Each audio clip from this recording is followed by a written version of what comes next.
the Departmental Committee on Sports and Culture on the following. Number 1,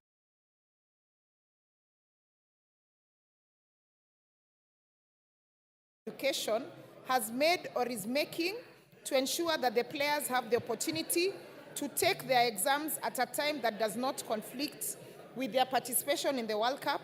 And number 2, the measures being taken by the Ministry of Sports, Art and Culture and other stakeholders, including FIFA, to ensure that the team goes back to camp for readiness and preparation. I thank you. Thank you, Irene. Chairman, Sports and Culture. Wapi Dan Wanyama? Any member of the committee? Order. Any member of Sports and Culture? Clerk, you will communicate for him to bring a response in 2 weeks. Brighton Yegon. Thank you very much, Mr. Speaker. Brighton, in the norms of Parliament, you first apologize for coming late, then you proceed to give your statement, because we have called you twice. Thank you very much, Mr. Speaker. I apologize for coming late, and I'm requesting for a statement regarding the disappearance of Miss Frenda Chebngeno, a student at Catholic University of East Africa. Honorable Speaker, pursuant to provisions of Standing Order number 44-2C, I rise to request for a statement from the chairperson of Departmental Committee on Administration and Internal Security regarding the mysterious disappearance of Miss Frenda Chebngeno. Honorable Speaker, Ms. Chebngeno of identity number 3818438, a fourth-year student at Catholic University of East Africa, was reported missing at Ongatarongai Police Station under OB number 72281123. All such initiatives to trace her through the Directorate of Criminal Investigation have not been successful as at now. Honorable Speaker, the circumstances surrounding her disappearance are alarming, and our family, friends, and the academic community are deeply worried about the well-being. It is the duty of the government to make every effort to locate and ensure safety of our citizens, especially young students pursuing their education. The mysterious disappearance of Ms. Chebngeno without the trace continues to cause our family distress on our whereabouts and safety, as well as anxiety about our life. Honorable Speaker, it is against this background that I seek statement from the chairperson of Departmental Committee on Administration and Internal Security on the following matters. What is the status of investigation into the mysterious disappearance of Frenda Chebngeno, which was reported on Gatarangai polling station under OB number 72/28/11/23, and as the family of the missing student been informed of the circumstances surrounding her disappearance and whereabouts? What steps has the ministry taken to ensure that the missing student is expeditiously traced and reunited with her family? What security measures has the government taken to guarantee the safety of all students and school-going children in order to protect them from potential incidences of kidnapping and other forms of violence? I thank you, Honorable Speaker. Chairman or Chairperson, Administration and Security. Tongoyo, is that your committee? When can you bring statement? Maybe, Honorable Speaker, you need to guide, considering that this statement normally are signed by the CS, which we don't have a substantive one at the moment. But hopefully that the Parliament will be able to vet them. Order, Tongoyo. There is a PS in that ministry. This is a disappearance of a student. It is not like any other statement that we have been okay. requested. Okay. So I give you a week. Okay. to bring a response. Well guided. Yes. Yes, Honorable Oundo. Honorable Oundo, give him the mic. Thank you, Honorable Speaker. Speaker, before we went for the recess, before the fires that happened on 25th, had requested a statement through the Department of Defense, the one from Mheshimiwa Tongoi, and we had agreed we will submit the statement when we resume sittings today, yesterday.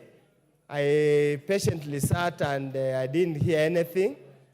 And I hope, as you have directed him to bring the other one the next 1 week, could you also do for me a favor so that we also, in response to the same question, my question, so that I can also remit to the people of Funyula constituency to appreciate that the government is a government perpetuity, even if when there's no substantive CS, the State Department has not ceased operation. Thank you, Honorable Speaker. Was it to defense or internal security? No, it was internal security, sorry. You had said defense. Okay, It's Tomboya, internal security. you attend to that as well. Yes, Mule. Thank you, Mr. Speaker. Mr. Speaker, before we also went to recess, I requested a statement to the Committee of Transport regarding the bridge connecting Thika East constituency and Matungulu constituency, which was washed away during the floods. And up to now, Mr. Speaker, we have not gotten a response. Little work has been done, and I can assure you the connectivity between Kiambu County and Machakos County has been very impossible to both traders, school-going kids, and the public.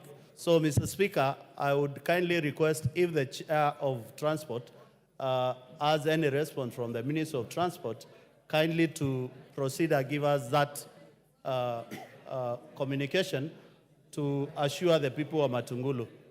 As per now, I'm the acting minority leader.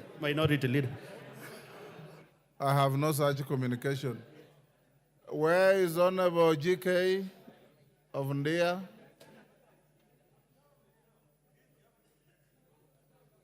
Clerk, communicate to the chairman of Roads and Public Works.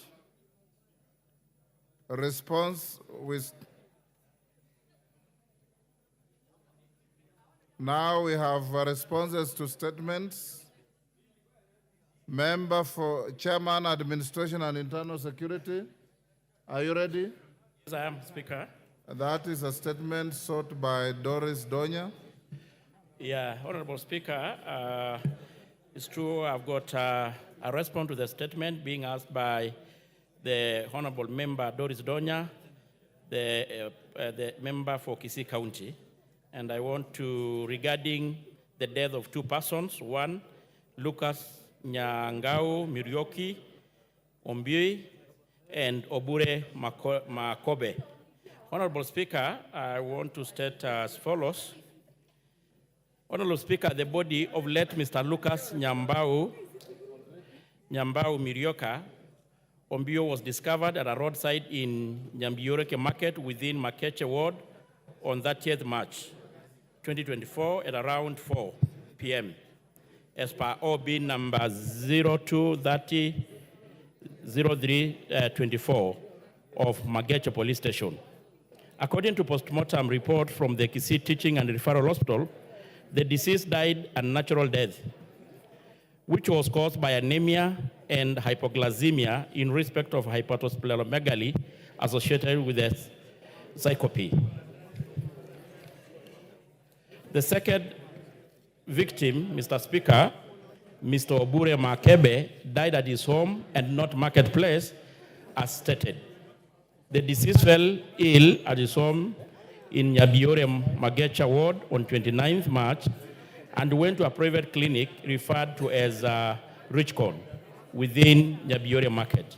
He was complaining of abdominal pain and gastrics as per the police DCI Kanyanyanya statement recorded by a clinician one Mr. Richard Osoro, and the mother to the deceased. The clinician had referred him to Kanyanyaba sub-county hospital for further treatment, but the deceased never went to the hospital. Instead, he stayed at home and died on that 1st March. And the body was then moved to Lenmek Hospital mortuary, and the death was neither reported to the police nor a postmortem conducted. Honorable Speaker, so that is to say that, Honorable Speaker, that both deaths were due to natural causes, not as a result of insecurity, as it was stated by the Honorable Member.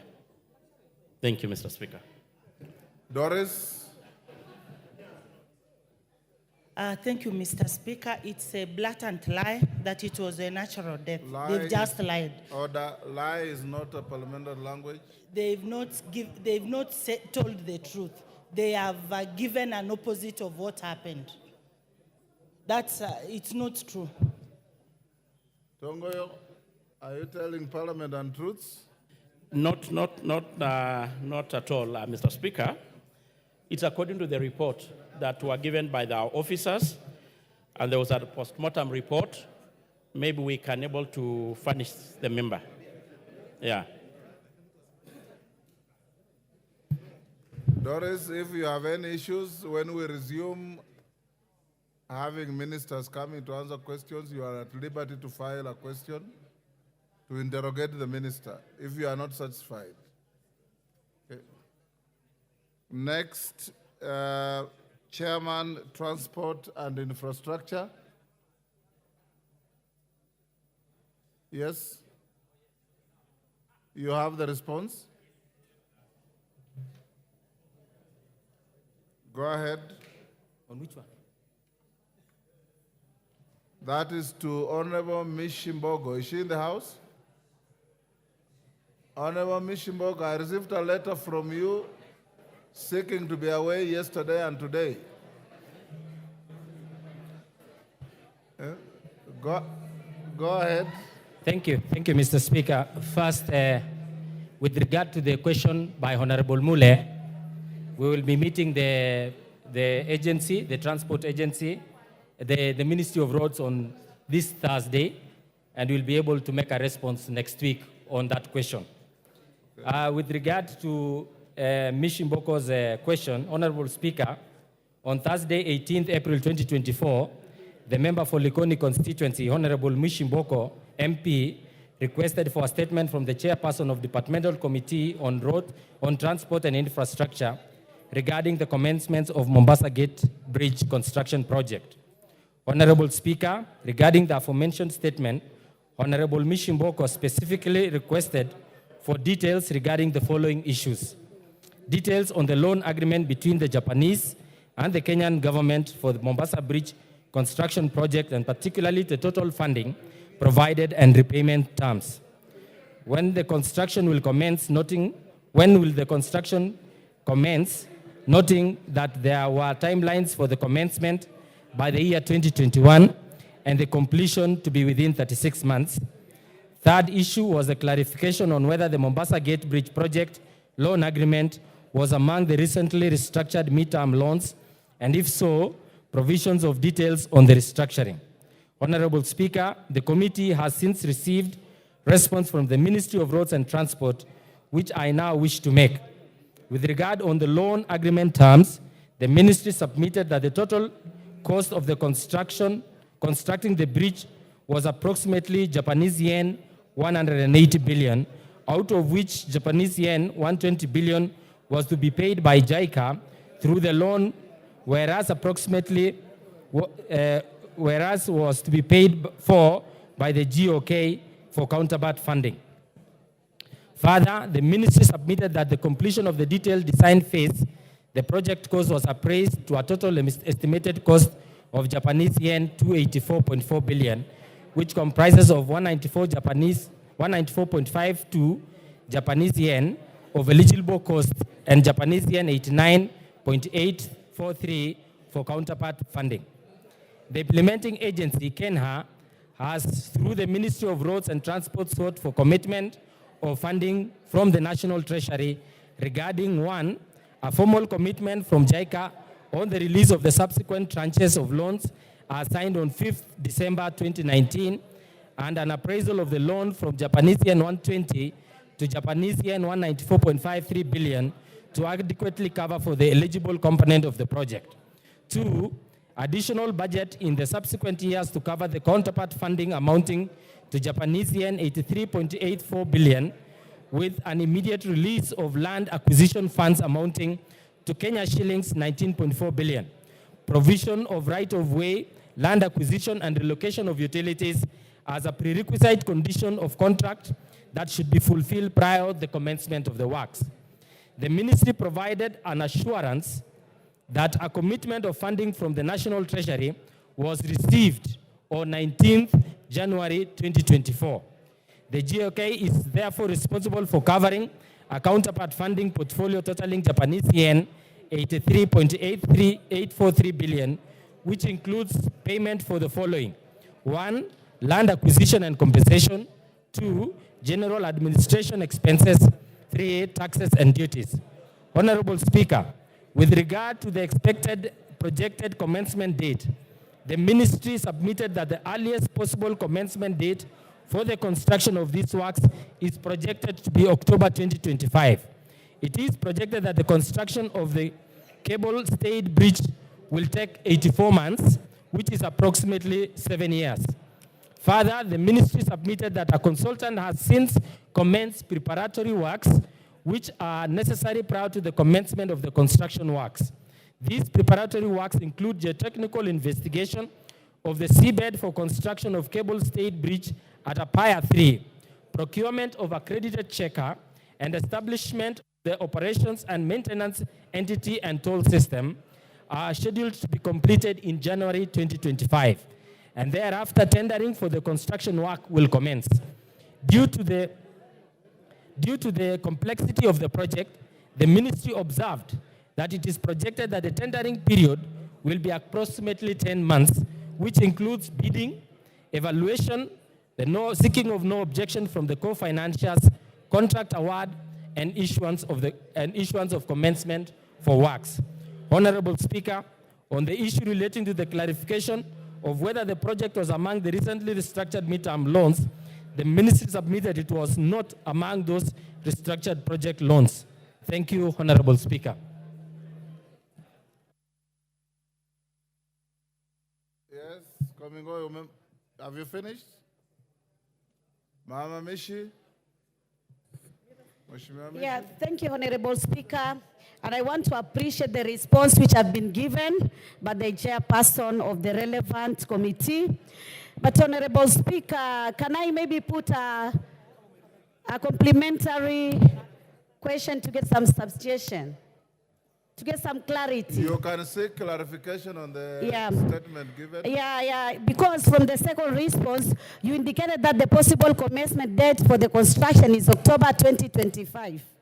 How do you expect the discrepancy that the loan was first disbursed in 2020 and the project will begin in 2025? In addition, the loan term was 40 years with a grace period of 12 years from 2020, meaning the first repayment is in 2032.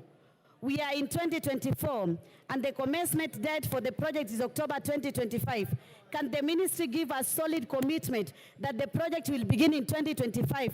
And how is the ministry planning to recover these lots since the project is off schedule? Are we going to have some challenges in terms of funding? Because now we are a bit late.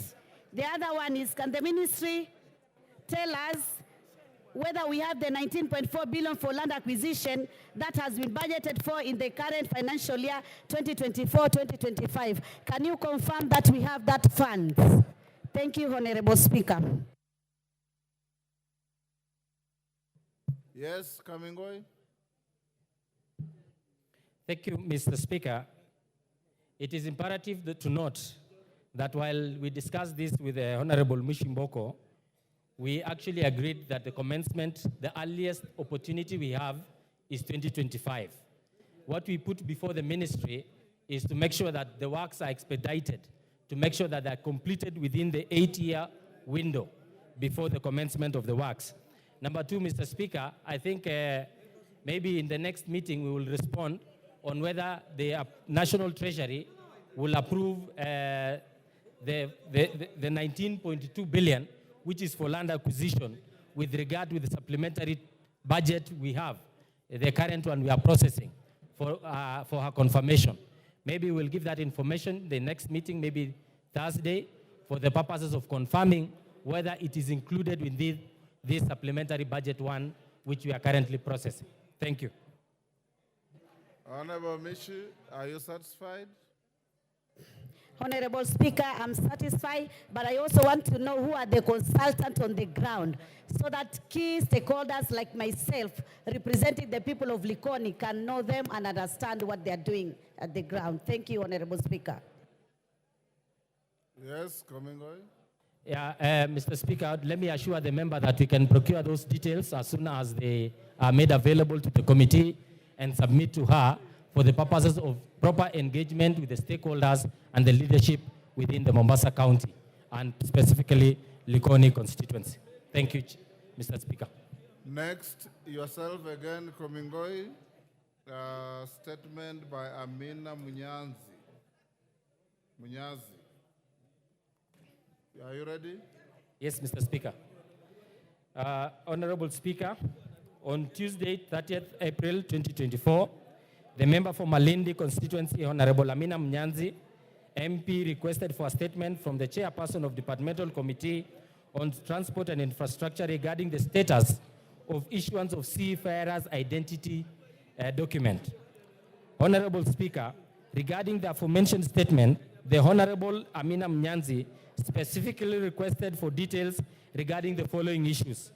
1, status of the processing and issuance of seafarers' identity document. Number 2, the number of applications received by the Kenya Maritime Authority and the number of SID issued from 2022 to date.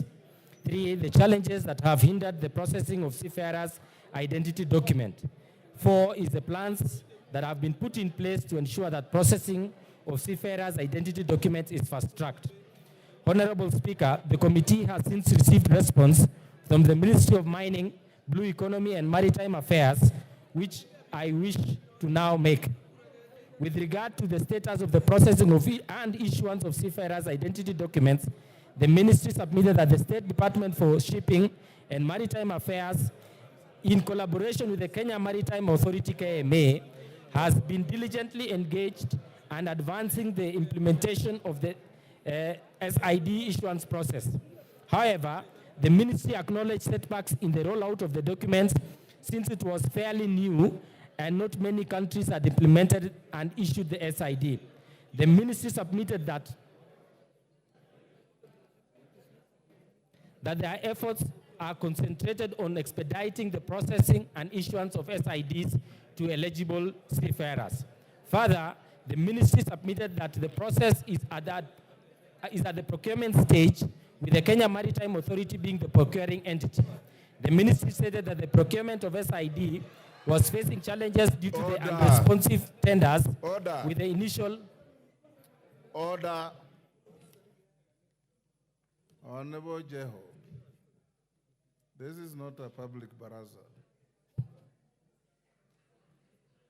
Go on, Kamingoi. Mr. Speaker, the ministry stated that the procurement of SIDs was facing challenges due to the unresponsive tenders, with the initial phase of tendering having been closed due to the following reasons: concerns over the tendering pricing, which exceeded market rates; impracticality of the proposed implementation period, which would have resulted in issuance of the documents in the year 2025. The ministry therefore submitted that the tender has to be reissued, and the process was on the second phase of tender process, with pre-qualified suppliers identified.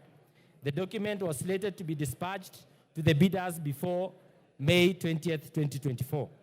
Honorable Speaker, with regard to the number of applications received by the Kenya Maritime Authority and the number of SIDs issued from 2022 to date, the ministry submitted that KMA has not received any application for SID, although acknowledged that there is a huge demand from seafarers of this document to be issued. Number 5, further, the ministry submitted that plans were underway to extend the SID issuance to all eligible seafarers once the processing and issuance procedures are finalized. The ministry is therefore focused on completing the necessary groundwork to facilitate a smooth and efficient rollout process, enabling eligible seafarers to obtain their SID without undue delay once the process is finalized.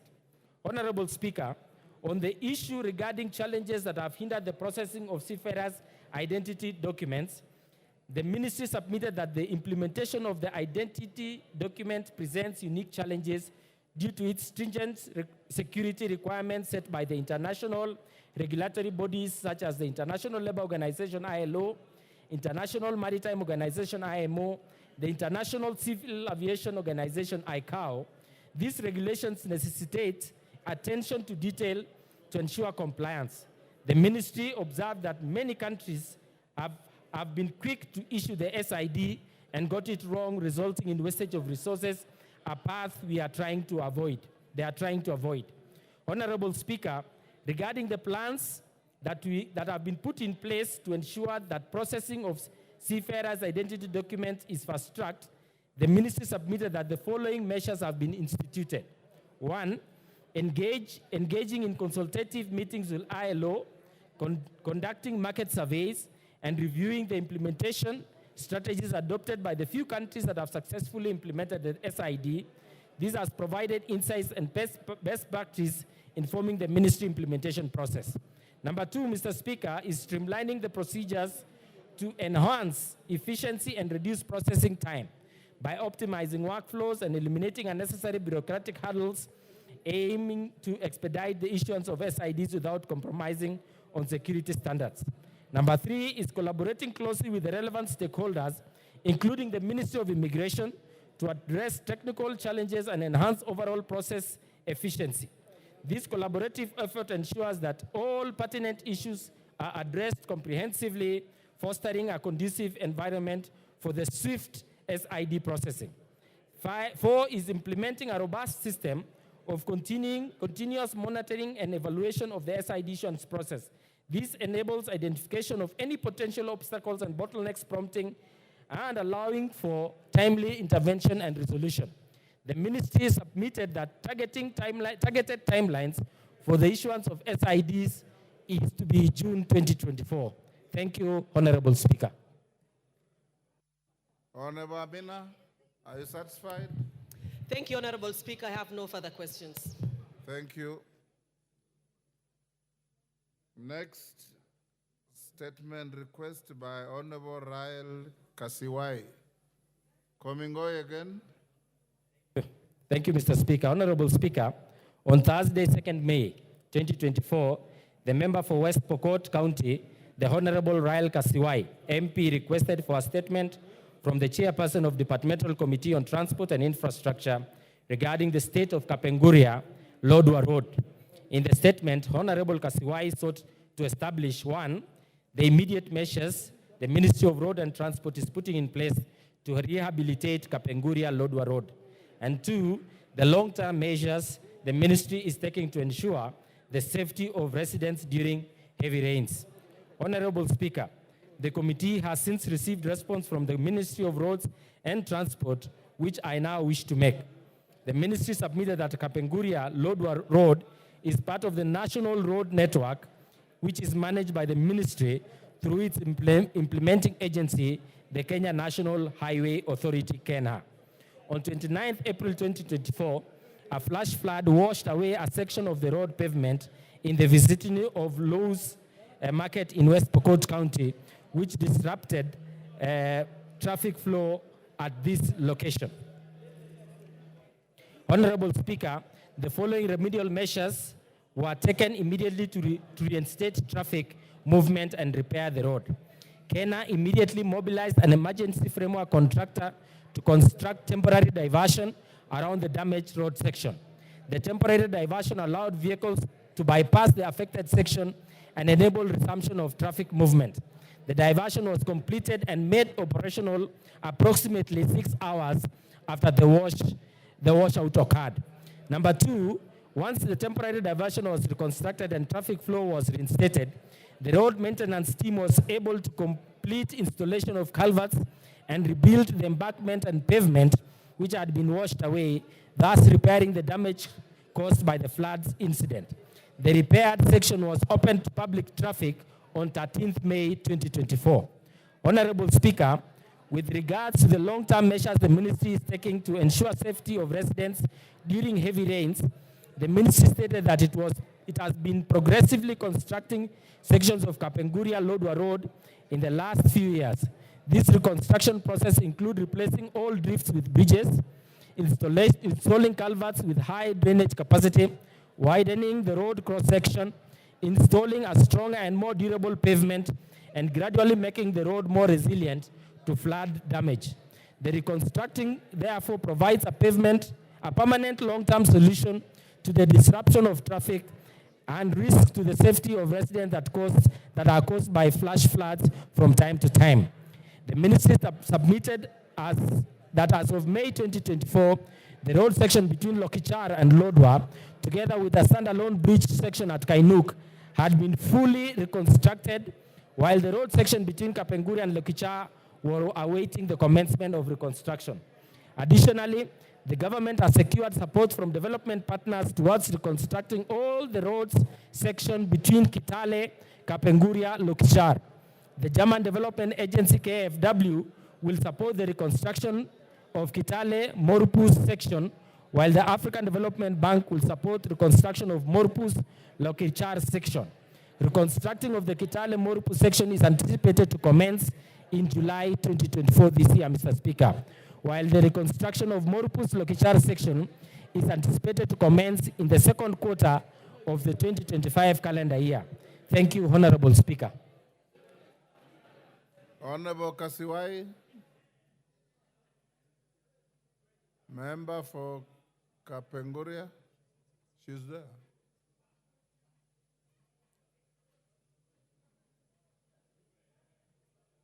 Honorable Kasiwai, you've heard the response. Give her the mic.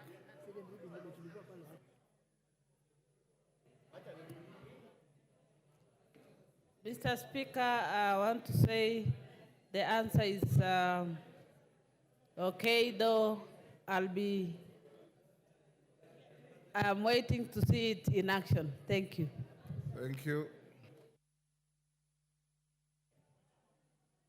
Next order. Hold. Yes, Clive?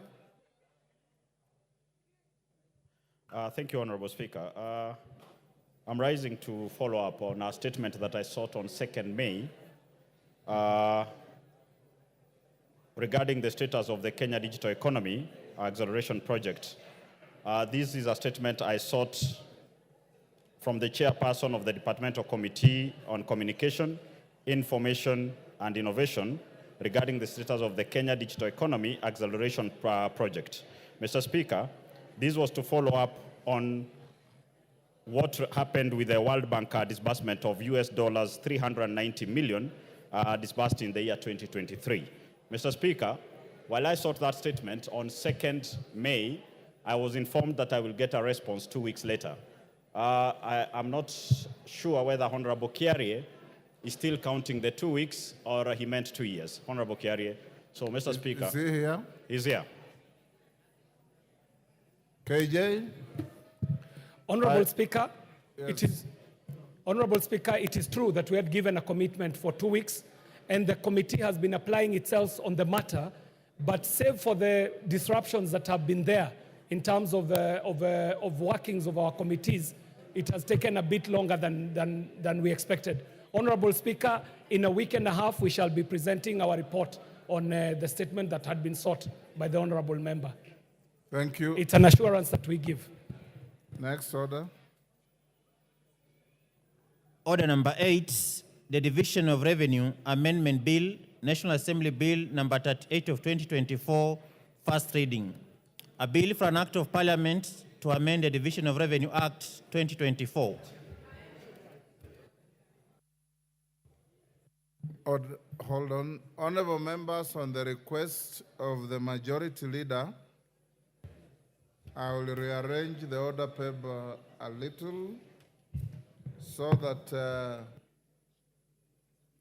order number 10 precedes order number 9. So clerk, call out order number 10. When we are done with order number 10, then we'll come back to order number 9. Order number 10, motion, consideration of Senate amendments to the Conflict of Interest Bill, National Assembly Bill number 12 of 2023. Honorable members who are on the screen, if you had logged in to speak to order number 9, you may log out so that we have new interests developing on the new bill, on the motion on the conflict of interest bill. Majority Leader. Thank you, Honorable Speaker, and I beg to move that the Senate amendments to the conflict of interest bill, National Assembly Bill number 12 of 2023, be now considered. Honorable Speaker, pursuant to the standing order number 48. Leader, hold on a bit. Take your seat.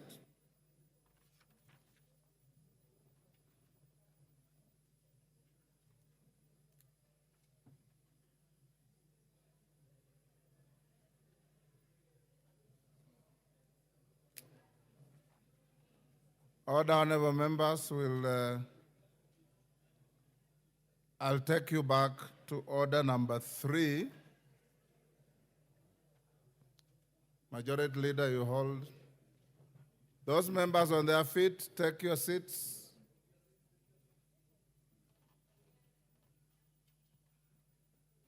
Honorable Mudhoni, take the nearest seat. Millie, do the same.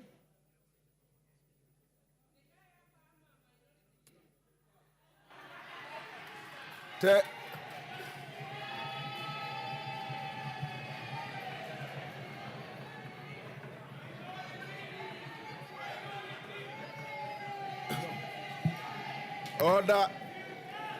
Honorable Farah, take the nearest seat.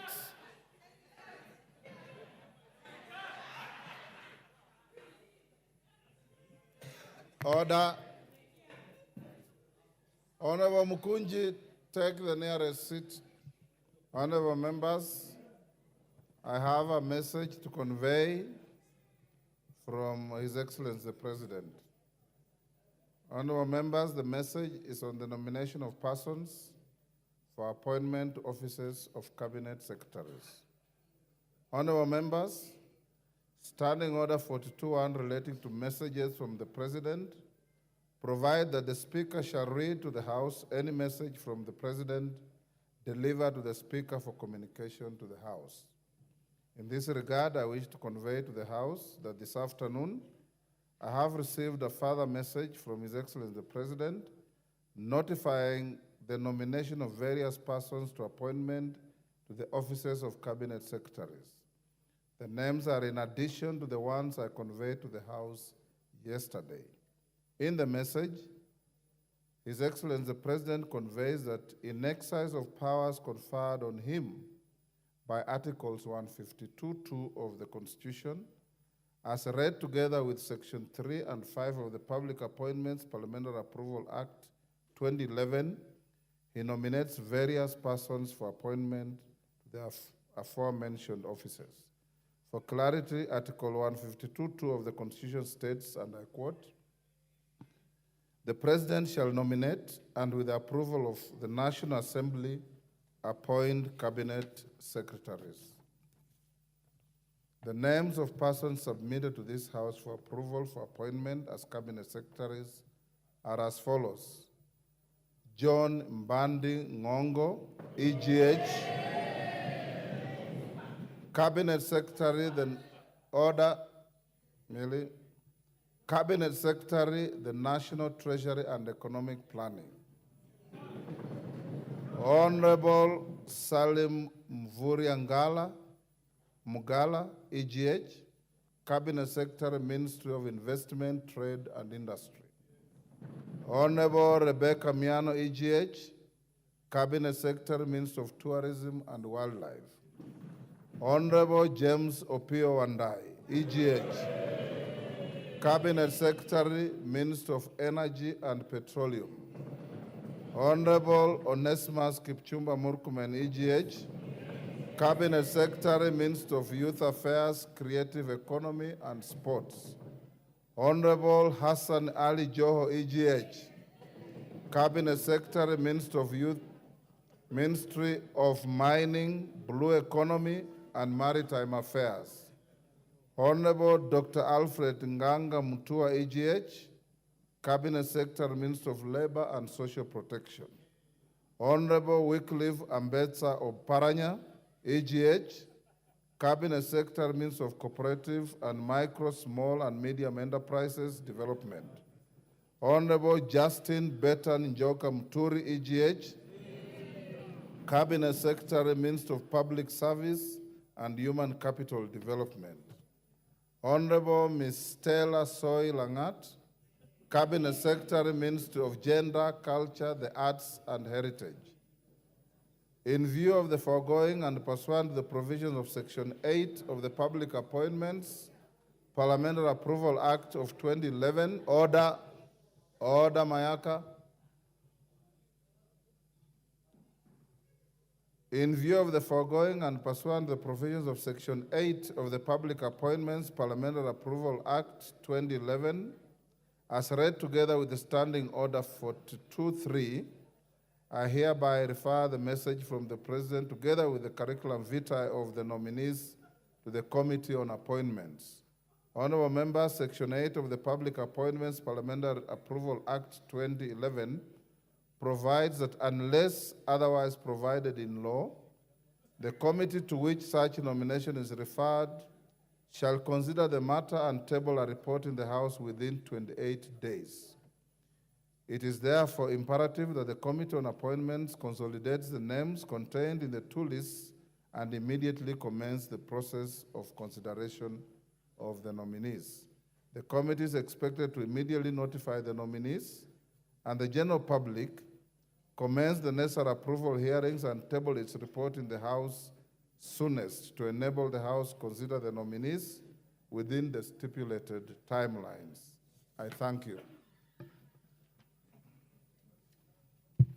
Call out again now order number 10, number 9. Order number 10, Number motion, consideration of Senate amendments to the Conflict of Interest Bill, National Assembly Bill number 12 of 2023. Majority Leader. Thank you, Honorable Speaker. Honorable Speaker, allow me to move that the Senate amendments to the Conflict of Interest Bill, National Assembly Bill number 12 of 2023, be now considered. Honorable Speaker, pursuant to Standing Order 48, allow me to move this motion in an amended form, which is that the Senate amendments to the Conflict of Interest Bill. Honorable Speaker, if you can Order, honorable me. members. Order. Honorable Raphael Wanjala. Recess quietly. Members on their feet, take your seats. Honorable Sirima, you're a senior. You should be the last to interrupt proceedings. Members who wish to walk out of the chamber, do it with order. This bill that is being moved has tremendous consequences on many of the things that this country is doing. And I would expect you to listen to the majority leader, contribute where you can, or vote when the vote is called. It is not fair for you to vote on a bill you have not even listened to. Thank you, Honorable Speaker. I think members are a bit excited because of the communication you made, especially considering that there are a number of nominees who are members of this House, and it is premature of us to get excited because we are expected to vet these nominees. And I could only take this opportunity to congratulate my good friend, the Honorable Millie Mabona Odhiambo, who I see has taken over a seat, not a position. And any member can sit anywhere, by the way. Therefore, allow me, Honorable Speaker, I was saying, understanding under 48, to allow me to move this motion in an amended form, which is that the Senate amendments to the Conflict of Interests Bill, National Assembly Bill number 12 of 2023, be now rejected.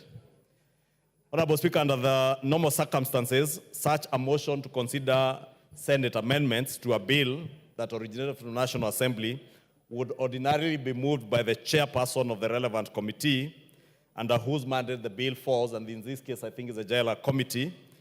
And Honorable Speaker, in the present case, I have decided to move this motion as the sponsor of the bill to expedite its consideration owing to the peculiar circumstances of the positions taken by the two houses of the bill, on the bill, Honorable Speaker.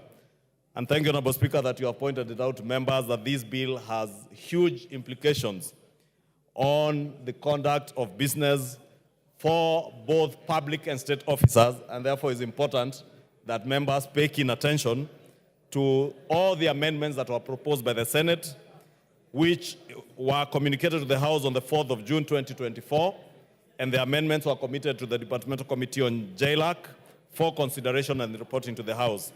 The nature of the amendments received from the Senate has largely informed my decision to move this motion to catalyze its inevitable referral to mediation. Because, Honorable Speaker, as I said, the Senate made amendments that would necessitate us getting into a process of mediation. And however long JLAC team takes, I think the end result will be the same, getting into a mediation committee that can unlock the extremely divergent views of the two houses on the content of the bill, which I will shortly highlight. Honorable Speaker, when I introduced this bill, it sought to repeal the Public Officer Ethics Act of 2003 and establish a framework for managing conflict of interest in the discharge of public duties under the general supervision of the Ethics and Anti-Corruption Commission, EACC. Currently, Honorable Speaker, the Public Officer Ethics Act establishes various entities as responsible commissions for various state and public officers. For instance, Honorable Speaker, the Committee of Powers and Privileges of the National Assembly is the responsible commission for these members of Parliament who are not listening, Honorable Speaker. It is the responsible commission for members of the National Assembly, while the Parliamentary Service Commission is the responsible commission for all parliamentary staff. The bill, as published, sought to change this by making EACC responsible for all state and public officers. Honorable Speaker, when this House considered the bill, it made various... I shall not repeat because you are asked by the Speaker to pay attention. I have told you, under the Public Officers and Ethics Act, it establishes various commissions that are responsible for the conduct of overseeing conflict of interest. Under this act, the Powers and Privileges Committee of the National Assembly is the responsible commission under the act for members of Parliament, while the Parliamentary Service Commission is the responsible commission for members of staff. And I further said that the bill, as published, sought to change this by making EACC the responsible commission for all state and public officers. I further told you that when this House considered the bill, and we did all consider in second reading and the Committee of the Whole, we made various amendments which sought to do a number of things, including one, maintaining the existing model of wealth declarations to entities that directly supervise the conduct and ethics of the various categories of public officers. In this regard, the House agreed to repeal the Public Officer Ethics Act and insisted on transferring specific provisions from the Act to the bill. 2, we align the bill with the responsibilities of members of Parliament, and this is important, members, that when in Committee of the Whole we considered amendments, we aligned the bill to your responsibilities as members of Parliament on declaration of conflict of interest in parliamentary debate under the Parliamentary Powers and Privileges Act of 2017. You remember the bill, as was published, was creating a conflict of interest even on matters that pertain to your work as a member of Parliament. And we sought to make those amendments during the Committee of the Whole. 3, we expanded the declarations to include previous categories of public and state officers that were not expressly provided for under the Public Officer and Ethics Act, for instance, that of the Chief Justice and Cabinet Secretaries. 4, we limited the definition of the word relative. Those who are here during second reading, you will all recall the very broad definition of the word relative in the conduct of affairs of a state or public officer, and we limited this definition to the affairs of a state or public officer and his or her dependent children. And we also, in 5, prohibited, not only prohibiting public officers from contracting with public bodies in which they are employed. You will recall the bill as published prohibited public and state officers and their broad definition of relatives from conducting business with any entity of government. Conversely, Honorable Speaker, from the message received from the Senate has reversed everything that this House passed. The Senate has deleted and proposed repeal of the Public Officer Ethics Act. This has resulted in the proposed repeal of clauses including those on functions of the Commission, participation of members in proceedings before Parliament or county assemblies.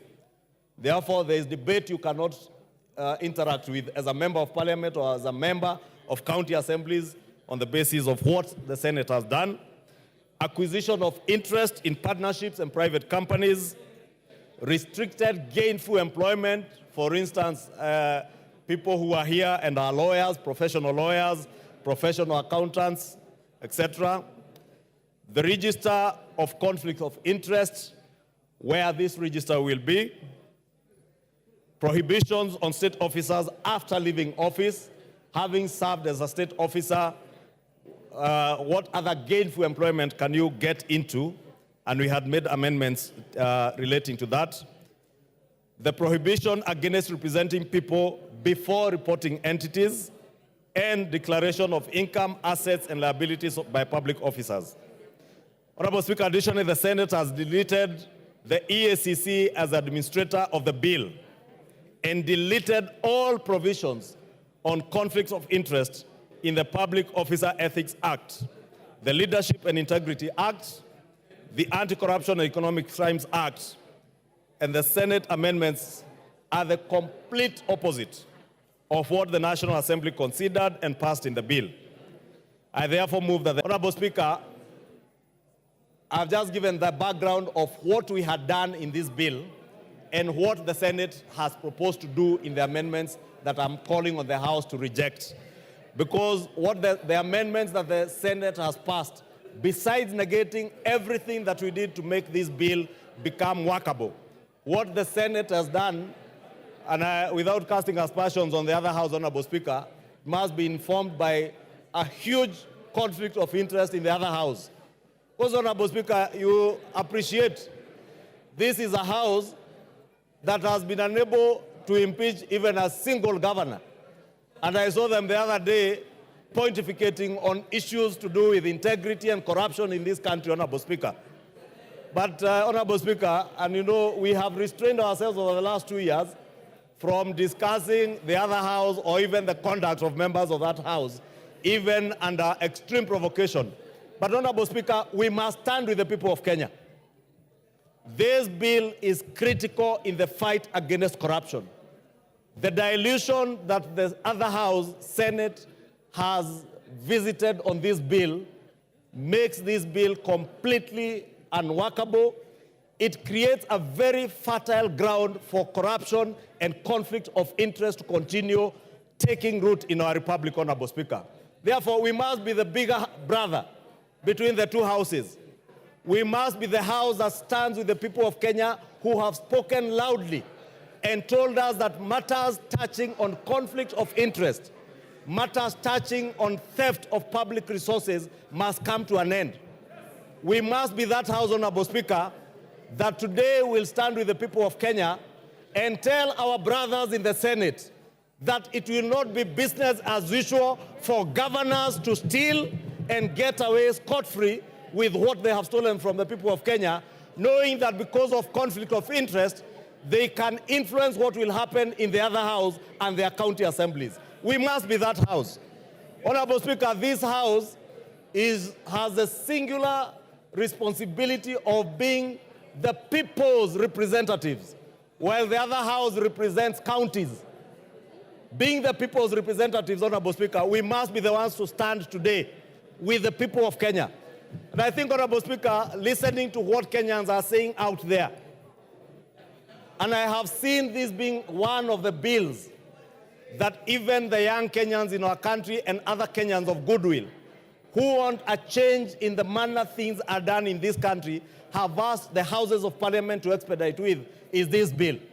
And therefore, Honorable Speaker, we have a national duty to reject these amendments, get into mediation, and show our brothers and sisters in the other house that it is only right to do what is good for the greater good of our people, not what is good for leaders and public officers who hold office.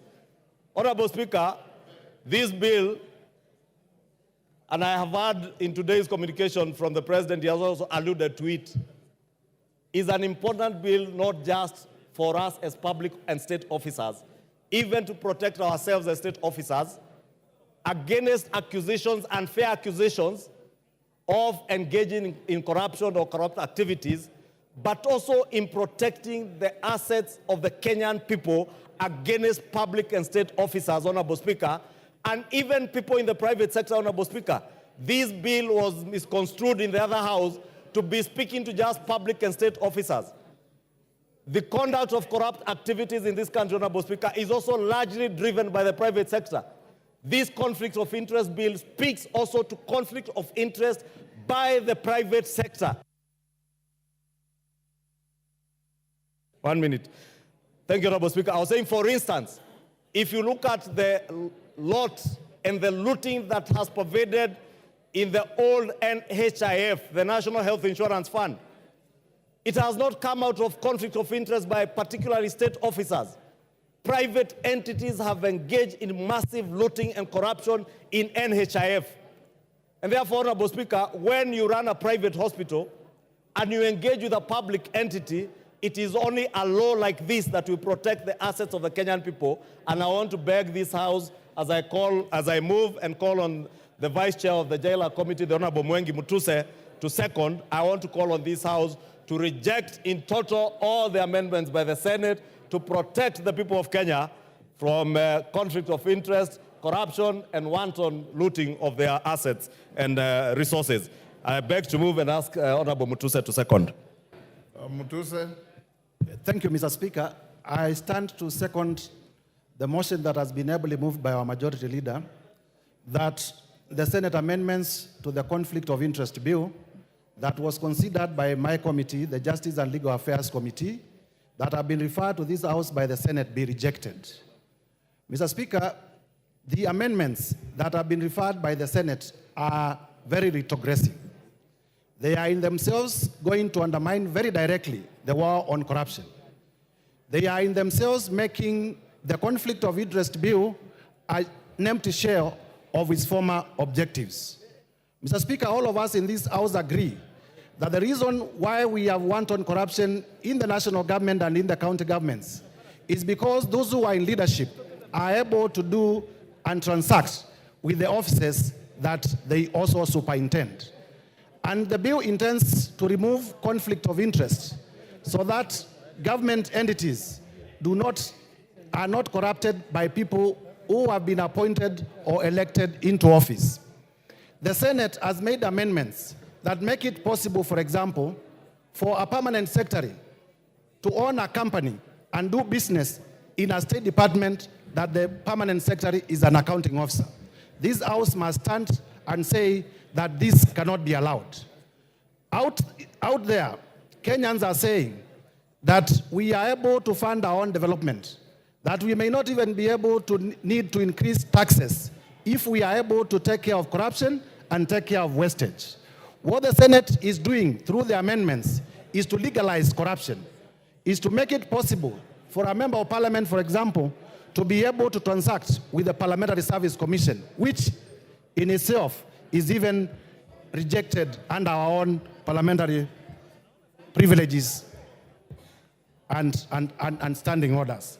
So, Mr. Speaker, as I second this motion, I urge the House to reject the Senate amendments and that the bill be referred under Article 113 for mediation so that we do not undermine the war on corruption and that we take into effect the voice of Kenyans. And therefore, I second and urge that we reject the Senate amendments and refer the bill for mediation. I thank you, Mr. Speaker, and urge the House to do as required through the powers conferred on the Speaker under Article 113 to appoint a mediation committee. Thank you, Mr. Speaker.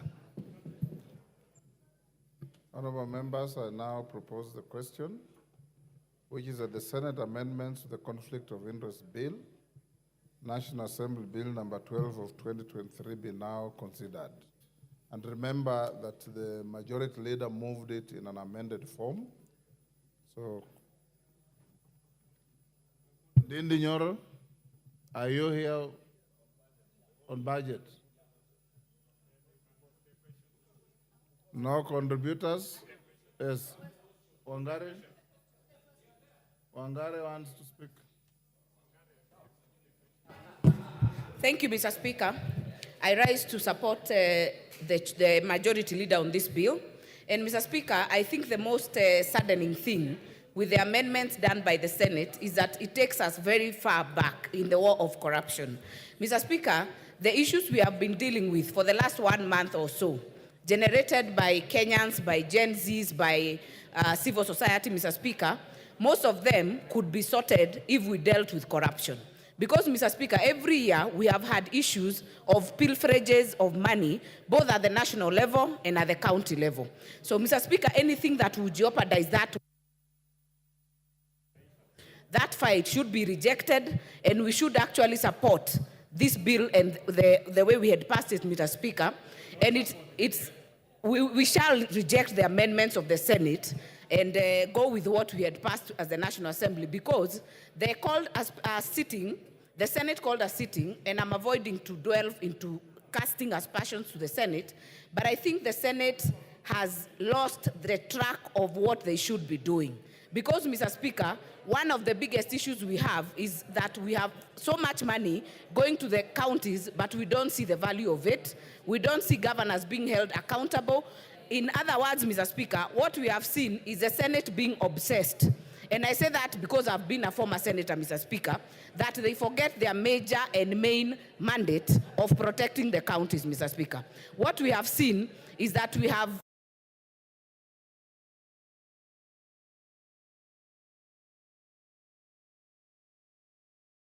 should actually be calling the governors and the CECs from the counties to show accountability, because the mandate of oversight of government in the national level is vested in this House, Mr. Speaker. We must actually, Mr. Speaker, have the conversation of whether a CS should appear before the Senate or it should be a governor and the CECs, Mr. Speaker, because we have now our CSs giving excuses that they are not able to come to this National Assembly because either in the morning they were in the Senate or in the afternoon they were in the Senate. It has become a matter of duplication, Mr. Speaker, and we should be able to deal with it at some point. But on this bill, Mr. Speaker, even the President, as he made this address that he made earlier, Mr. Speaker, he alluded to this issue, because if we do not deal with matter governance, with matter corruption, then we'll have done nothing, Mr. Speaker. So I hope that we'll do justice, and the members that will be chosen under Article 113 on mediation can be able to do justice to this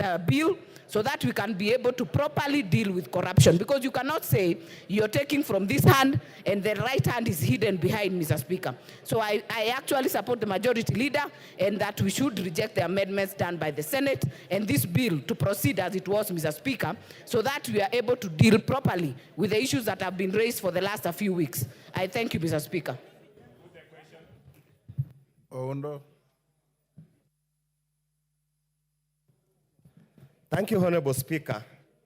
When we enacted the new constitution under Chapter 6, we were very careful. We knew absolute power corrupts, and absolute power corrupts absolutely.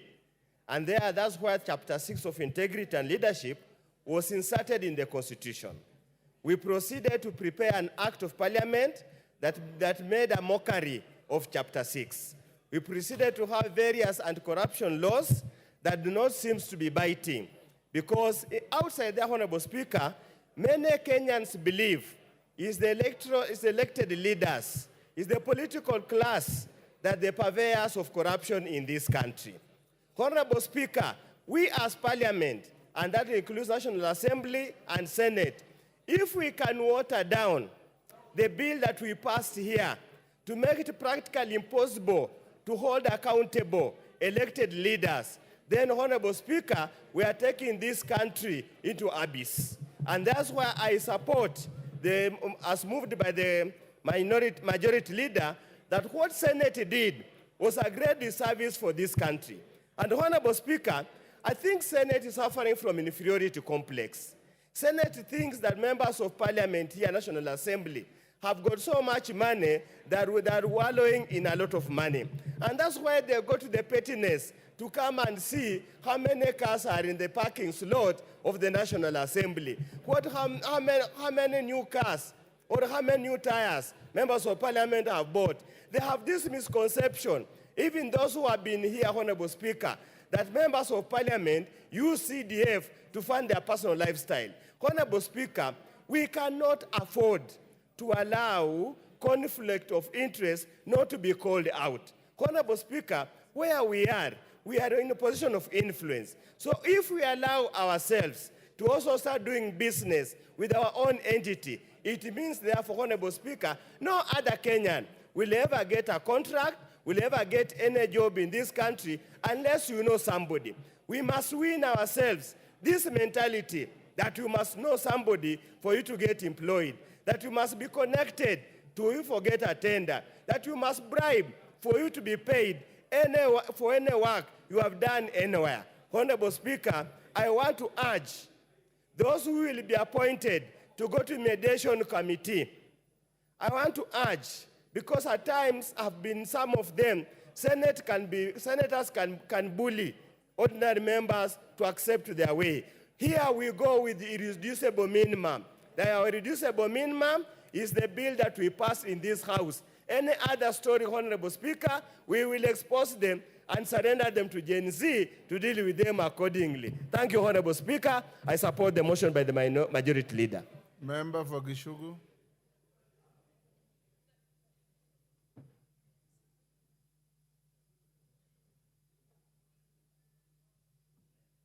Give him the mic. Thank you, Honorable Speaker.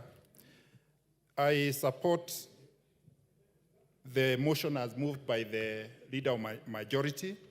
And Honorable Speaker, the principle of conflict of interest has been there for many, many years. And it has been loosely been used under the tenets of natural justice. And this issue has been left by the courts to determine whether there is conflict of interest or not. But now here comes a law that is very explicit to explain matters of conflict of interest. And this House, Mr. Speaker, will not allow Senate to stand on the way of Kenyans in fight of corruption, because that is what they want us to, they want to take us back to. And we have to stand as a House and support the government, which is now committed towards fighting corruption. And the executive, through the president, has already pronounced itself that this is a government that is willing to fight corruption. And therefore, Senate should not come on the way of the will of the Kenyans to fight corruption. And that is why, Mr. Speaker, without belaboring the points, I support the motion as moved and will reject in totality the proposals that have been made by the Senate. Thank you, Honorable Speaker. KJ. Mr. Speaker, I do stand up to support the report as presented and amended by the Leader of Majority, and also to object to the changes that have been put in by the Senate. Honorable Speaker, right from the onset, I'd like to say that this bill in itself was a great opportunity for this House to start addressing some of the matters that are being conversed, even by the young people who are calling themselves Gen Zs. The issue of conflict of interest in the management of affairs of government is a thorn in the flesh to this country. So, Mr. Speaker, where this House was seeking to remedy some of these maladies, it looks like Senate is keen on taking us back to a place where we are not able to counter the issue of conflict of interest. And for that reason, Mr. Speaker, I do object. Mr. Speaker, the issues that are being canvassed in the country today are calling us to order. It is at a point like this when we ought to ask ourselves as a republic, issues of conflict of interest aside, even the constitution of this country, Mr. Speaker, is now ready for an audit. This constitution has been with us for a good 15 years. It is at this point that we should ask ourselves, how has this constitution served us in the last 15 years? And when we audit the constitution, we shall put Senate on the spot. We shall ask ourselves, in its composition as it is right now, Mr. Speaker, is the Senate serving Kenya right? And to my mind, there are some amendments in the Constitution that would occasion for us to relook at how Senate is constituted. As it is, Mr. Speaker, Senate is required to be attending to the matters of counties, Mr. Speaker. And even as the Gen Zs are calling out the rot in the national government, we know that there are even bigger problems in the counties, Mr. Speaker. And if Senate was true to its roles, Senate would have already gone into these county governments and checked on the rot that is happening in the executives of counties, Mr. Speaker. The rot and the conflict of interest that is happening in the business that is being conducted in counties. So, Mr. Speaker, I do object vehemently, and I say that even as we are looking at these matters of conflict of interest, it is the right time that this country had a conversation with itself on how the Constitution has served us for the last 15 years. Finally, Mr. Speaker, I do believe that if we look at how Senate is composed, we as a country might decide to borrow a leaf from jurisdictions like that of the UK, where the House of Commons has its job laid out for itself. But the House of Senate in the UK, Mr. Speaker, and you would be one to tell us, is a house that is reserved for very esteemed people and citizens, Mr. Speaker. That if we were to recompose our Senate, we might decide that we shall reserve the Senate for those Kenyans who have served so diligently in very specific areas, and they would be the people that we would be nominating to Senate, so that it is a proper nyumba la wazee, which advises the country on very topical and very technical issues from a point of information.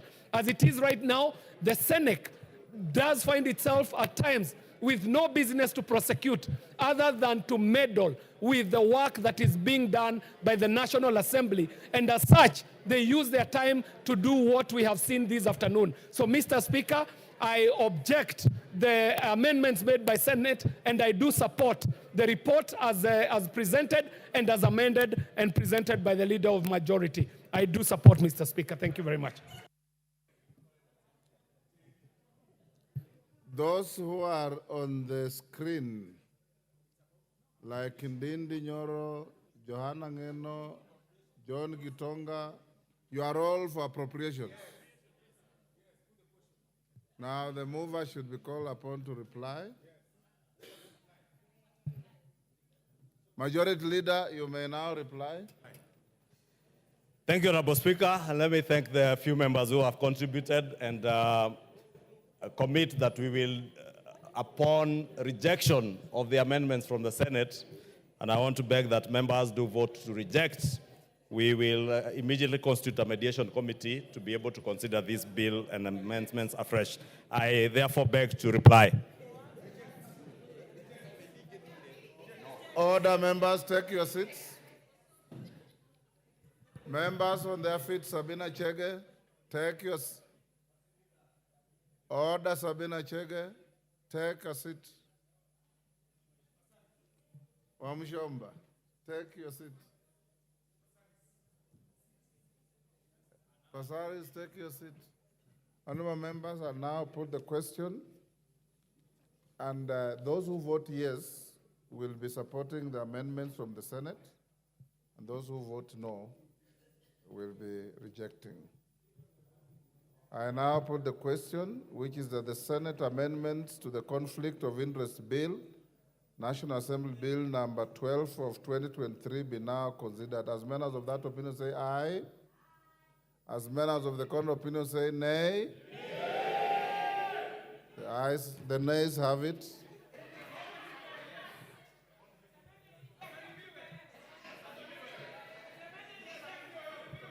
Go back to order number 9. Order number 9, motion, consideration of the first supplementary estimates for the financial year 2024-2025 general debate. Honorable Ndindi Nyoro, you are the mover, right? Okay.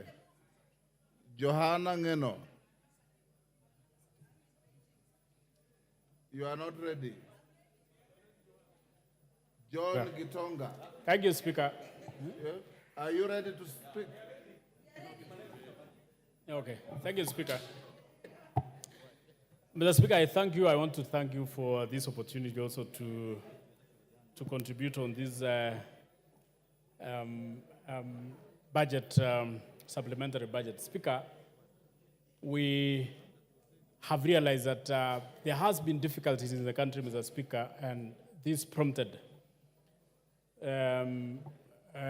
the withdrawal of the finance bill, which was meant to finance to some extent some of the expenditures in our budget, Speaker, and therefore there had to be some austerity measures and some changes to accommodate the much we can collect. Mr. Speaker, I wish to thank the Chair for Budget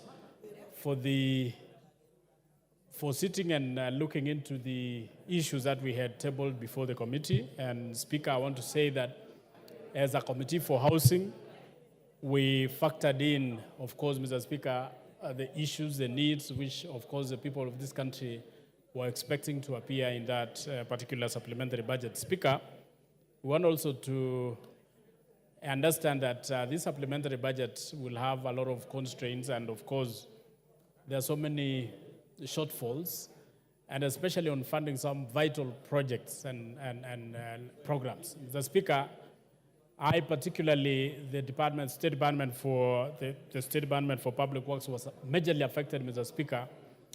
And remember, this is a very vital organ, especially on inspecting and monitoring and evaluating all the projects which are done in the country, Mr. Speaker. But most importantly, remember the rain that ravaged the country, Mr. Speaker, carried so many food breaches which had been done to allow students cross over to the other areas, to allow even women who are crossing to the other areas for markets, carrying their products. Mr. Speaker, we heard, or the State Department had requested for the construction of the food bridges to allow these crossovers. But Mr. Speaker, due to the fall of the finance bill, Mr. Speaker, the whole budget which was allocating these particular activities was completely downed. Mr. Speaker, the budget also has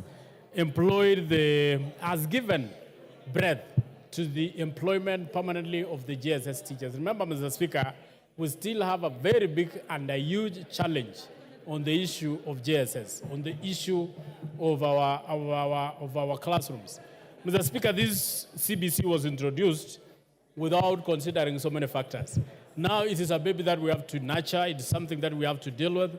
It is a matter that we cannot throw it out of the window, Mr. Speaker. And therefore, when this budget was cut, the President looked into whether we are going to throw out the GSS teachers, because that was a very big challenge. But in his wisdom and the wisdom of the Budget Committee, they have managed to allocate good funds to ensure that we have all these GSS teachers employed and be placed under permanent employment. Mr. Speaker, remember this is a very vital area.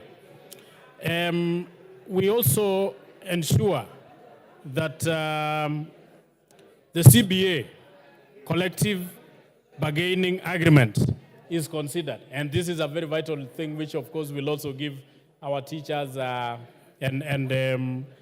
teachers comfort, because you know, Mr. Speaker, the foundation of this country is based on education. And just like what somebody said, or a very great person one day said, and education is an equalizer. It is a factor that equalizes all the rich and the poor. They put them in the same pool, Mr. Speaker. So this budget is considering majorly and putting into serious consideration on matters of education, because that is one area that we consider as very fundamental. Mr. Speaker, we know even the roads, we know the electricity, the energy, the Ministry of Energy, most of the issues were cut. But Mr. Speaker, most importantly, now that from the mood of the communication you just sent to this House, Mr. Speaker, you read to this House, Mr. Speaker, where most of the nominees to the cabinet are now from the opposition side, Mr. Speaker. I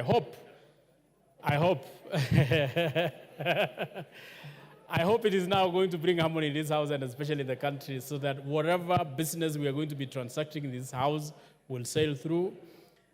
And I'm taking this opportunity to welcome members of the opposition now that they are part of government, to help this country to stabilize. And I know the reason why we had that particular move, Mr. Speaker, is to allow this country to have stability, allow this country to move forward, allow this country to focus, allow this country to actually ensure that all the issues, all the projects which have been slated are properly delivered and done. And even as we are passing this supplementary budget one, Mr. Speaker, I wish, as a word of caution, Mr. Speaker, we have seen, even in our committees when we were trying to pass some of the proposals by the state departments, we wanted to ensure that most of the monies, because, Mr. Speaker, where we are collecting this money, the people of the Republic who we are taxing to get this money are going through a lot of pain.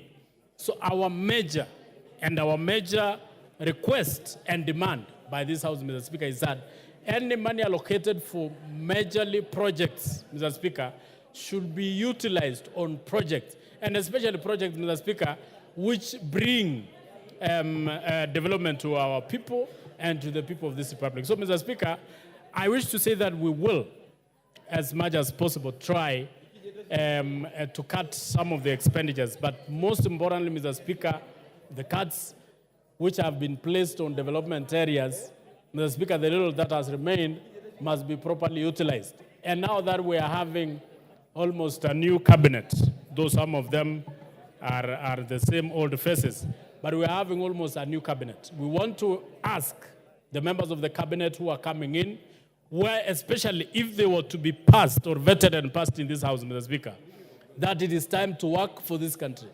It is not time to work for yourself. This is no time to reap. This is no time to steal.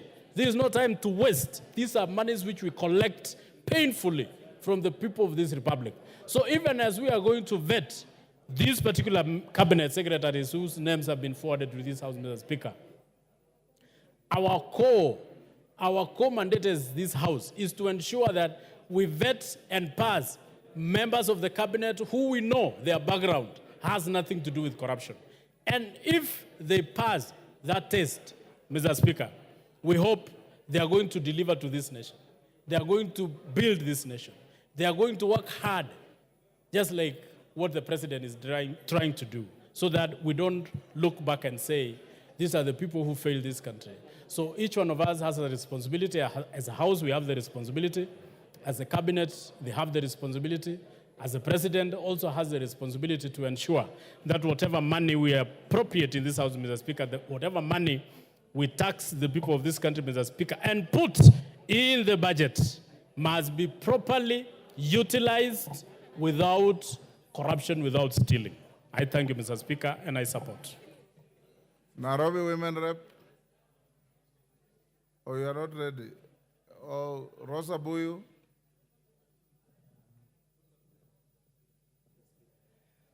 Thank you, Mr. Speaker, for giving me this opportunity. Mr. Speaker, first and foremost, in supporting the supplementary that we've just had, I would like to thank the Gen Zs for giving us the opportunity to relook at that budget. Mr. Speaker, I actually support, because when you look at what has been presented now, there's a lot of austerity measures that's been put in place, which means that money is going to go to good use. Mr. Speaker, however, I would like to say that there's still opportunity to better that budget by looking at duplication in different ministries. Mr. Speaker, when that is realigned, I'm sure the budget will even be lower. But Mr. Speaker, this afternoon, as a woman who has been on the forefront in the women's movement, I want to take this opportunity as a key member of ODM and Azimio. I want to take this opportunity to announce the new leader of minority, Mr. Speaker, the Honorable Millie Odhiambo Mabona.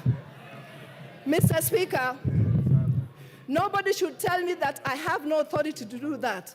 I've been in ODM since its inception from 2005. And I've seen women be so loyal to this party called ODM. I've seen women be on the forefront of Azimio.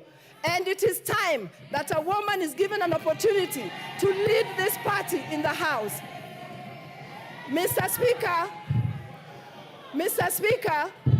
I'm speaking of a woman who's distinguished in terms of her contribution. Yes, order. There's a point of order. Yes, Kamket. What's your point of order?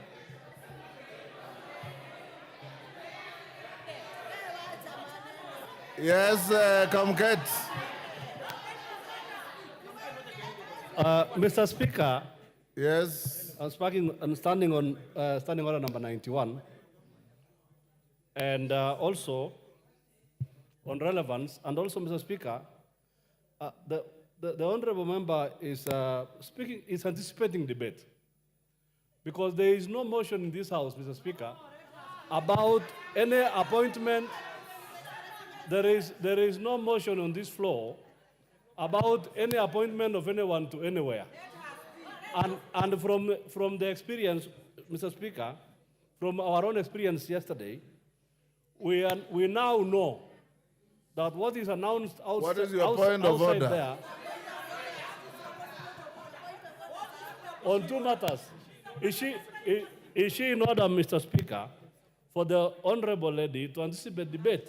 And two, is she relevant in what she's saying? What she's saying relevant to the debate on supplementary? Continue. Mr. Speaker, I'm not preempting any debate. I'm not talking about any cabinet minister, but I'm talking about a seat that seems to be vacant, and I'm talking about a distinguished member of this National Assembly. I'm talking about a woman who is having her 4th term, and a woman who's distinguished in debates in this House. I'm talking about a distinguished lawyer, and I'm talking about a distinguished human rights defender. And I'm saying it is time for Millie Odhiambo Mabona to take the leadership of minority. And thank you, Mr. Speaker. Order, honorable lady members. I know you are operating within the exuberance of feminism, but your wailing in the House is out of order. Next, we have John Gitonga. Is he here? You know, some of you key in and then leave. Is he here? No. Kiaria? Mr. Speaker, it's a great honor to be contributing to this motion on supplementary budget. And as I speak chairing the Committee on Communication, Information and Innovation. And Mr. Speaker, yes, we have been given an opportunity to look at the budget. We in the sector are actually running into a big problem, even with the budget cuts that are happening. Mr. Speaker, if you look at the trend of how the cuts were done at Treasury, they were targeted on certain issues. In the attempt to implement austerity measures, the area of communication is greatly affected across board. Unfortunately, Mr. Speaker, there are ministries and departments and agencies in these governments whose sole responsibility is communication, Mr. Speaker. For example, there is the Department of Broadcast and Telecommunication. In the blanket cuts, this department has been left with a situation where we might go for an entire year where they are only able to pay salaries but not conduct any developmental issue, being that their core business is communication, in such a way that if blanket cuts are done across board, affecting communication, their core business is greatly affected. Mr. Speaker, I do support the supplementary budget as we have done. However, Mr. Speaker, it must be said in this Parliament that Treasury ought to change its budgeting regime and the way that it does budgeting. Mr. Speaker, Treasury in this country has budgeted for ministries and departments in the same way as it has since 1963, so that sectors that have traditionally enjoyed big budgets continue to enjoy inordinately bigger budgets. The traditional sectors that are capital intensive, that are infrastructure intensive, have continually enjoyed big budgets, budgets that probably are even budgeted for corruption, Mr. Speaker. Emergent sectors, Mr. Speaker, like the sector of telecommunication, the sector of innovation, the sector of information, some of which were small departments in traditional bigger sectors. For example, the sector of ICT and digital economy was traditionally a small department within energy. In Treasury, to their mind, ICT and digital economy still remains in their mind a small department within energy.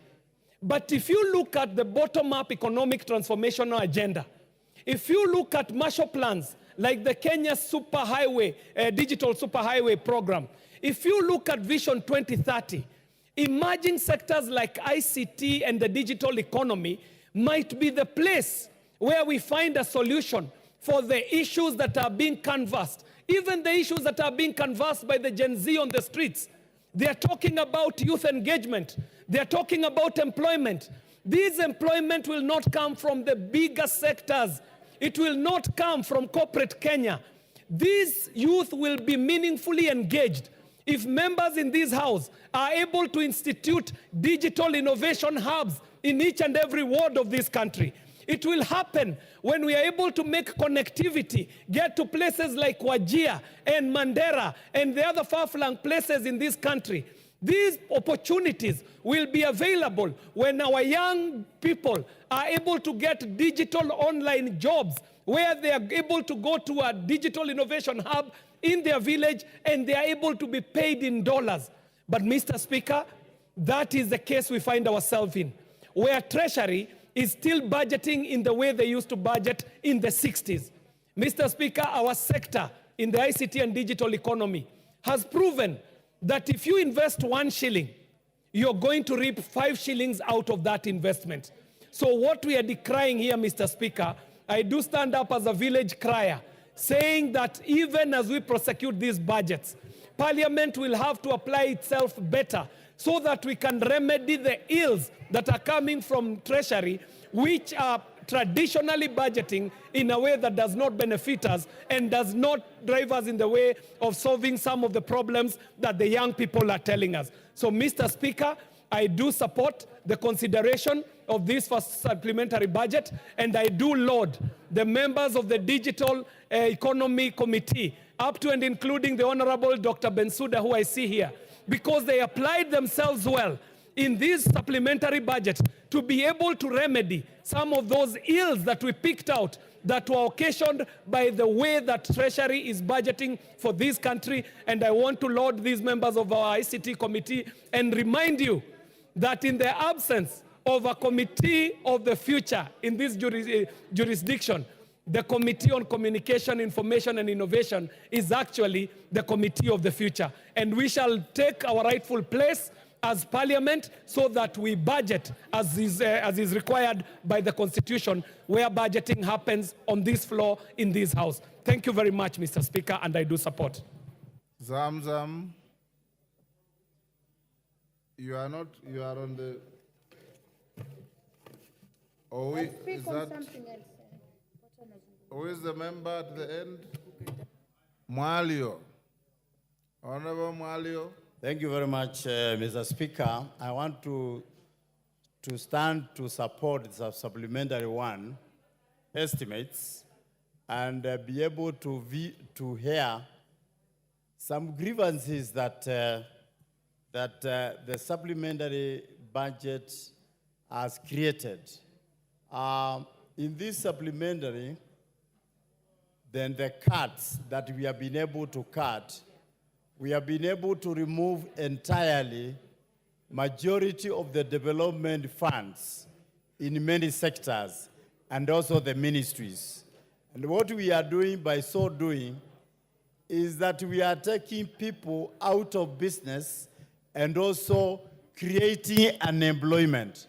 Because if there is no development, it means that the contractors that have been able to be given some contracting, they have been able to win some tenders, and they have been able to do some works. They are going to have pending bills, and also they are going to lay down the workers that have been employed and engaged in those contracts. Therefore, it is very important to think out of the box, to be able to at least to keep some little money in a development instead of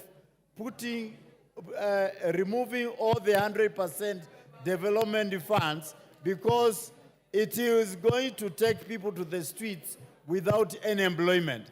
If you see the building sector, whereby the contractors normally engage with the government, because the government is the biggest employer of all the contractors, then those workers are going to be left with any job because there is nothing for development for this year. Number two, in our Committee of Trade, Industry, and the Cooperatives, we had checked whereby we can take out money and put whereby we can create some employment in some EPZ, SEZ, in the river tax, in the new KCC, whereby we were creating some jobs for the Kenyans. Because the Gen Zs are crying because there is no employment. So let us think to be able to be conscious to create some employment so that we can accommodate some of our young people that are in the streets every day. So we will be able to maybe to make some amendments in the third reading so that we can be able to create some room even for some people to create some employment somewhere so that these young people can be engaged in some of the developments that are going on. We were told that in the EPZ, they are all lined up of investors who are coming up to invest in those sheds. And those sheds, the money has been removed. So we will not be able to create any employment, and also the investors will find there is nothing, no infrastructure that has been done for them to be able to engage in a meaningful manufacturing, in a meaningful engagement with the government. So let us think twice as we remove and we make the future budgets, so that our goal should be more so by creating employment. Thank you very much, Mr. Speaker. Wamshomba. Thank you, Mr. Speaker. Allow me to give my opinion on the debate concerning the budget estimates that have been tabled. And I want to, first of all, thank the young people of Kenya, because it is because of them that they have given us an opportunity to review these budget estimates and relook at areas where we can be able to reduce our expenditure and plan our money economy in a better way. Mr. Speaker, whereas I support the intentional move by the Budget Committee to allocate more funds in areas where the young people of Kenya may benefit through jobs creation, and more specifically, when I talk about job creation, I'm talking about the value addition areas and processing that has been given more attention and allocated more money. The school feeding program that has been able to be given 3 billion shillings. That is a positive move, Mr. Speaker. The intentional move to add more resources to TVETs and Kenya medical training colleges so that we can accommodate more of our young people into the training. And the intentional move to add more money in value addition projects like the ultra-modern fish processing plant in Liwatoni, and many other value addition ventures that has received a positive increment on money allocation. Mr. Speaker, whereas I appreciate that the young people of Kenya have been given an opportunity to get more busy with such ventures in value addition, I'm quite concerned because the current president, His Excellency William Samoei Ruto, when he was the deputy president, has pledged many times that he's going to provide milk coolers to most of our farmers in our villages, Githongori constituency being one. Mr. Speaker, his promises has never been fulfilled. And we do understand it is because maybe there was limitation on funding. So the fact that this proposal has allocated more money into buying of milk coolers in this country to a tune of 2 billion is a positive move for me. Not because the farmers did not have the coolers, but because more coolers will create more opportunities for our farmers and across the value chain to create jobs even for the young people. But Mr. Speaker, I'm glad that the chairman of the Budget Committee is in the House. And I would want to have some clarification why the money that was allocated for coffee cherry fund has been reduced with 1 billion shillings. This is something that I have been raising since the beginning of this year. We were promised that we are going to get 4 billion shillings for cherry fund. Later on, we were promised that our farmers, the coffee farmers, are going to be given 6 billion shillings to clear our debts.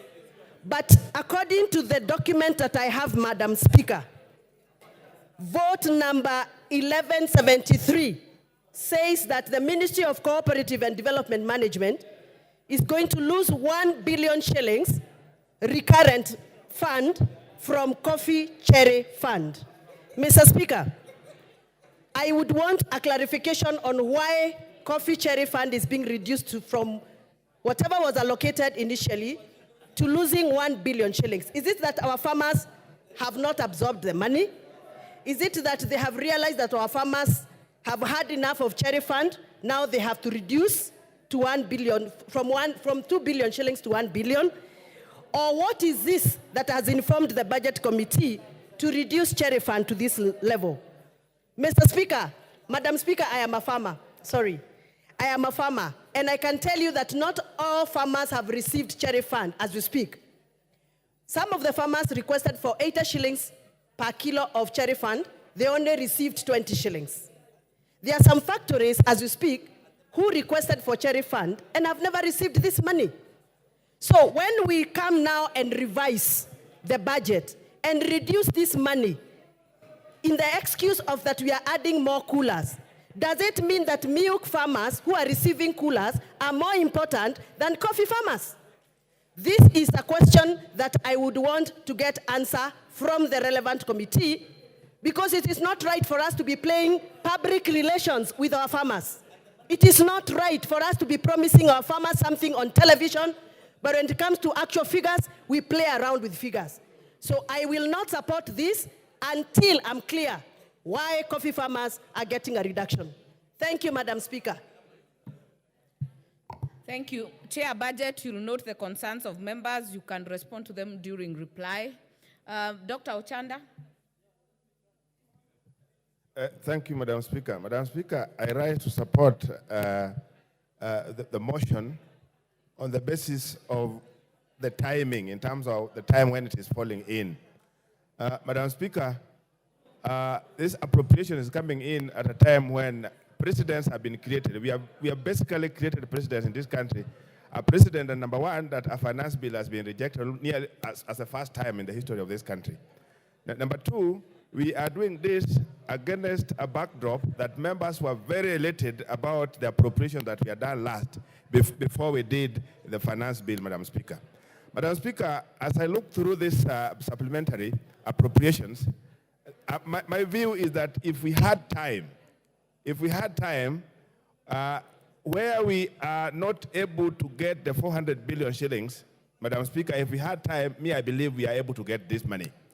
Number one is the amount of what is appearing as vote and programs that are placed in different departments, but are getting monies differently. If we went ahead, particularly to synchronize in terms of, for example, if you look at the Department of Immigration, there are things that are talking about population services. Population services are in immigration. Then we also have issues to do with population in planning. I want to believe that if these things were merged and were looked at as one, we would have saved quite a bit of money here. The same goes to where we are having Department of Irrigation, we are having Department of Water. I think these are areas where, if we looked at thoroughly, there are areas where we can make savings. But beyond that, Madam Speaker, since all this began, the head of state has indicated scrapping of more than 40 parastatals. These parastatals are already still here in the supplementaries with allocations through the departments that they fall. So, Madam Speaker, if we looked through this, if we had time, and I think this is exactly what the Budget and Appropriation Committee needs to look at, the issue of cleaning duplications and the issue of costing and marrying together the monies that were supposed to be going to the parastatals that are being scrapped, then if we put them together, Madam Speaker, I believe we are able to get the 400 billion that we are looking for by cutting some of these areas in terms of the budgets that were necessary. The other thing is the whole issue of pilferage. If we are able to get to close all avenues of pilferage, all avenues where we are getting issues of corruption, particularly today the President has pronounced himself to the issue of procurement. I think if we closed all these avenues, Madam Speaker, I believe and I strongly believe that we are able to get the 400 billion shillings that are making us get to this arrangement where there's no money for development, Madam Speaker. Thank you very much. Member for Manyata, Honorable John Gitonga, are you on this one? If not, I'll give to member for Sirisia. If not there, I'll give the member for Tetu. Honorable Geoffrey Mwangi. Thank you, Madam Speaker, for the opportunity to contribute and support this supplementary budget. Madam Speaker, we are in a very, very interesting time as a country, because for the first time, matters economy, matters governance are taking center stage in this country, something that we have not had in a long, long time. And it is good that we are relooking at our expenditure. It is good that we are relooking at how we raise funds. It is good that we are looking at how we finance the governance of this country. Madam Speaker, I would like to start by calling out our Treasury. Because, Madam Speaker, partly some of the problems that we have found ourselves in may have been the lack of thoroughness that we have exhibited in how we have prepared the different financial documents, be they budgets or be there appropriation. And Madam Speaker, it is important, without preempting debate on the individuals who have been selected to take charge of Treasury, to say that it is important that we get the best brains at Treasury.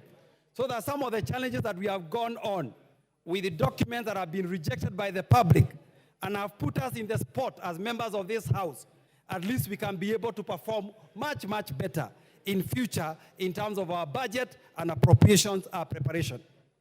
Madam Speaker, having said that, even as we try to exercise different austerity measures, even as we try to juggle with the minimal resources that we have and move them around to be able to satisfy the different needs in our country, it is important, Madam Speaker, that we continue and maybe even up the ante on the war on corruption and the war on wastage. Because, Madam Speaker, sometimes we talk about austerity. Then we realize the only austerity we achieved is by cutting in, important programs or reducing funding to important programs. But the money that gets lost through wastage, the money that gets lost through corruption remains the same. And as some of the people who have said here, we not only need to look at the national government, but we also need to look further down into the county government. Because if we do not win the war on corruption, we will continue talking about austerity. We will continue talking about not raising enough resources for a long, long time, without achieving whatever, any meaning of progress. Madam Speaker, it is important that we also create a lean government, a government that is small enough to meet the needs of the people, but also big enough to execute the mandate that it has been given. I personally believe, Madam Speaker, that the government has no business being in business. And that is why when the president calls out and says that there are some parastatals who would like merged or who would like wound up, that is something that I support. In this country, Madam Speaker, we have over 350 plus parastatals. Some of them have duplicated functions. Others can barely even survive without getting the annual budgetary support that they get from Treasury. Madam Speaker, we have to say what is important. What is the work of a government? It is to provide education. It is to provide things like health services. It is to provide things like security and the rest. When the government is in the business of, milling machines, the government is in the business of, milling cotton and things like that, those are things that can be best done, and they've done even better by the private sector. And Madam Speaker, if you look at this country, you can tell me any service that is offered by the government, especially those parastatals, which does not have a problem. When it comes to power, we have issues of reliability, we have issues of adequacy, and we have very many other issues. Where the services offered by the private sector, in a lot of instances, move so much better and are even cheaper. So it is time that we started looking at what is the core mandate of the government and ensure that only those functions are supported. But even as we work on this budget, and to support my chairman of the ICT committee, we must look into the future. We have continued putting a lot of money in the traditional brick and mortar economy, and we have forgotten to be futuristic. If you go to the United Arab Emirates, they have a minister for AI. They are thinking about futuristic things of where the world is going. We still have, and rightly so, an obsession with roads, an obsession with water, and those are all good things. But as we fix the past, we must also continue talking about the future. How much money are we allocating in research? How much money are we allocating in AI? How are we helping to build a futuristic government even as we take care of the past? So, Madam Speaker, I rise to support the supplementary budget, but I request that the chairman of the budget committee and his people at Treasury continue to do a budget that is purposeful, that is helpful for this country going forward. I rise to support, Madam Speaker, with those comments. Thank you. Chair at National Administration, Honorable Tongoyo. Thank you so much, Madam Speaker, for giving me an opportunity also to add my voice into this very important debate. Madam Speaker, from the very onset, I want really to appreciate and commend the Budget Committee led by their very able chair for burning the midnight oil to have this report ready. In fact, Madam Speaker, About last night, I was trying to call the chair, and he told me he went to bed around 4 a.m. And at the same breath, Madam Speaker, also want to commend all chairs, departmental chairs, who actually also participated in making this possible. Madam Speaker, it is good to appreciate that we are doing this supplementary budget during a very hard moment, because it was actually primarily cuts resulting or occasioned by the stepping down or suspension of the Finance Bill 2024, which has really caused a lot of cuts across the all sectors, which we have got no option. We had just to accept as it is. But having said this, Madam Speaker, I want really to appreciate that the Budget Committee had really tried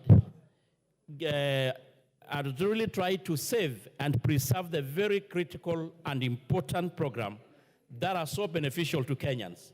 And just to mention a few, Madam Speaker, under the supplementary budget, there's still provision of money to absorb our GSS, which is a very positive step forward.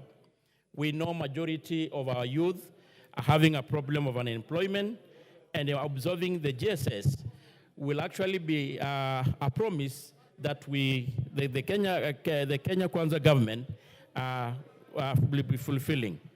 Madam Speaker, in the same budget, there is an increment for our police officers and the prisons, warders, and it's actually across all the security sector.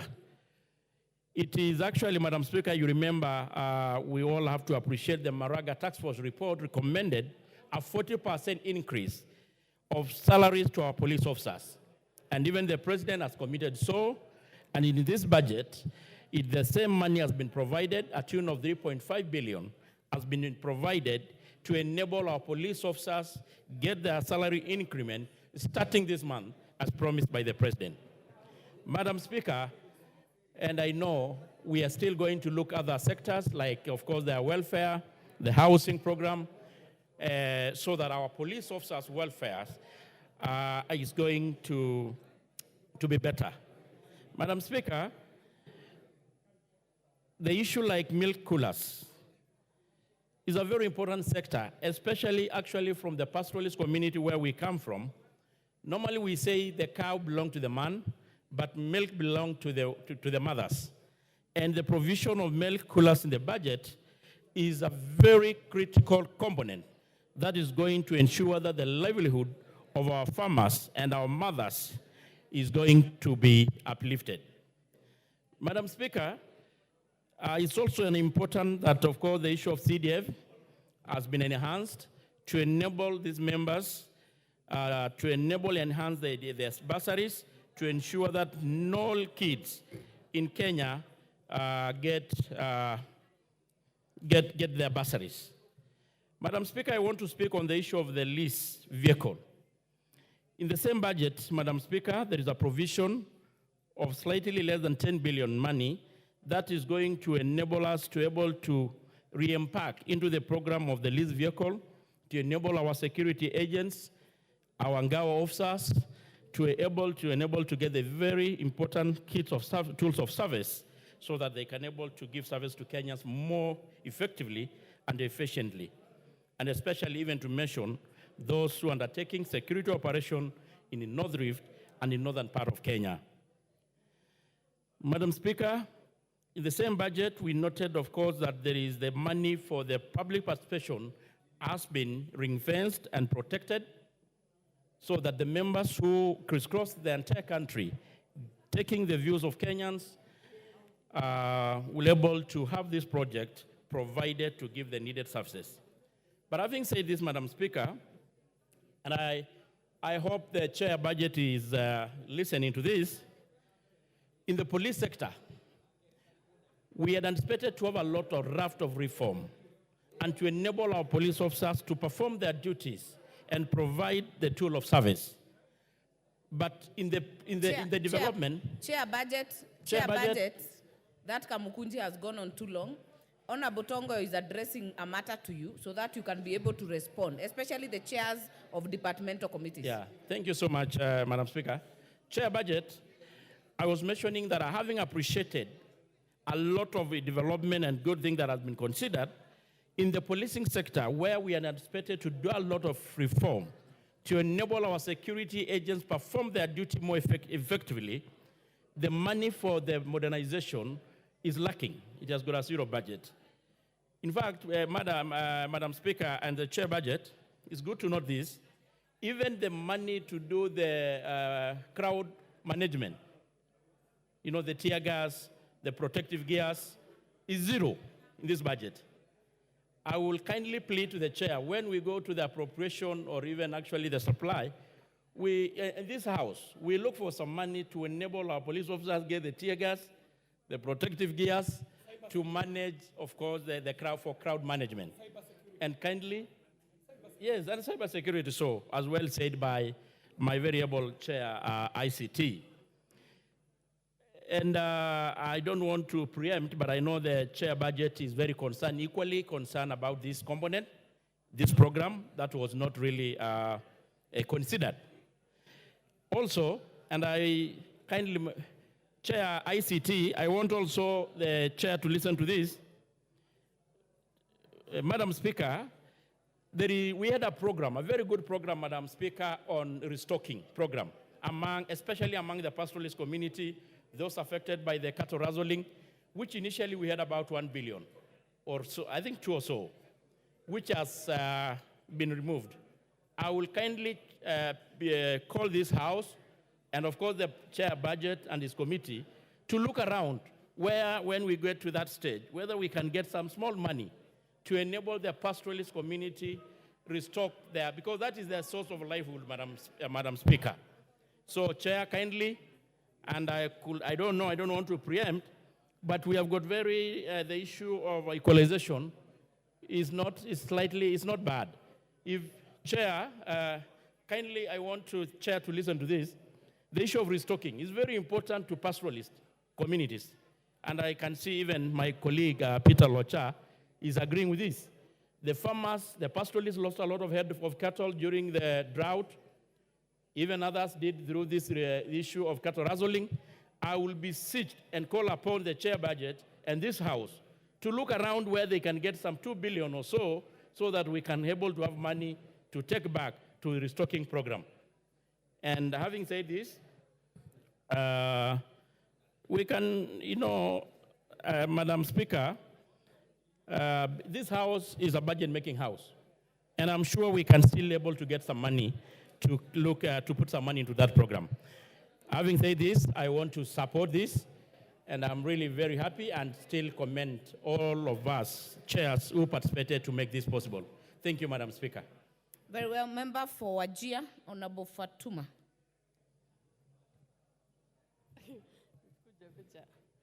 Thank you, Madam Speaker. I would like to make my contribution on this budget, the supplementary estimate for the financial year 2024-25. But before I do my contribution, Madam Speaker, and I want to get your attention, Madam Speaker, can I get your attention, Madam Speaker? I want to get your attention, Madam Speaker. Yes, I want your attention, Madam Speaker. I said before I do my contribution, I want to express my disappointment, to be honest. I came here very early in the morning, and my card was in the computer. And not just me. Some of the new members in this parliament have been wanting to speak from yesterday. But I don't understand what happens in this clerk office that we are not given a chance to say something. And for once, I want to talk to the leadership of this House. Mr. Ichungwa, if you can hear me, I'll be more than glad if you hear me, Mr. Ichungwa, that us, the members, the first-timers, we also want to speak. Mr. Ichungwa, I was saying, I want to talk to the leadership of this House. The new members of this House, they come here very early. They are not given a chance to say something. And I really don't understand what is going on in the clerk's office and the speaker.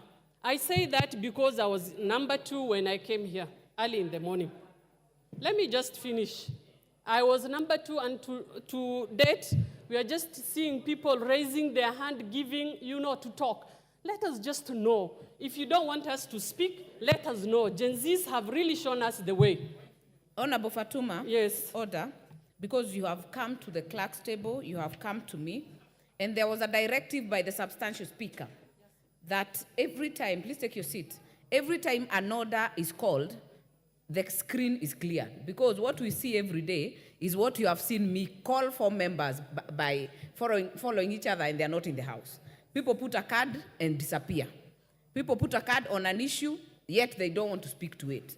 So we are implementing that every time a new order is called, and you can also not put a card in the morning to speak in the afternoon. You'll understand, and we have tried to explain to you. So I hope that is clear enough as guidance not only to you, but to the House. Thank you, Madam Speaker. Well noted, but I was, again, the first person to enter this House this afternoon because I really wanted to be heard. And I still say I'm disappointed by the You're leadership on the floor, of the Honorable House. Fatuma. Please. So having be said heard. that, Madam Speaker, I'll move to what I wanted, my contribution, Madam Speaker. First, I would like to thank the committee for agreeing with the Gen Zs for taking a budget cut. Indeed, I want to appreciate the Gen Zs for forcing not just the members of Parliament, but Kenyans in large, for accepting to live within their means. And having said that, Madam Speaker, there are institutions that gained. I want to applaud the committee for looking at the doctors, the internship doctors, the JSS teachers, and the feeding programs so that our children can be fed. Madam Speaker, the elephant in the room, Madam Speaker, still we need to go further and cut our court according to our size.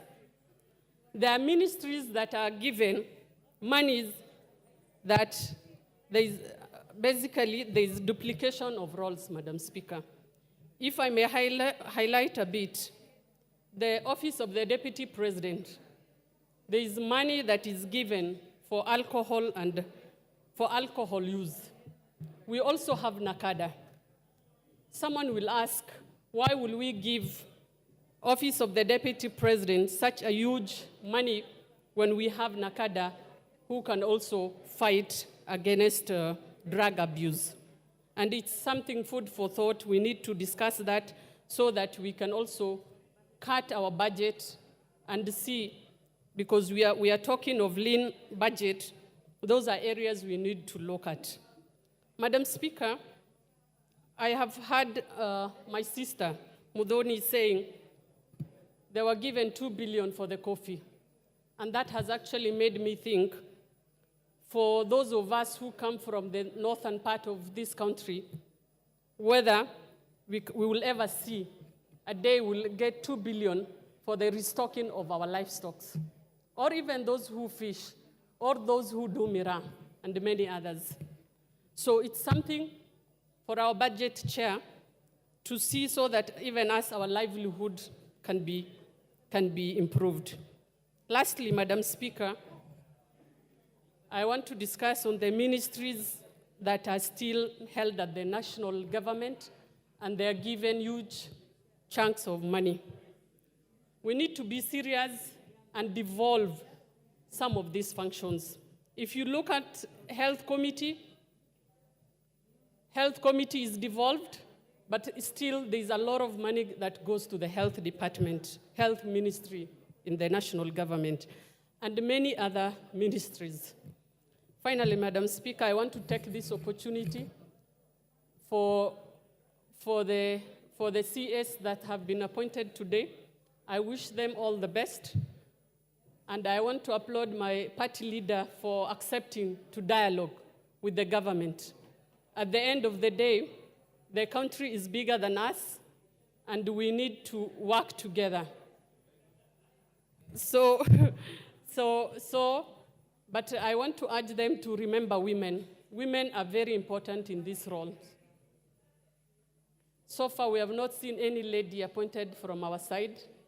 Hopefully, we'll still get. I hear there are some positions which are pending. And we'll see whether the likes of Millie and Rosa and Esther Passaris will get a chance to serve, even myself, to serve in these ministries. So having said that, thank you.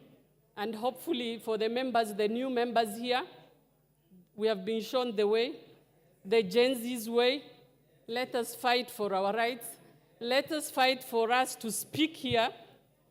We will not allow members who have come here thrice or 4 times to be repeating, and we sit here waiting for us days and days to just say one word. Thank you, Madam Speaker. Thank you, Honorable Fatuma. Just to correct you, no CS has been appointed, just nominated. It is this House to take them through the vetting and finally the appointment by the President. I'll give this chance to the Majority Leader.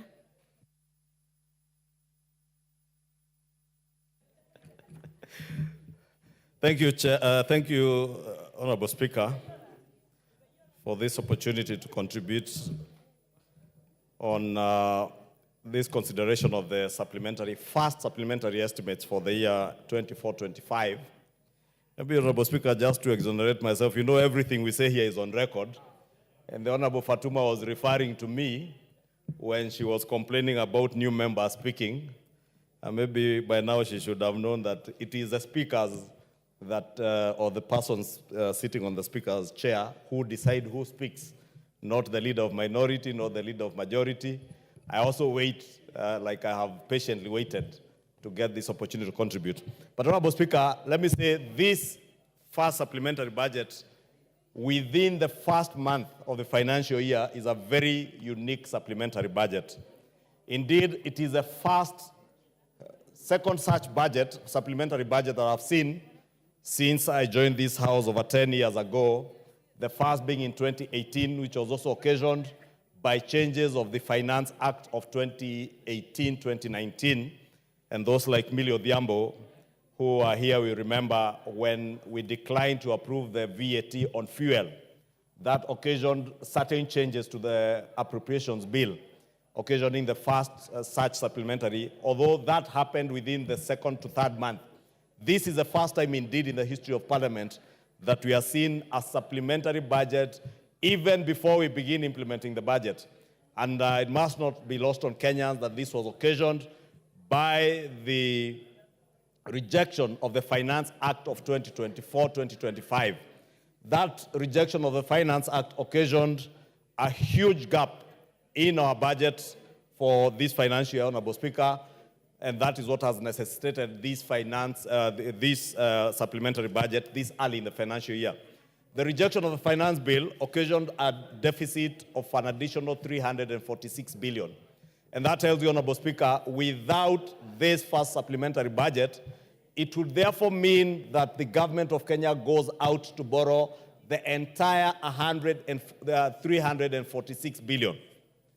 Members will note that this supplementary budget is only reducing our budget by a total of about 146.3 billion. There is therefore another gap or a fiscal deficit of an additional 200 billion, part of which, Honorable Speaker, would be covered through additional revenue-raising measures and other austerity measures that will be carried on in the course of the financial year.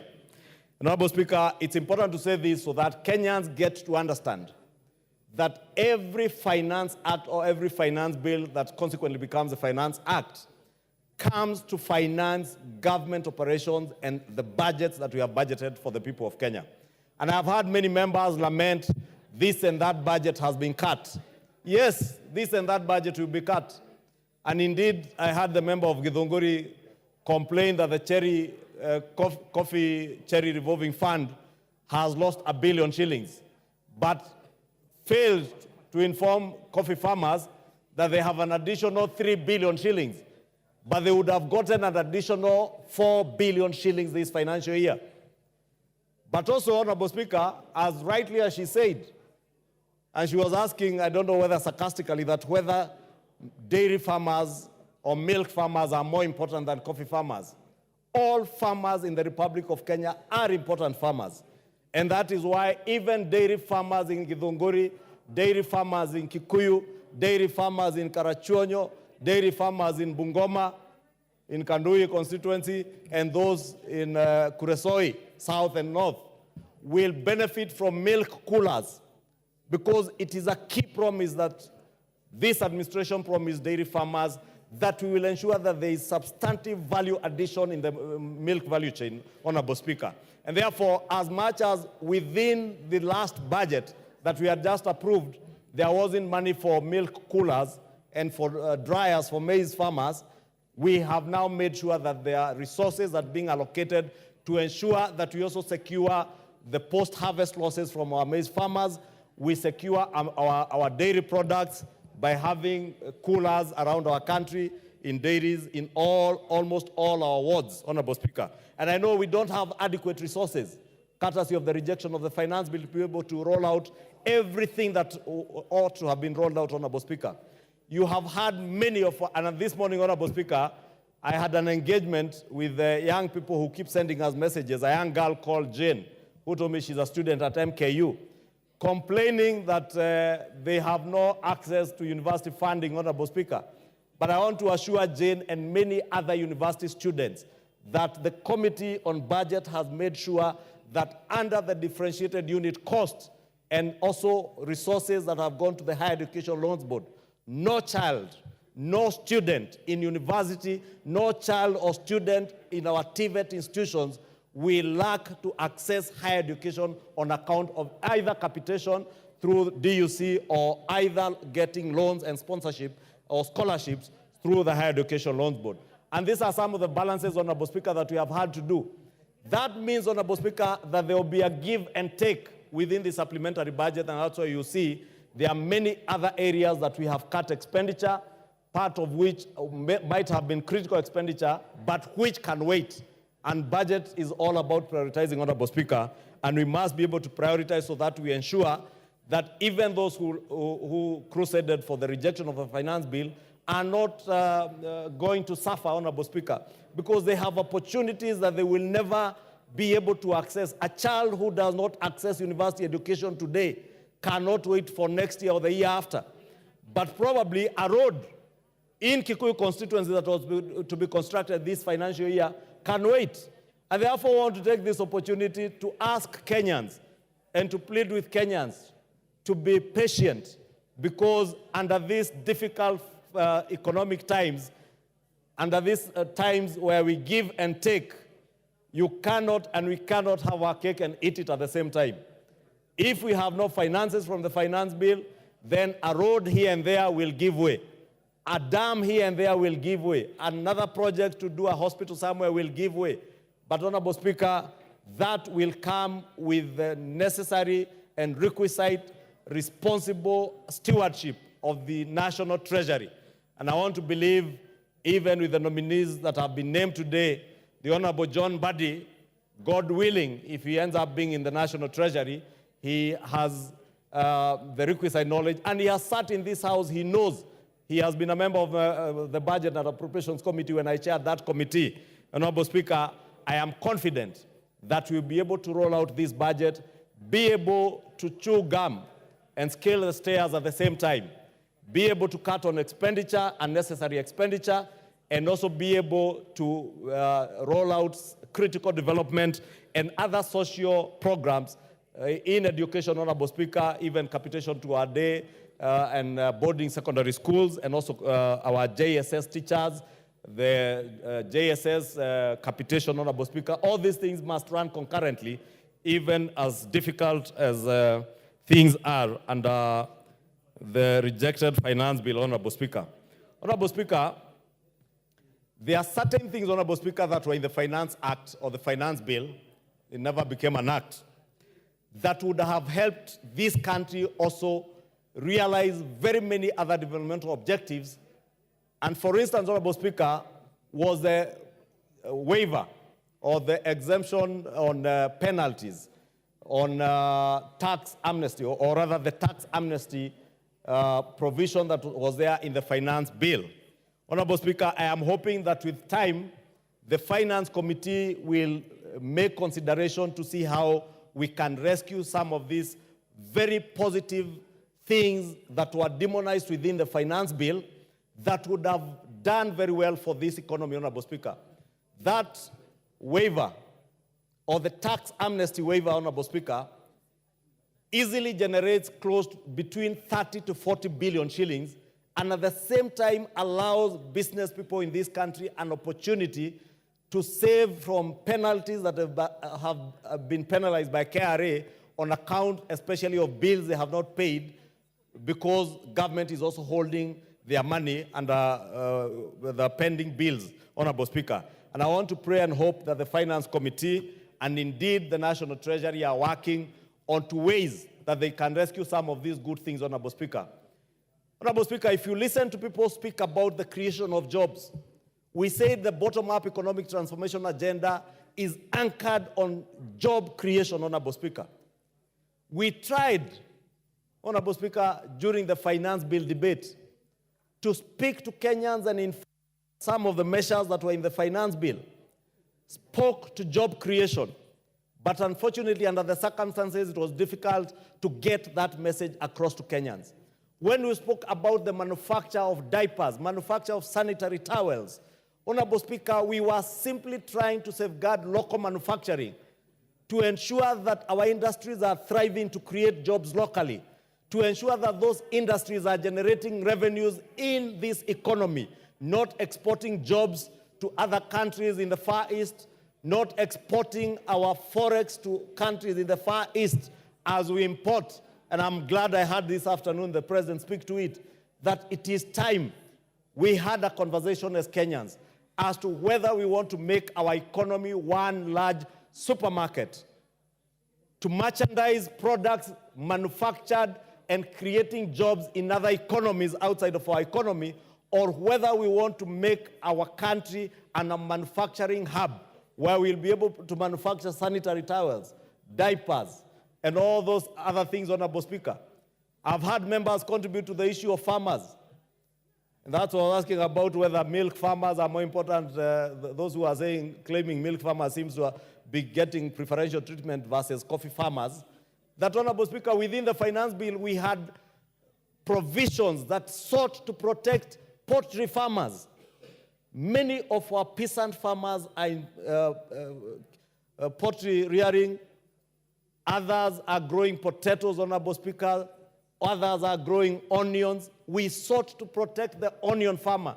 We sought to protect the potato farmer, the poultry farmer from cheap imports of eggs, of potatoes. What reason is there, Honorable Speaker, for us to be growing onions in Loitoktok or in Kieni, in Nyeri County, and allow the importation of cheaper onions from Tanzania at the expense of the farmer in Kieni?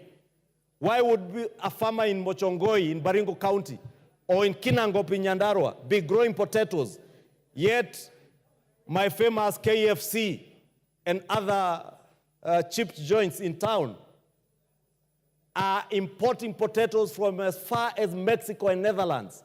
We must protect our local farmers, Honorable Speaker.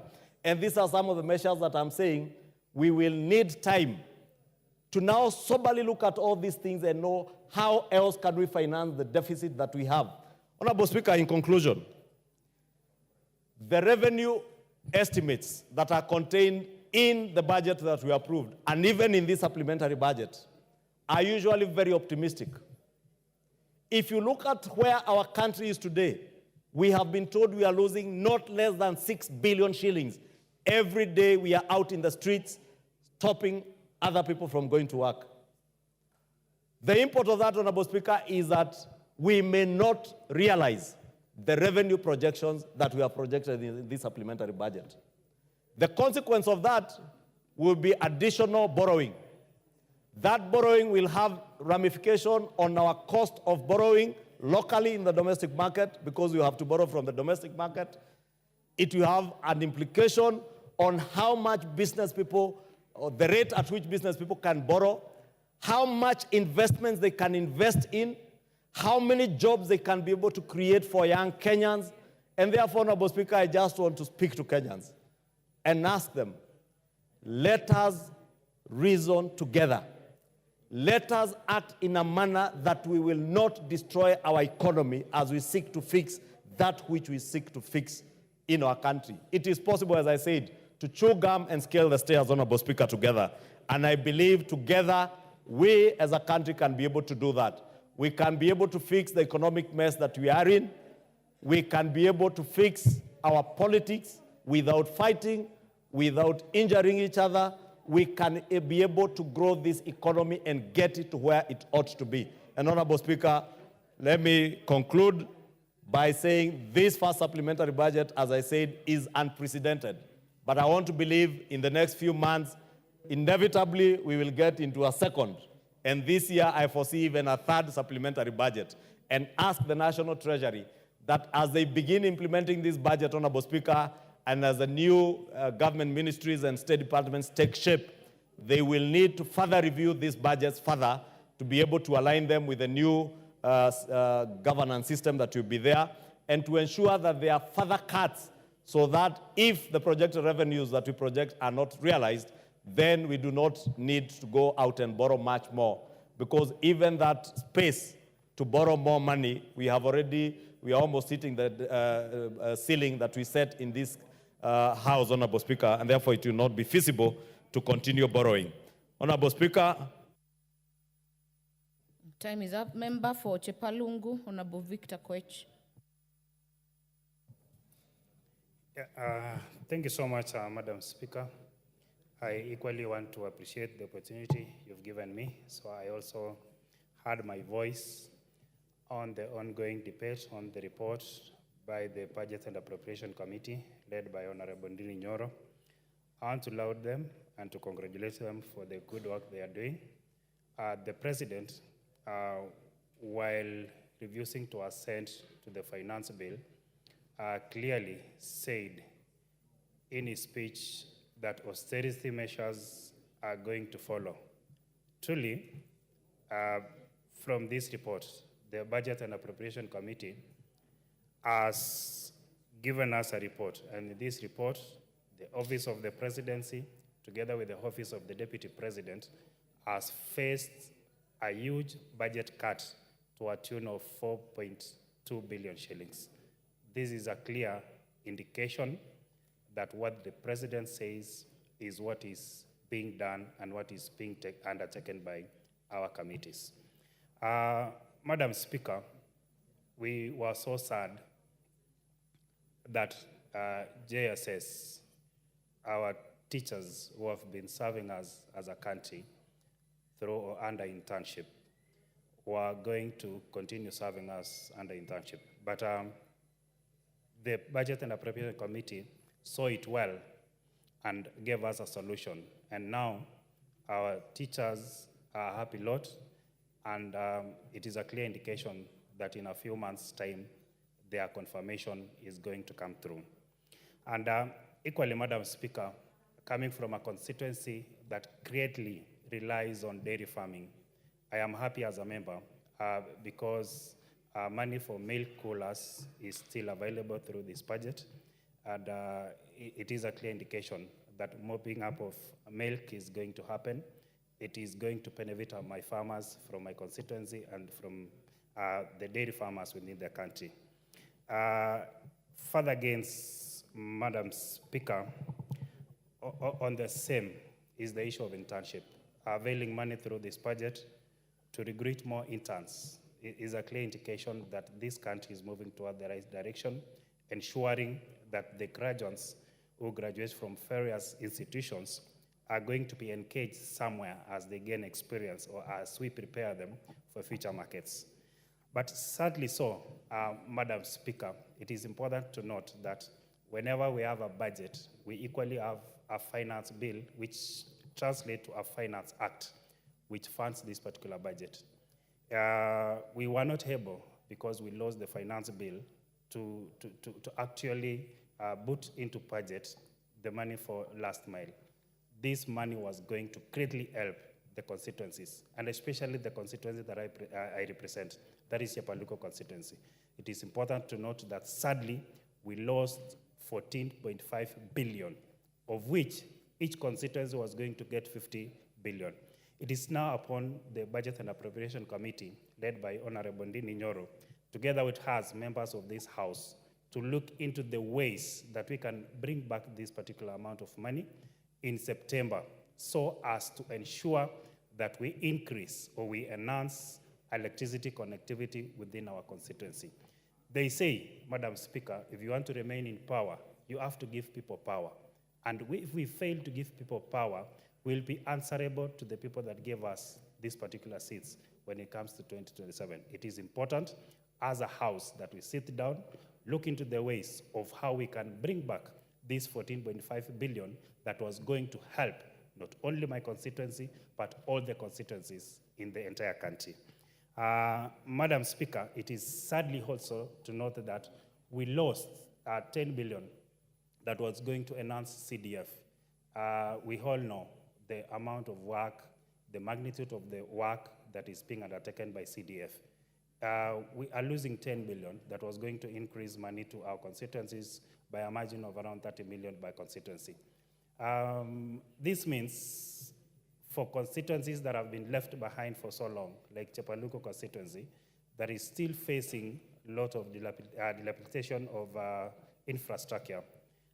Madam Speaker, this money would have greatly impacted on the infrastructure within the constituency that I represent and equally to the entire country.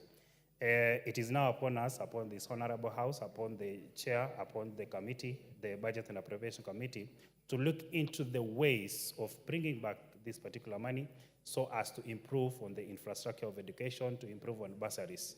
In the rural constituencies that we represent, Madam Speaker, most of the people that go to school rely heavily on bursaries, and we don't enhance it, it means that we are not coping with the increase in population.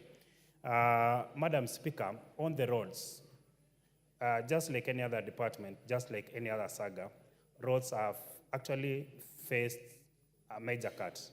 Entirely, as a budget, we are losing over 100 billion. Roads is a major critical infrastructure that is going to spur economic growth within our constituencies. The finance bill that was drawn out that didn't work was seeking to find and allocate money and appropriate money that was going to handle roads that have been orphaned for so long. In our constituency, cutting across 3 constituencies, that is Daraja Sita, Chebole, going to Chebunya and Emuru Adigiri, we have a road that was done that was low volume, that requires maintenance. This money is not available simply because we didn't find money. We didn't pass, we actually passed, but it wasn't ascended, the finance bill. It is now upon this House, upon the Budget and Appropriation Committee to sit back together with the chair for roads and find ways. We need to find ways of handling these particular roads. They are major connectors, but sadly, Madam Speaker, they have remained unpassable for so many years. We've been promising, but the promise is not coming. It is now upon this House that we sit down, analyze our budget well, find ways and possible solutions of allocating money to these particular orphan roads. Because if they remain unmaintained for this long, we will lose the purpose for which they were constructed for. And Madam Speaker, having said so, equally, the 3 things that we are elected to serve our people majorly is on water, electricity, and roads. On water, if we are continue to underfund the water sector, then it means, Madam Speaker, our people will not access clean drinking and even domestic water. If it so exists so, Madam Speaker, we as a country are not leading in the right direction. And even as we lament and talk about this budget, it is not appropriate that we sit back and say we're not going to make further adjustment and allocate more money into water sector. It is now upon us, upon the chair, that we should allocate money to water. We should deliberately allocate more money to energy, to roads, and to education. Sadly, Madam Speaker, the Ministry of Education, or the Department of Education, lost money for infrastructure. This money for infrastructure normally comes in to add up to what CDF does.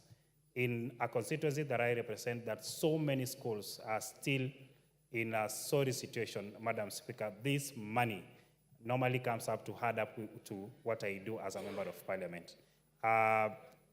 Kneeling, or actually saying that this money is no longer available, is destroying a constituency that was going to develop further. It is now upon the chair, and I implore upon you, Honorable Ndindi Nyoro, to find ways. The infrastructural money was critical to rural constituencies. We implore upon you, together with your committee, we will help you as a house to find ways of bringing back the infrastructural money. With so, a few remarks, Madam Speaker, I want to say I support the appropriation bill. Thank you. Thank you. Member for Nairobi, Honorable Passaris. Thank you, Madam Speaker, for giving me this opportunity to speak to this historic supplementary budget. But before I go to the budget, I want to say that yesterday was a very sad day for my county. From the daytime when there was demonstrations, we saw the residential areas of Pipeline, and through the night, the residential areas of Zimmerman in Roysambu being tear-gassed, houses and apartments. It's a highly congested area, high populace. I spoke to the member for Roysambu this morning, Honorable Mwafrika, and he was equally disturbed by what was going on. I spoke to the acting IG, Douglas Kanja, and the Nairobi RPC, Bungei. And, Bungei said to me that, look, Esther, it becomes very difficult when you're having people trying to go to a protected area, and they're all roads leading to that protected area where there's also refineries which could cause more damage if somebody tried to tamper with them. So, it's a thin line. And it takes me back to what's going on in the Middle East, where we see the casualties of women and children because of a war that shouldn't really be there. And I really want to appeal to the Gen Zs.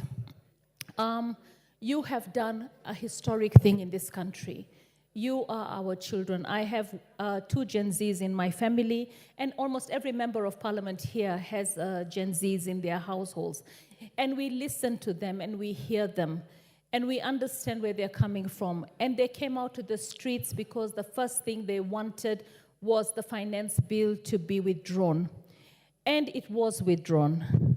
And then they wanted the president to go on X, and the president went on X. And then they wanted the cabinet to be dismissed, and the president dismissed the cabinet.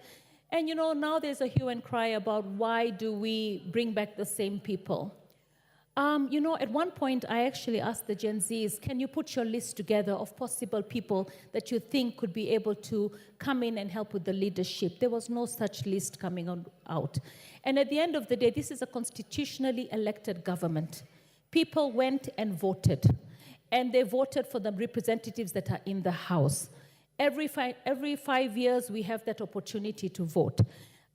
You don't want to wait for 5 years, but you cannot disrupt the entire country. We've seen enough bloodshed. I hear Gen Z saying, oh, we are not responsible for the bloodshed, it's the police.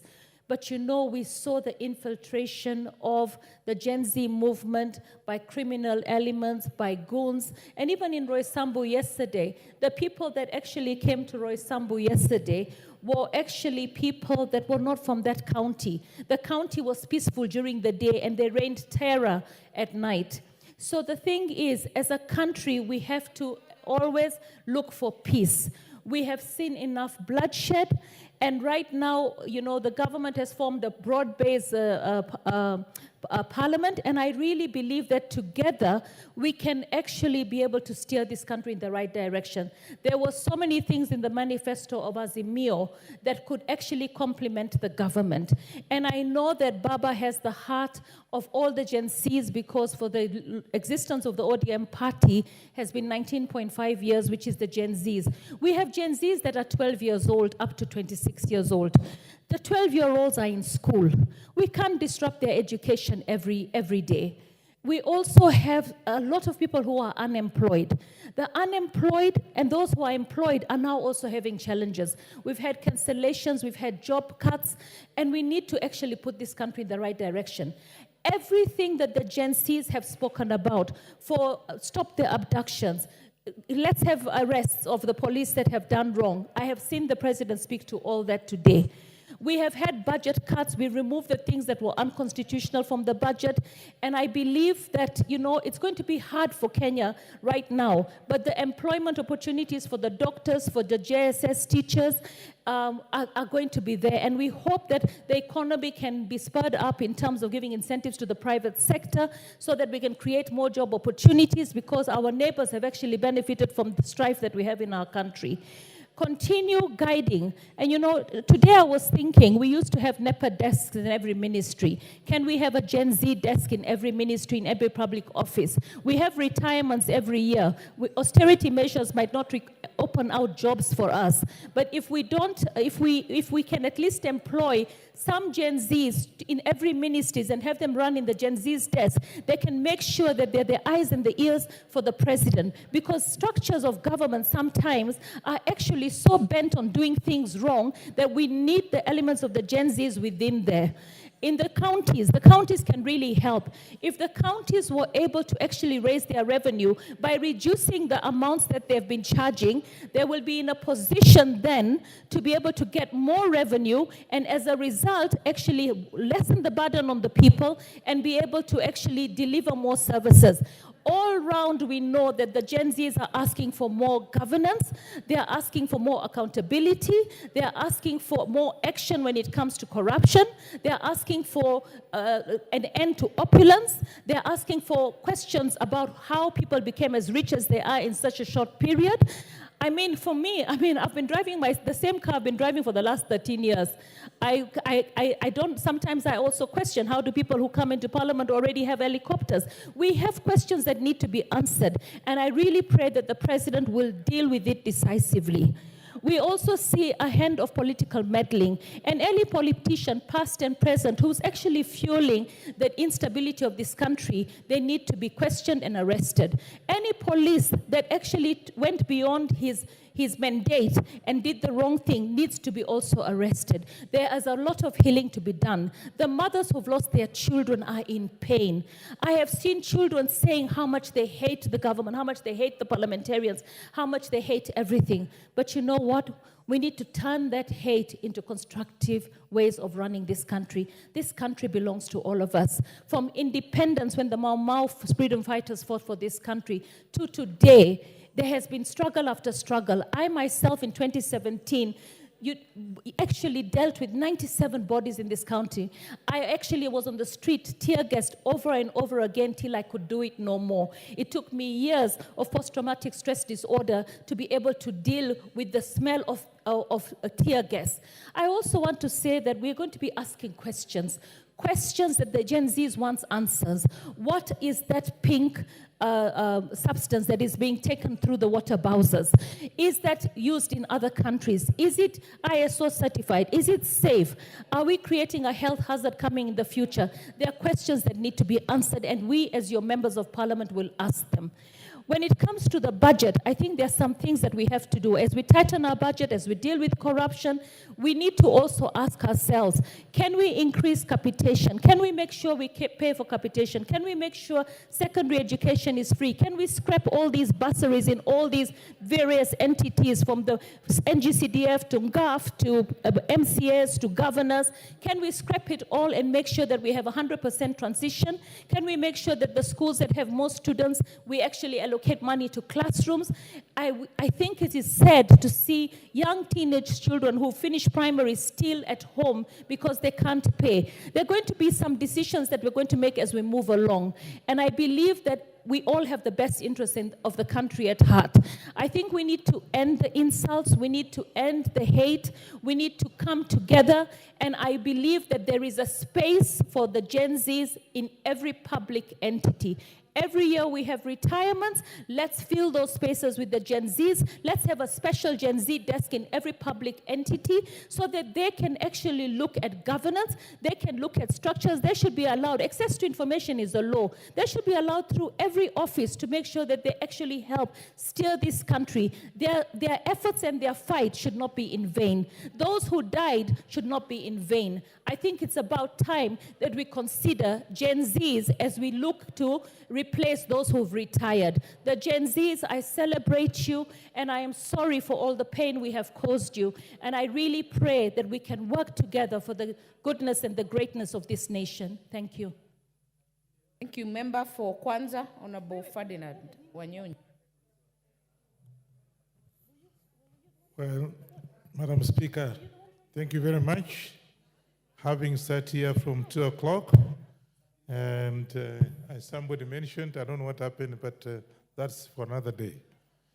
I just want to echo, I think we have talked about this.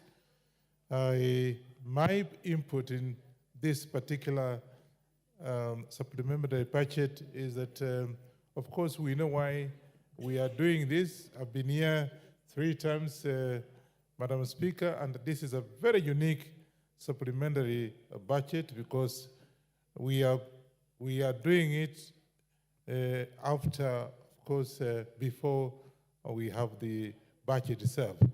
Therefore, I think we are just having the inputs, and I think the chairman and other people should actually take into consideration whatever contribution these members are putting. It's important that he takes note of it. One very important thing that I've noticed that we've had a lot of cuts. Now, we therefore should, as a guideline, let's complete the projects, the ongoing projects before, because we have no funds.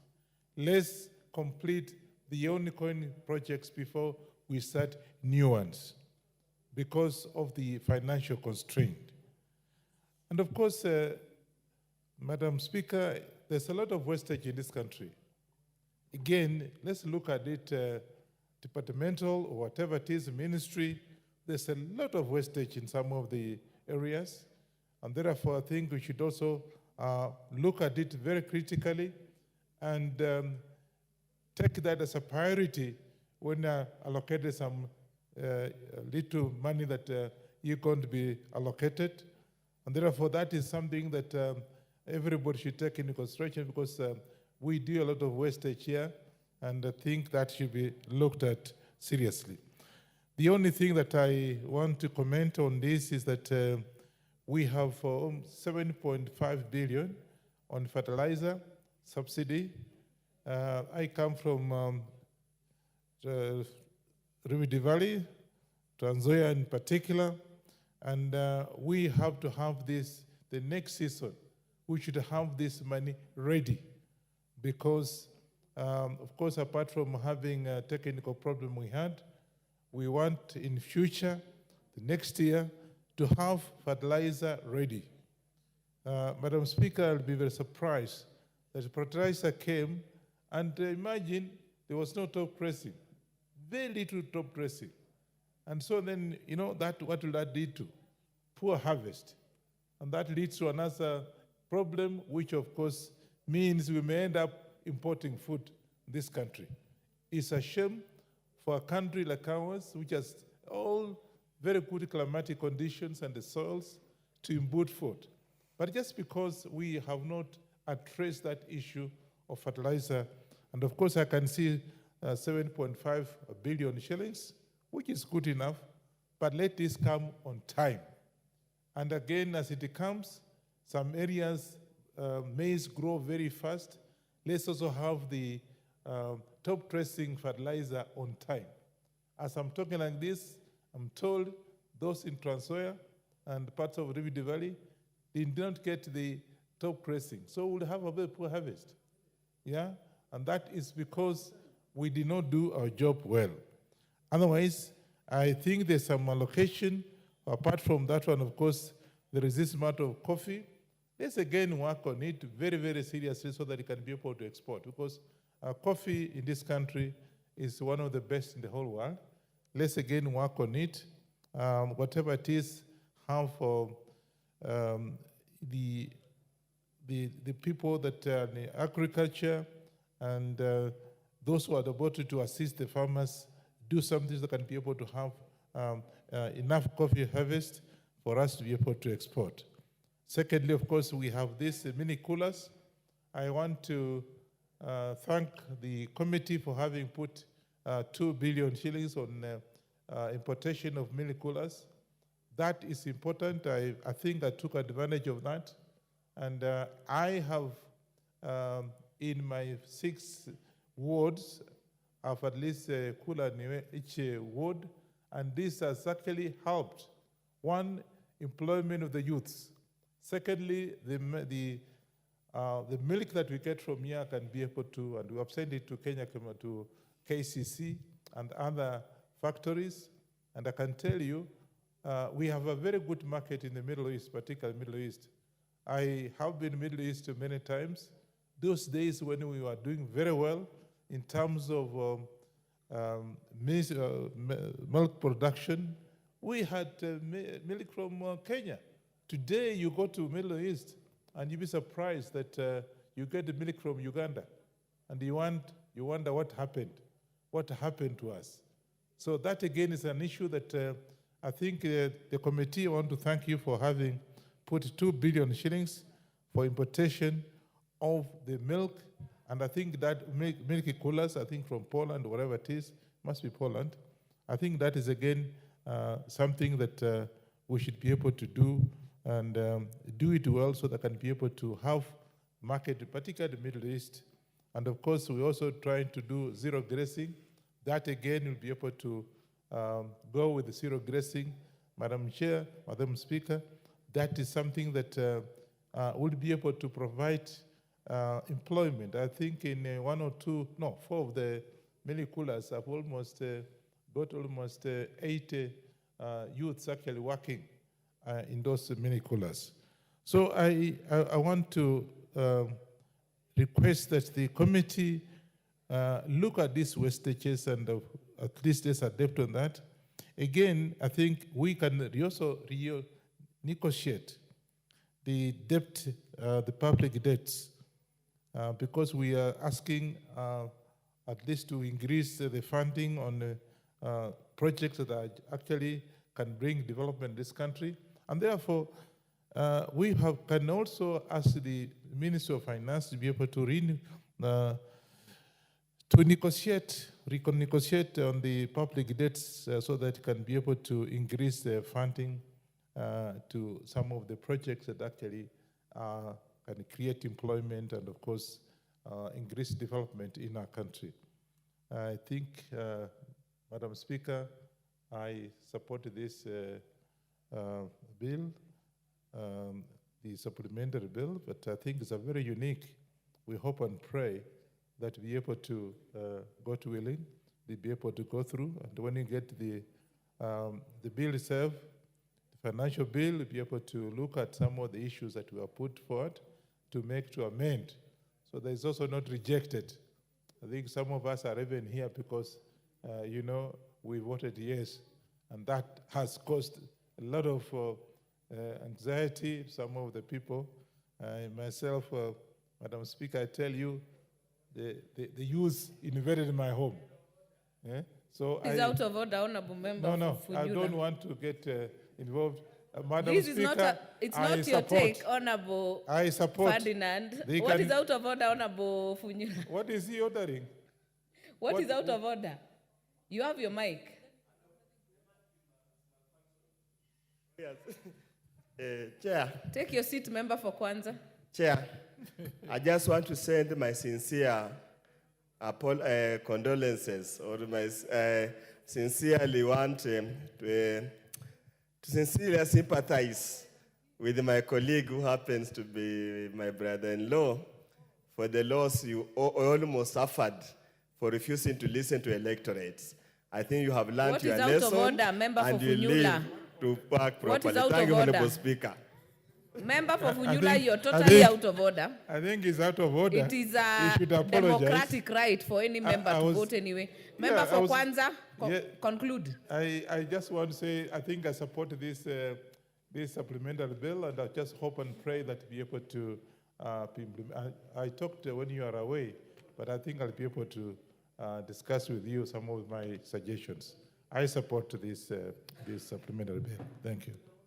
Honorable members, I know I've gotten a lot of interest on this motion and some questions because in the morning the debate had been limited to 5 minutes, but because we did not limit it on this sitting to 5 minutes, you cannot do that mid-debate. But honorable members, 10 minutes is a maximum. If you all speak and limit it, many of you will speak. And just to also note, today we are sitting all the way to 9 p.m.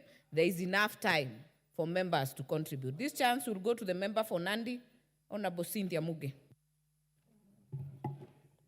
Thank you, Honorable Speaker, for giving me an opportunity to contribute to this motion. And from the onset, Honorable Speaker, I want to say that I support this supplementary budget estimate, supplementary budget 1 of 2024-2025. Honorable Speaker, of course, when the budget came to our supplementary budget came to our attention, I was a bit disturbed, Honorable Chair, and I am a member of a Committee on Health. And Honorable Speaker, looking at the cuts that the health facilities were taking, right from Moi Teaching and Referral Hospital, Honorable Speaker, that was supposed to benefit from 100 million for a construction of a children's hospital to supplement the Shoe for Africa, Honorable Speaker. You know MTRH serves a very good number of counties, Honorable Speaker. Of course, my heart sank. Same to the ICU facility that was supposed to go there. Honorable Speaker, I was disturbed by the fact that KEMRI, which is the strongest and the greatest facility in matters advancing on the issues of medicine, Honorable Speaker, received a total cut of 400 million that was supposed to be meant for research and such kind of things, Honorable Speaker. Of course, Honorable Speaker, this makes my heart sink to see that Madari Hospital, that is handling the mental ill health issues, Honorable Speaker, in this country, received a cut, 100% cut, Honorable Speaker. And this is one of the facilities that we run to when we have issues of mental health, Honorable Speaker, or rather mental ill health, Honorable Speaker. Of course, it pained me, Honorable Speaker, to also see the national spinal injury, which is only one facility in the whole country, Honorable Speaker, that serves anyone who suffers from a spinal injury, Honorable Speaker. That facility is in dire need of funds for it to be upgraded and for it to be expanded so it can be able to accommodate and treat more people, Honorable Speaker. But this particular facility, Honorable Speaker, received 100% cut, Honorable Speaker, which is actually taking us back in matters development of health, Honorable Speaker. Honorable Speaker, when you look at Kenyatta University Referral Hospital that was supposed to benefit from the cancer center that's supposed to help us reduce the number of people that are actually going overseas for treatment, Honorable Speaker, receiving a cut, a humongous cut, Honorable Speaker, it actually broke my heart. But Honorable Speaker, looking at the gains or the winners of this particular supplementary budget, it speaks and it looks, it portrays a very good picture, Honorable Speaker, of this government that is paying attention to issues that are very primary and that are really important to this country. Honorable Speaker, when you look at education, it has been able to get a lot of money in terms of the recruitment of the 20,000 JSS teachers, Honorable Speaker, as opposed to the narrative that we were all setting into, Honorable Speaker, that since we did not have the finance bill go forward, therefore we cannot be able to generate money to run this government, then this will be the first casualties. Honorable Speaker, I am happy that we have a responsible government, a government that sits down and weighs what is more important and what is urgent, Honorable Speaker, and that is why we have the 46,000 JSS teachers confirmed and the 20,000 that are going to be hired as interns, Honorable Speaker. Honorable Speaker, the young men and women of this country will not be going without money under the HELB. They will be able to access their money properly, Honorable Speaker. We also have the issue of the school feeding program. Honorable Speaker, I have my own reservations in regards to how the feeding program, Honorable Speaker, is actually implemented and the beneficiaries. But that notwithstanding, Honorable Speaker, I would be very very selfish to actually say no to it when someone is going to benefit. So, Honorable Speaker, while we work on the structures to ensure that implementation is not only fair but also targeted, Honorable Speaker, I support and I am really happy that it was part of the persons gaining. Honorable Speaker, in health, we are going to have the universal health care. It has been a great beneficiary. We are going to have them get 8 billion. Honorable Speaker, the primary health care, the emergency and chronic diseases is also getting an allocation, Honorable Speaker.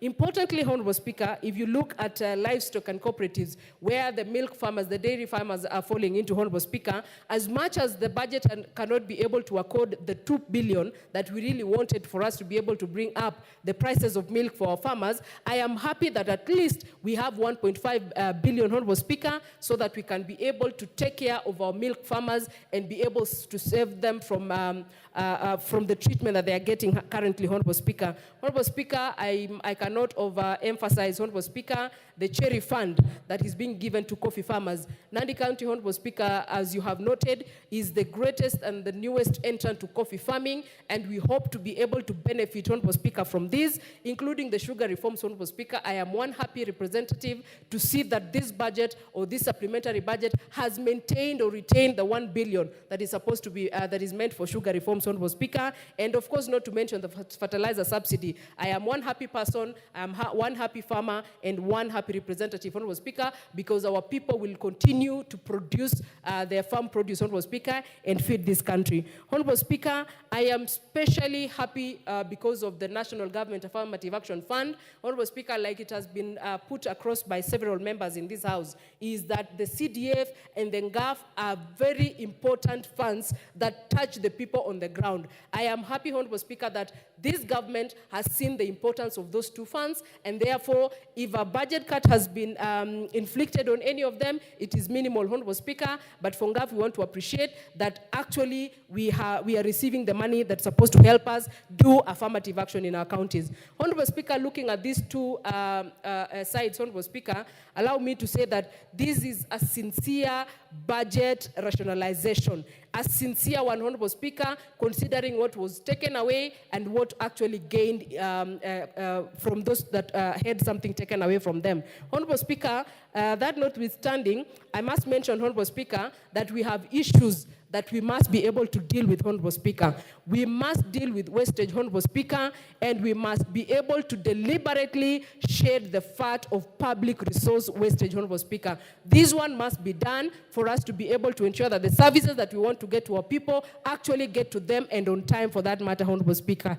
Honorable Speaker, there is also an elephant in the room that is called disbursement. Honorable Speaker, I have been in a legislative house. This is my 7th year, Honorable Speaker. And one single thing I have not been able to crack is something called disbursement. Honorable Speaker, it beats me that we can do a budget, allocate a certain amount of money, confirm using a finance bill, whether a current one or a previous one, that we can be able to get this money and we can be able to fund this budget. And at the end of the financial year, Madam Speaker, we actually get non-disbursements. We don't get that money given to the line ministry that was intended for, Honorable Speaker. It beats me, Honorable Speaker, and I think this is one thing as a parliament we must speak to, so that we ensure that at the end of every financial year, every single coin that was allocated to whatever purpose actually serves the purpose at that point in time, Honorable Speaker.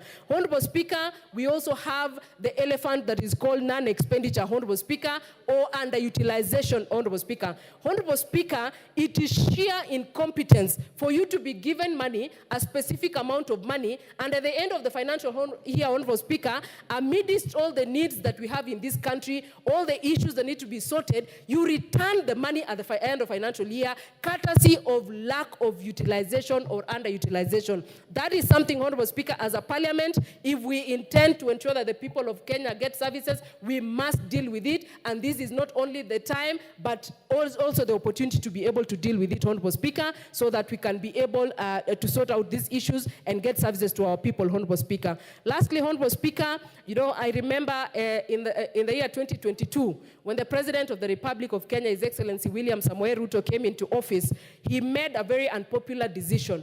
a decision to put to an end subsidies, Honorable Speaker. And when that happened, Honorable Speaker, it was very unpopular, but we have a very good result from it, Honorable Speaker, that it was able to stabilize our economic situation in this country, and we were able to see... Order, Member for Nandi. Honorable Catherine, what's out of order?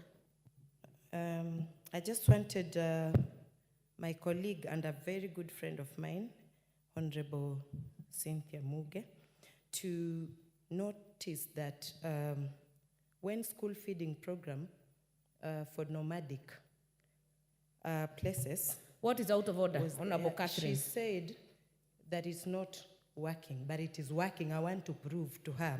Honorable Catherine, that is point of information.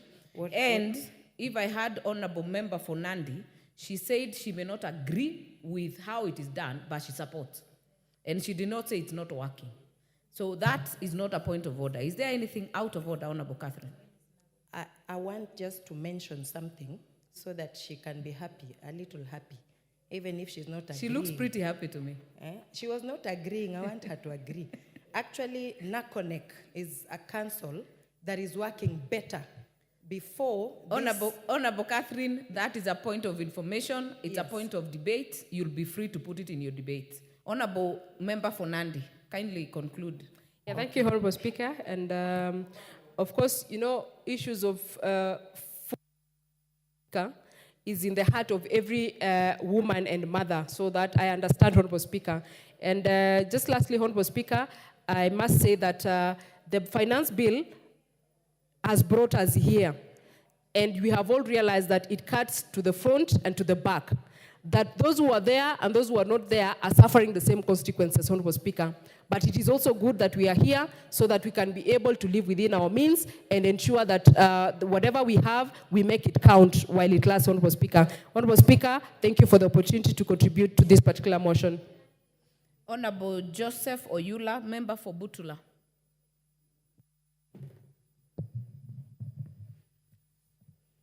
Thank you, Honorable Speaker, for giving me this opportunity to also contribute to this important motion.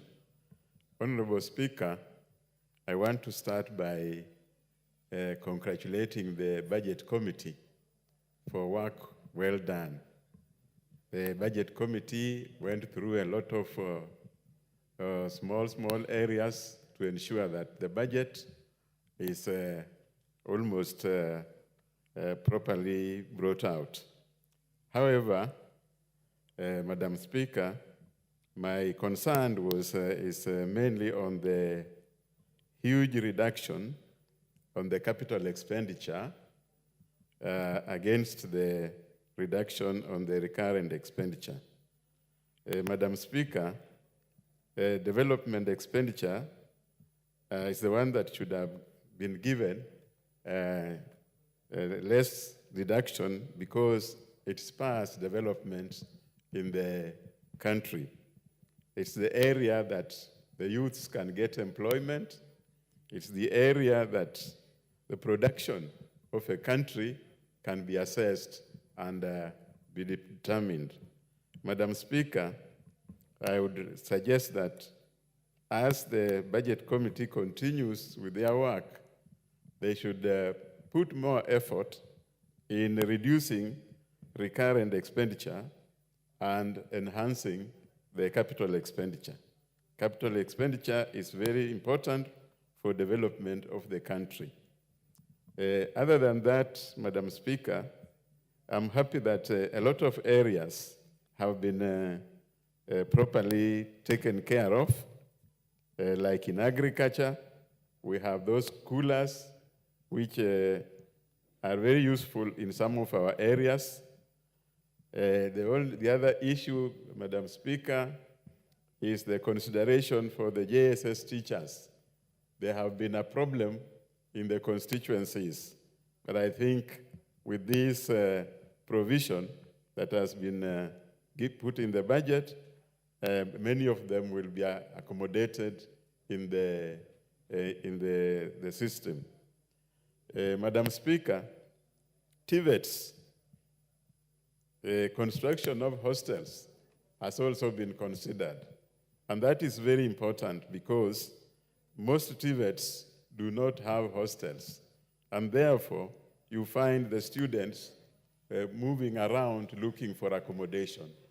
I'm sure if this is done and done well, our students will have proper accommodation and will concentrate on their studies. Madam Speaker, I also want to mention the increase in the energy for purchase of transformers. Some of our areas, particularly the area I come from, we do not have adequate power in the county. So these transformers will help those dark areas that we still see in our areas. Madam Speaker, this is a very important budget, even though it came at a bad time because of the rejection of the finance bill, but still we need to take care that the reduction in some of these areas do not contribute to pending bills, because if we increase pending bills, we'll be increasing our borrowing, and that will affect our deficit.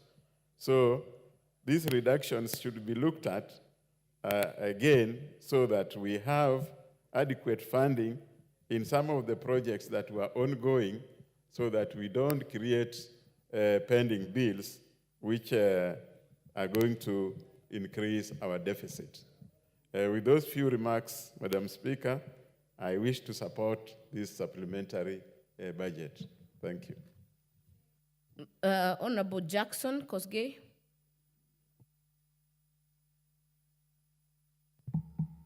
Thank you, Madam Speaker.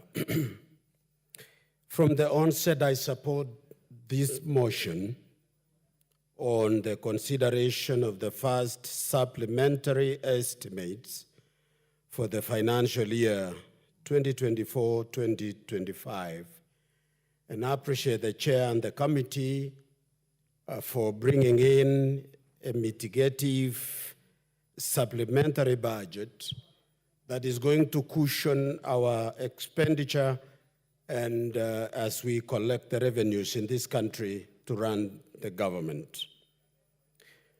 I wish to bring to the attention of the House three things. Number one, especially budget cuts is supposed to guide budgeting towards minimizing on non-essential areas and concentrate on very essential areas during this time of austerity measures. And I wish to join other speakers that even when we exercise that discretion of budget cuts, we should be sensitive to important areas that may not be loud, yet it is equally important. Madam Speaker, we have ministries that over time in various regimes in the past have never been considered essential. And that is ministries touching on young people. We have had an experience with our younger people expressing themselves, and it is time that when we consider our budget, we should increase in those areas. The Ministry of Sports, for example, and other ministry is the ministry that is got to do with the preservation of our identity as a nation, and that is dealing with culture. I happen to be a member of the departmental committee, and we witnessed how much budget cuts was done on these ministries. And I think these are ministries that touches on essential areas in the management of our country.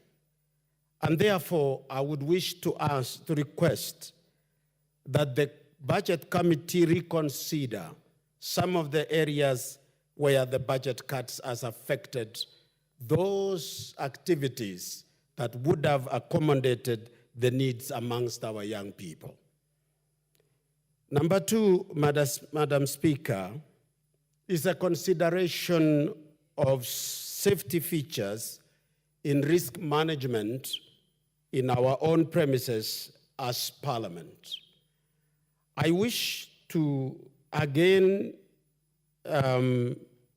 draw the attention of the Budget Committee that whether or not it is available in the PSC, I am one of those who consumes facilities that requires persons with disability to access important exit or entrances into this particular building.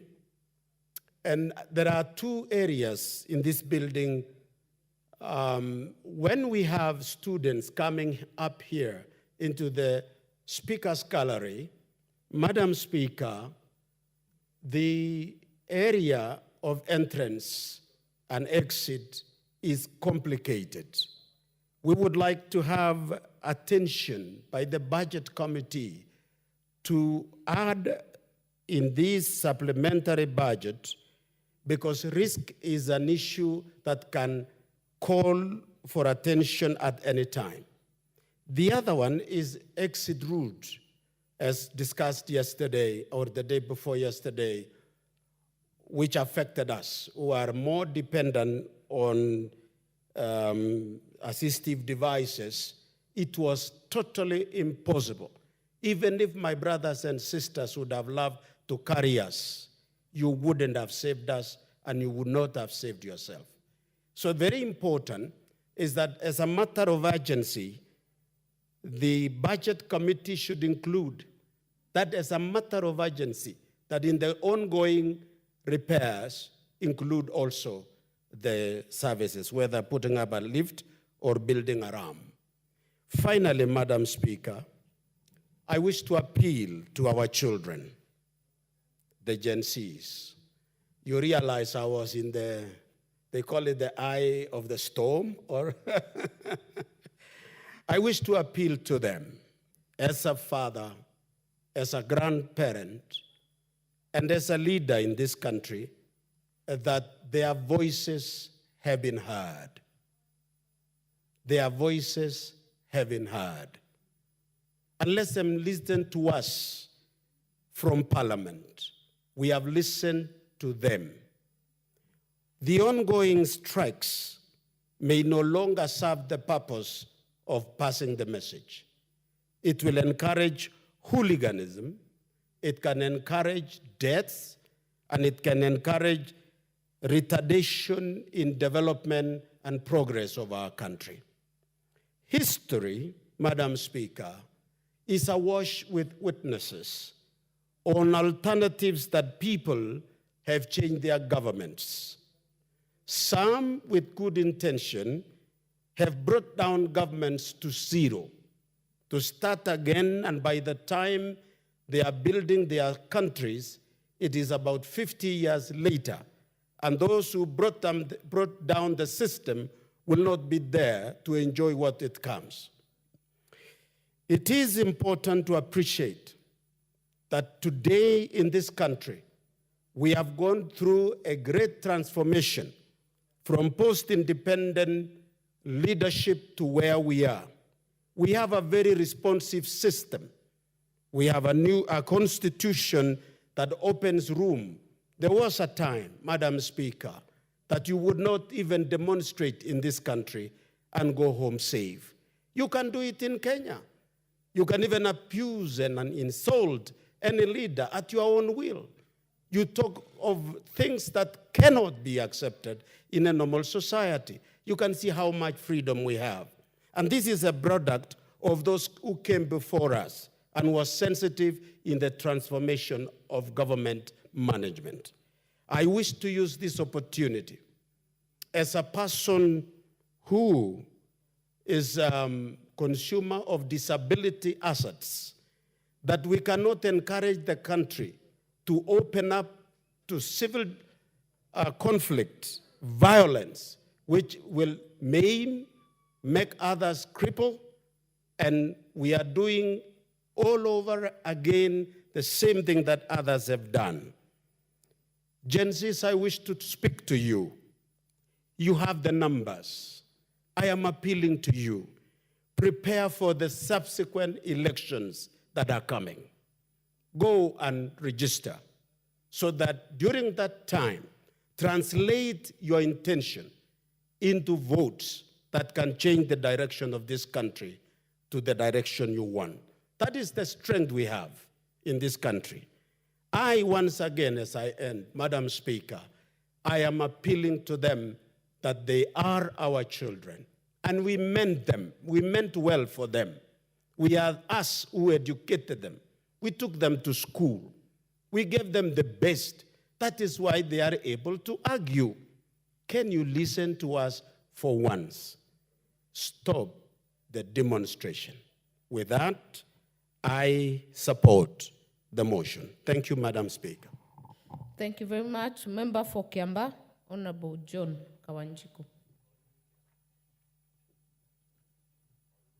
Thank you, Madam Speaker, for giving me this opportunity to contribute to this important debate that support the supplementary estimates for this financial year because of unprecedented occasions that happened within our nation whereby we were not able to see through the enactment of the finance bill, Madam Speaker. But it is good to note and also to let the Kenyans know, wherever they are, that whatever has been happening within our nation is because of supporting and trying to make sure that we support our budget from our own revenue and also trying to gain our own sovereignty. We don't have to depend mostly on debt, mostly on grants, but making sure that we rise to the occasion of supporting our nation in terms of development, in terms of the recurrent expenditure. And we had looked into all those issues because I sit in the budget committee, Madam Speaker, by making sure that we have also been able to prepare the budget. And at the same time, on the other hand, we have prepared means and ways to raise the revenue to support the budget, Madam Speaker.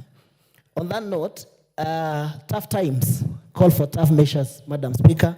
And we had to look into it and cut quite a number of development budget so that we can be able to sustain ourselves as a country and make sure that what we can live without, we can be able to remove it from the budget, and what we can't live without, we are able to fund it and support, especially on areas that are supporting our people from the bottom of the pyramid, Madam Speaker.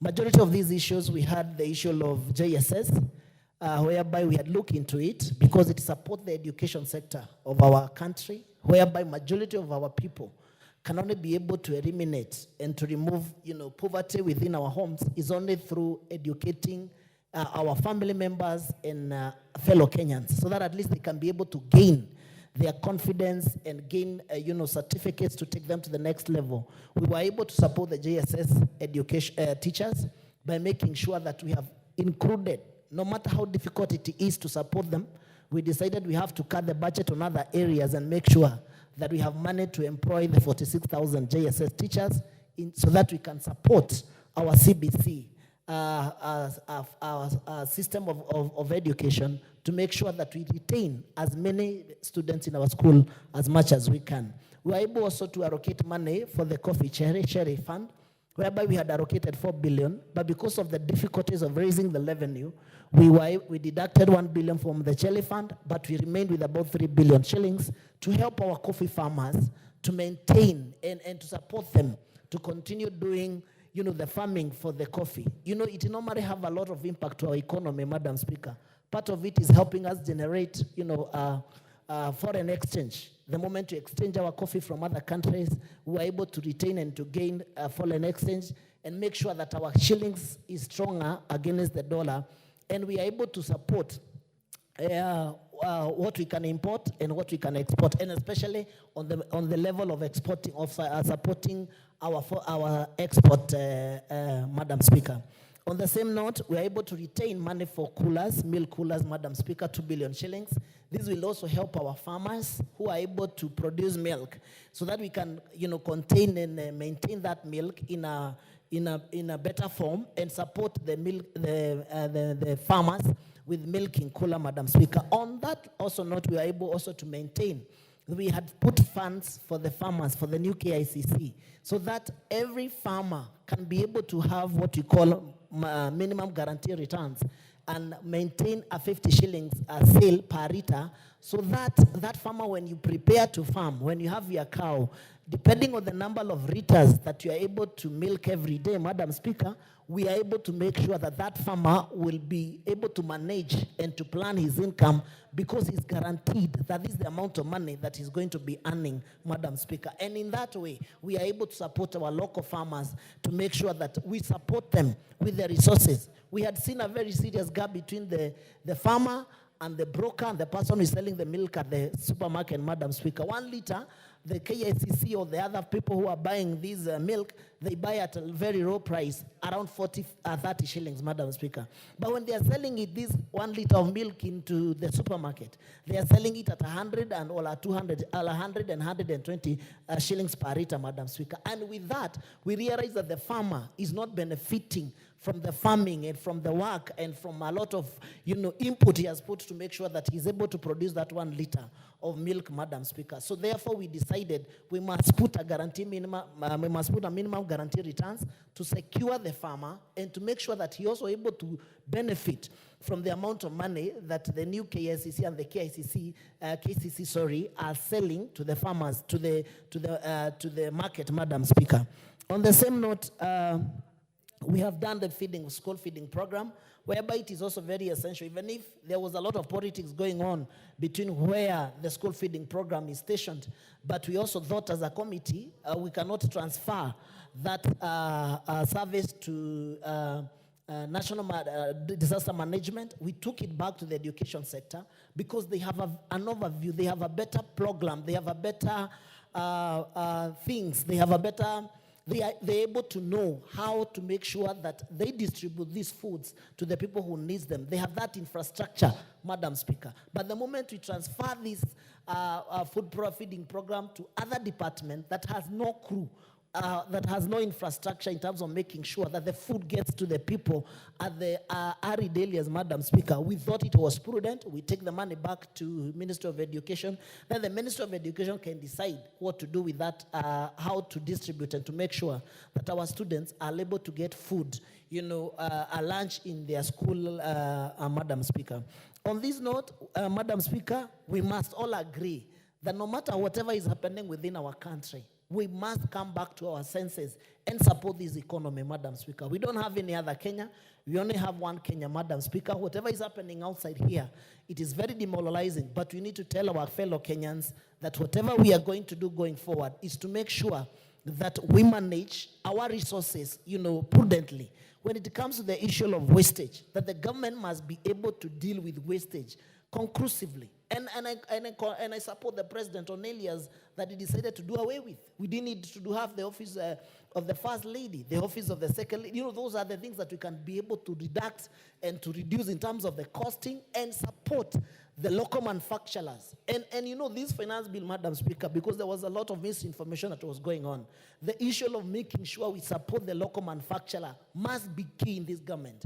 The issue of making sure that we protect whatever we can be able to do without importing. We must make sure we put the government money there, inject government resources there, help it to grow in terms of those industries and those infrastructures. We make sure that the government is able to support the local manufacturers so that we can protect and cushion our Kenya shillings against the dollar, and we can only be able to import the things that for sure we cannot be able to live with, and there are things that we are not producing as a country, Madam Speaker.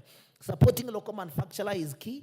Making sure we deal with corruption precisely, and I have heard the president this afternoon saying that we're going to propose some amendments to the Public Procurement Act, Public Finance Management Act, and all those things, so that at least we can make sure that now we look into nitty-gritties of how the public resources are utilized. The issue of making sure, we even deducted 30 billion shillings that was to go to the counties. And we have said it today, that the Senate must be able to do its oversight role as far as the county funds are concerned. There is a lot of corruption and misuse and wastage that is happening within the counties. But they forget these are money that comes from the public, Madam Speaker. We must make sure that we bring the governors to book. We make sure that, the issue of corruption has been dealt with. Let people within 1 or 2, 3 or 4 months, the key issue of corruption, the matter to be taken to court, and then we can be able to see some actions happening of those people who are misusing public resources, Madam Speaker. We are living at tough times, but we must make sure we protect the few resources that we have, and that's what Kenyans are talking about. That is what Kenyans are saying. The little resources you have, make prudent use of it, and make sure that you deal with corruption, the root cause of corruption, as far as this government is concerned. And therefore, I rise to support the supplementary estimate too, Madam Speaker. Thank you. Thank you. And now to I don't want to say acting, but the one occupying the seat that belongs to the leader of minority. Thank you, Madam Speaker, for giving me the opportunity. Madam Speaker, I just want to acknowledge that you have said the one occupying. Gen Zs have already told us to occupy. If they can occupy Parliament, why can I not occupy the position of minority leader? And Madam Speaker, this is totally in order, because if you see what the men do in this house, when they have got outside there, they have negotiated with the president, and you see the men are the ones who are taking the CS positions. And I think we can sit here and watch them, and they come here and they are talking about also taking this position. In my mother tongue, we say teloika or kumingato. Nisha chukua hii imeenda. So let them look for another one. And if they want to negotiate with me, we negotiate when I am seated. And I told you in this house, bad girls, good girls never get the corner office. I'm a bad girl, I've sat here, so I'm looking for the corner office. If one day has got that corner office, I'm taking. The very least I can do, if you agree, is to take one very close, but nothing any less than that. But having said that, Madam Speaker, I just want to say I want to thank the Gen Z for the revolution. I know many of us have diverse views about it, but I want to say that as a person who has been in this struggle for many years, there are very interesting things that happened out of it, including bringing us in a unique situation where we are actually doing a supplementary before we have actually implemented the budget. I don't think this has ever happened in the country. But I want to encourage us as members of Parliament that sometimes when we have gone through the challenging parts and we feel like we're in a secure place, we forget where we have come from. Let us not forget that for the first time, Gen Zs across, there were Gen Zs who are our children, who are our grandchildren. And Madam Speaker, I raised the alarm on this floor before the 25th. And Madam Speaker, it came to pass. Because we don't listen sometimes.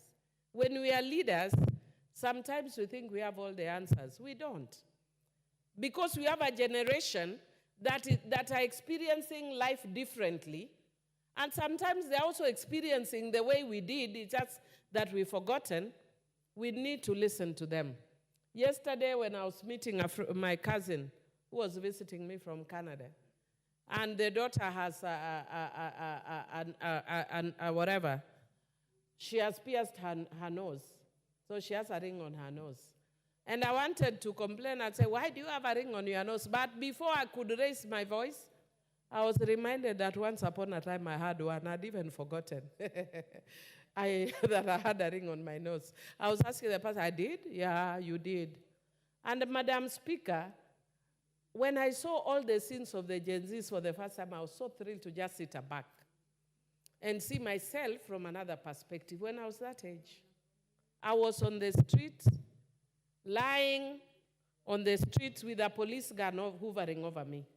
Why? Because at that age, even though I do appreciate all the things that they are saying, but at that age you also think that you can change the world and you must change it now. And for us who are older, we must listen to the idealism of the youth because we need it as a country. And we infuse it with our realism. And that is the only way we can take the country forward. And that is why I am happy that they forced us to bring this supplementary that is speaking to some of the things that we've been saying before. And I've been listening very carefully to some of the things these Gen Zs are saying. And they say very simple things. Like even today, we had opportunity, some of us who are members of parliament, women members, and we were in a function with some of the Gen Zs. And I carried my grandchild along, and she, very young, I didn't think she even can speak before people. And she challenged us, and she was saying, you people are telling us that we have rich children with mobile phones and we don't understand, etc., etc. And she said, so you wanted the poor children to be the ones going there demonstrating about their poverty. I mean, they say in very simple terms, but very poignant. So do we want the poor children to be the one demonstrating about their poverty? If you can unpackage what that means, even if they are privileged. And it takes me back to this budget. That whenever we budget, we don't do a realistic budget. And so this budget, for the first time, is attempting to do a little bit of a realistic budget. The only challenge that I am facing with this budget is because we know that we're actually implementing austerity measures. But unfortunately, whenever we budget, we don't take certain principles into account. The principle of gender equity, the principle of equity, the principle of marginalization and inclusion, you know, the converse inclusion. But Madam Speaker, it's not just that we don't take it during budgeting. We also don't take that into account during budget cuts. So who do we look for? The same way that the men are dishing out these seats to themselves. It's the same way when the budget comes, we start slashing things that have to do with women, that have to do with the children, that have to do with youth. And I've actually pointed it out to my budget committee. And I'm glad that our committee has listened and has returned some. But we want to encourage you men, please, listen to us. This country is not about you alone. There are other people in this country. There are women in this country. And so whether you are budgeting, whether you are doing cuts, can you look at how it impacts on women, on children, on the youth, on persons with disabilities? And Madam Speaker, it is even embarrassing, and I'm sure, I'm glad we shared it, Bishop who spoke before me, that I was in a moral dilemma as we were moving out of here. And I went to get my bag in the lounge. And Bishop, together with Honorable Museo, told me, Honorable Billy, you are leaving us here. And I looked around me, I'm like, I very quickly thought, because the groups were already coming. There were very many. And I looked around me, I'm like, okay, so where do I take them? Everybody was walking up the stairs. They are in wheelchairs. Where do you take them? So even in our own budgeting, when we are building this parliament, when we are looking at exits, where do the persons with disability go? And our budgeting never takes that into account. And that is why I hope we are not pushed into a corner only in 2024, and then in 2025, we go back to our bad manners. Let every budgeting we do look like it's a budget of crisis, because then we think of Kenyans. Because sometimes, I don't know what leadership does to us. I'm writing my book, which I call Privileged. And it's misleading because my privilege is because God enabled me to go through some challenges in life, so that I'm privileged that when I'm in a position like this, I understand. My father was a member of the Regional Assembly. And so I was actually a child of the privileged. And whenever we had events like Madaraka Day or public holidays, I used to be taken in front when my father was alive. And my father died in November. And in December, when I went in front, I was chased and told to go and stand in the sun. And I was like, hey, you guys don't understand. I'm the daughter of Arizon Odhiambo. They told kwenda kabisa, and I was beaten and taken back. And that has taught me that even when I'm a leader, I don't need to feel good and flaws and show off to people. What for? These things are flimsy and they are here for a moment. And the lessons that have just happened here are things to teach us that these things are for a moment. Chair, I know because of my time is up, I'll just say, let's deal with the issue of corruption and let's put money for victims who have died during these demonstrations. Thank you, Chair. Thank you, Speaker. Thank you. Member for Soy, Honorable David Kiplagat. Okay, thank you, Madam Speaker.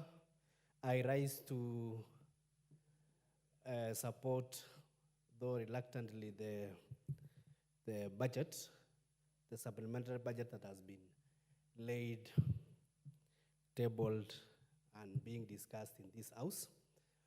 I'm saying reluctantly so because as the representative of the people of Soy, initially when we were doing the budget, we had a lot of expectations. Part of the expectations is that within our area of jurisdiction, the main problem that we seem to be having is the last mile connectivity, which is still between 35 to 30% thereabout. And people are always on our necks.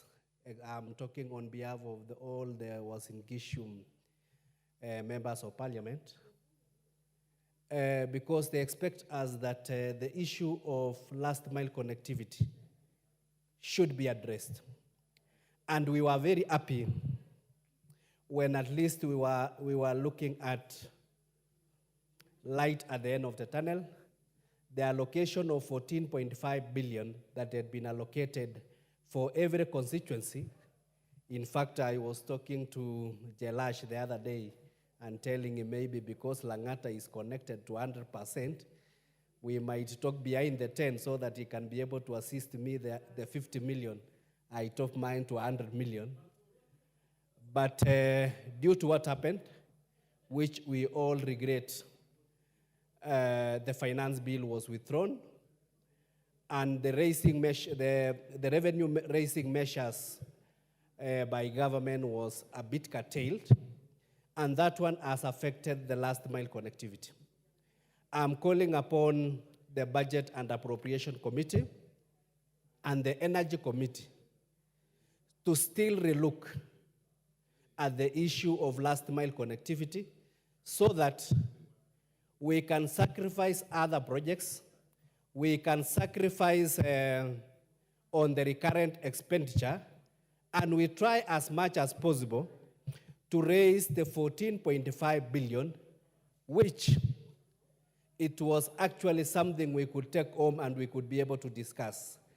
But for now, I know my problem of connectivity within Soy constituency will still stand, and I am hoping that given there will be another supplementary 2 before the end of this financial year, that is something it should be considered.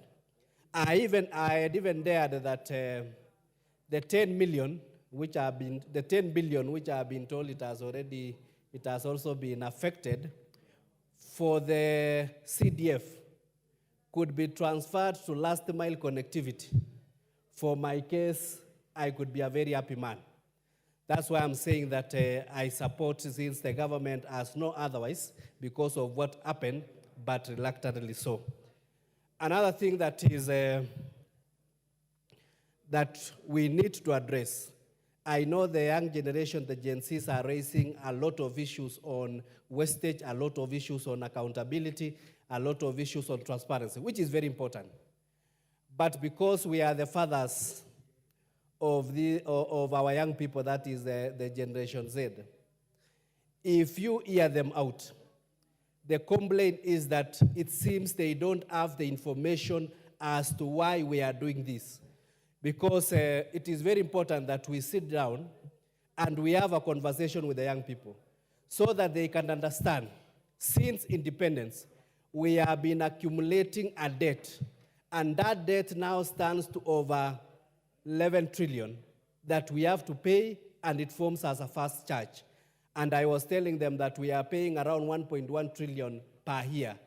And if you have counties, which I believe also should be another discussion, and I'll bring a motion to this House to even discuss the legitimacy of Council of Governors, because I know they are suing the National Assembly left, right, and center, including wanting to disband CDF, which is achieving a lot of things on the ground.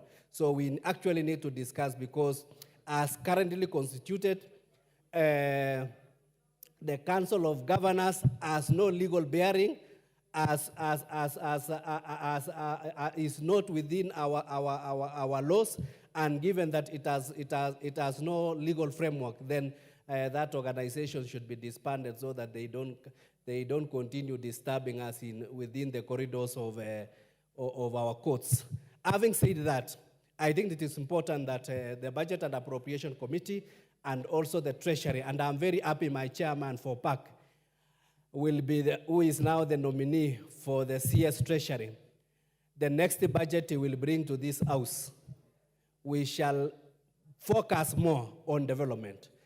I come from an agricultural constituency, and initially in the budget estimates, we had allocated AFC, that is the credit facilities to our farmers, around 1 billion. And because we are tightening the belt, that one now is gone. We had also allocated subsidy fertilizer. We had allocated 10 billion, although the requirement is around 15 billion.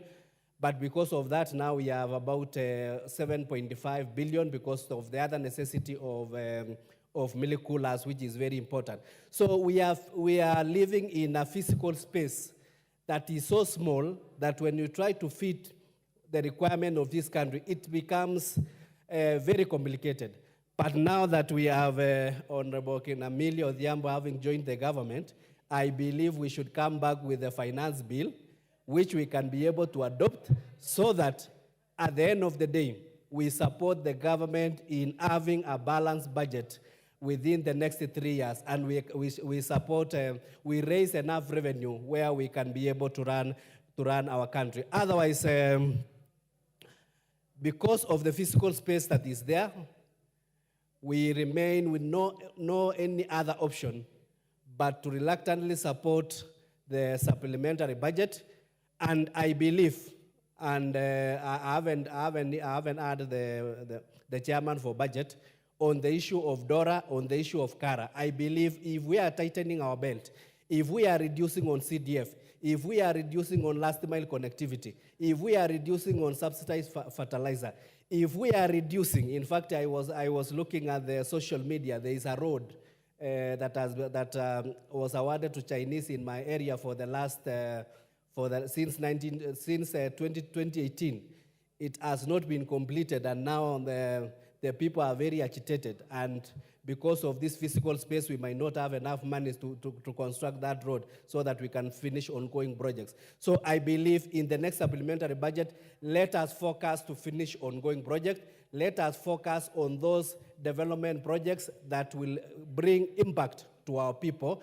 And also, because we are reducing on every item, also the county allocation, I believe, should be reduced.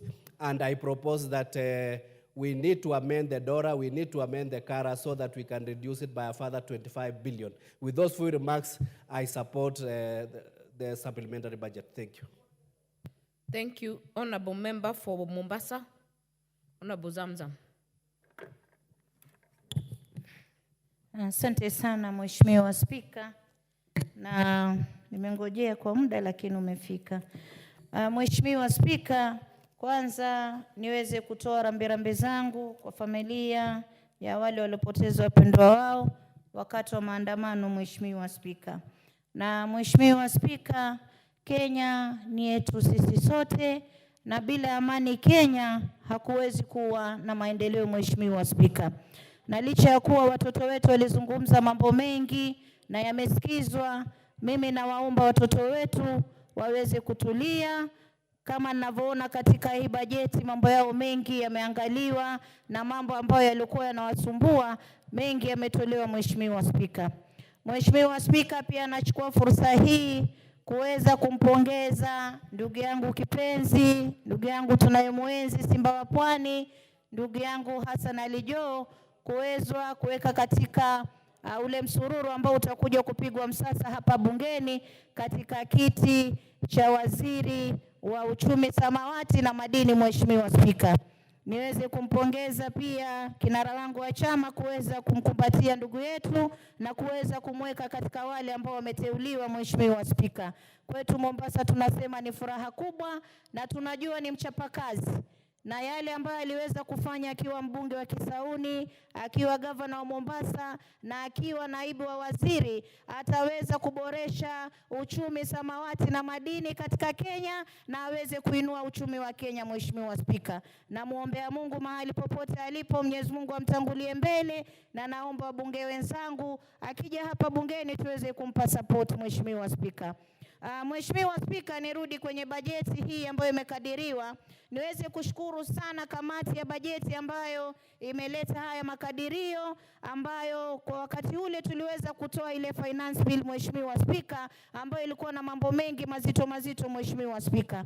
Niweze kuwapongeza kwa upande wa elimu, Mheshimiwa Spika, wameweza kuongeza milioni 247 katika shule ya msingi. Hii itaweza kuwezesha watoto wasome, wakae darasani, manake tulikuwa tunaona hata watoto ile desk ya kuweza kukalia, Mheshimiwa Spika, watoto walikuwa wanakosa, wanaenda kwa wazazi ili wazazi waweze kutengeza madawati kuleta darasani, Mheshimiwa Spika. Lakini katika hii bajeti naona wameongezewa, na niweze kupongeza kamati ya bajeti kwa kazi nzuri ambayo wamefanya. Wameongeza pia katika shule ya sekondari, Mheshimiwa Spika, nimeona milioni 205 wameweza kuongezewa katika yale makadirio yalikuwa ya mwanzo, Mheshimiwa Spika, na sisi tunasema elimu ndio uti wa mgongo wa maendeleo ya taifa, Mheshimiwa Spika. Kwa hiyo watoto wetu wengi watabaki darasani. Mheshimiwa Spika, niweze pia kupongeza kamati hii kwa sababu katika zile TVET schools na vocational training schools pia wamewekea bajeti vijana. Kwa hiyo mimi nawaomba vijana kule nje ambao walikuwa hawana ujuzi, bajeti imewekwa kwenu, mara hii sauti zenu zimesikika na mmewekewa bajeti nzuri sana ambayo inaweza kuwasaidia, na mjitokeze muingie katika TVET na vocational trainings ili muweze kupata taaluma mbalimbali ambayo itawawezesha nyinyi kuja kupata ajira. Mheshimiwa Spika, nimeona pia katika blue economy ama uchumi samawati, kama mkazi wa Mombasa ambaye natoka sehemu ambayo ina bahari, Mheshimiwa Spika, tumeongezewa milioni 400 kwa wale katika ile factory ya Liwatoni, Mheshimiwa Spika, ambayo ni wavuvi wa samaki, Mheshimiwa Spika, ili waweze kuijenga, kuimaliza kwa sababu ilikuwa imekwama. Mimi nataka kupongeza kamati ya bajeti kuweza kutukumbuka kama watu ambao wanatoka sehemu ambazo zina bahari ama uchumi samawati, Mheshimiwa Spika. Mheshimiwa Spika, pia nimeangalia pia katika REREC, wale ambao mambo ya stima kuingia katika mashinani kule. Tukiangalia sehemu pengine, kwa mfano, kuna sehemu ambazo ni sehemu za ukame, ni sehemu ambazo hazijafikiwa na maendeleo, Mheshimiwa Spika, kama kule ndani Garissa, Ganze, kule ndani, Mheshimiwa Spika, ikiwa hawa wameongezewa pesa za kuweza kufikisha huduma ya moto mpaka mashinani, Mheshimiwa Spika, mimi nachukua fursa hii kupongeza sana, ni kitu ambacho kitafanya maendeleo yafike mashinani, Mheshimiwa Spika. Mheshimiwa Spika, nimeangalia pia katika bajeti ya ofisi ya naibu wa rais imepunguzwa, japokuwa sikuridhia ilivyopunguzwa, ni kidogo, imepunguzwa milioni 100 peke yake, Mheshimiwa Spika, wakati ambapo tuliona katika bajeti iliyopita kuwa milioni 600 iliwekwa katika kuweza kurekebisha tu nyumba, Mheshimiwa Spika, ambayo ilijengwa na takriban milioni 400. Kwa hiyo ningeweza kuomba hawa kamati ya bajeti waweze pia kuangalia, wakati huu hatutaki kuangalia marekebisho ya manyumba kwa sababu Wakenya wanahangaika sana, Mheshimiwa Spika, na Wakenya wanataka kuangalia vitu vinavyopewa kipaumbele, ni vitu ambavyo vitaboresha uchumi, ni vitu ambavyo vinaweza kushika production industry, ile uchumi uweze kuinuka na ushuru uweze kupungua chini, Mheshimiwa Spika. Kwa hiyo katika hiyo pia naomba wazidi kupunguza, na naona pia katika agriculture, licha ya kuwa agriculture wameongezewa ili kuweza kuleta chakula na kila kitu, Mheshimiwa Spika, lakini pia milioni 100 imetolewa katika agriculture ambayo ilikuwa ni ya Nairobi River.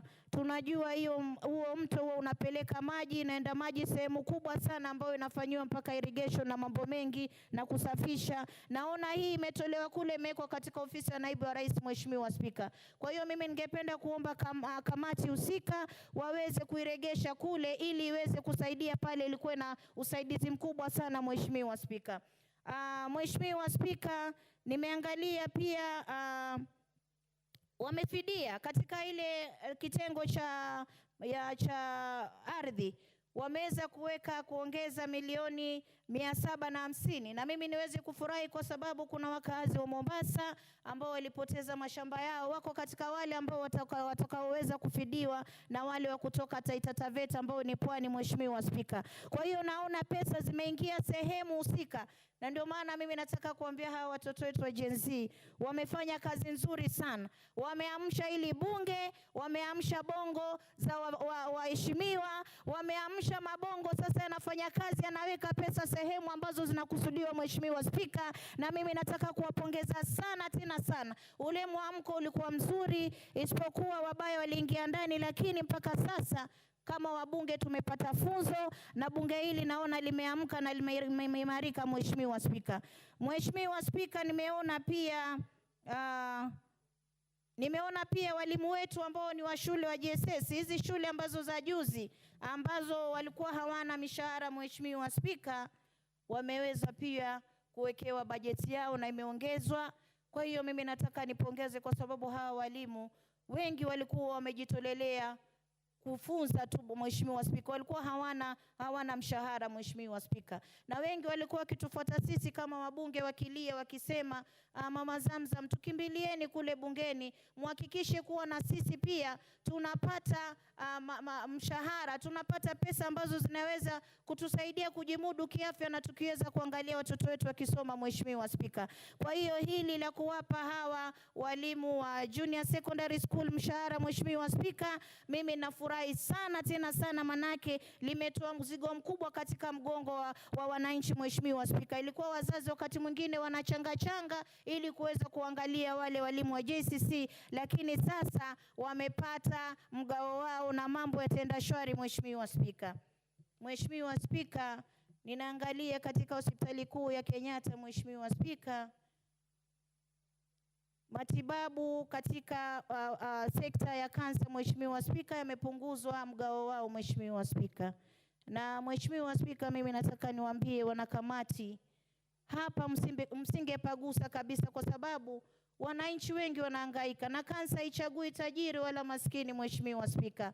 Kwa hiyo mimi napenda kuambia ule mgao ambao ulikuwa unaenda kwa hawa kule hospitali ya Kenyatta Hospital kwa matibabu ya kansa waweze kuregesha, kwa sababu ni mgao muhimu sana, Mheshimiwa Spika. Hakuna kitu kizuri kama afya. Mengi wamefanya vizuri, na hii supplementary budget, Mheshimiwa Spika, mimi naisupport sana tena sana, lakini naomba mahali kwa matibabu na mahali ambapo pengine kama ofisi ya naibu wa rais, Mheshimiwa Spika, malimbikizo yalikuwa ni mengi sana, wazidi kupunguza pale, Mheshimiwa Spika, kwa sababu pesa nyingi pale zilikuwa hazieleweki zaenda kufanya kazi gani. Kwa hiyo wamepunguza 100, mimi nawaomba wazidi kupunguza zaidi, lakini yote 9-10, Mheshimiwa Spika, mimi nawapongeza na naomba Kenya tuwe na amani, tuache vita. Hakuna linalowezekana kufanyika kama Kenya iko kama vile Sudani ama mataifa ambayo yanapigana. Tunataka amani katika taifa letu ili tuweze kurekebisha tukiwa katika jumba hili na turekebishe tukiwa na amani.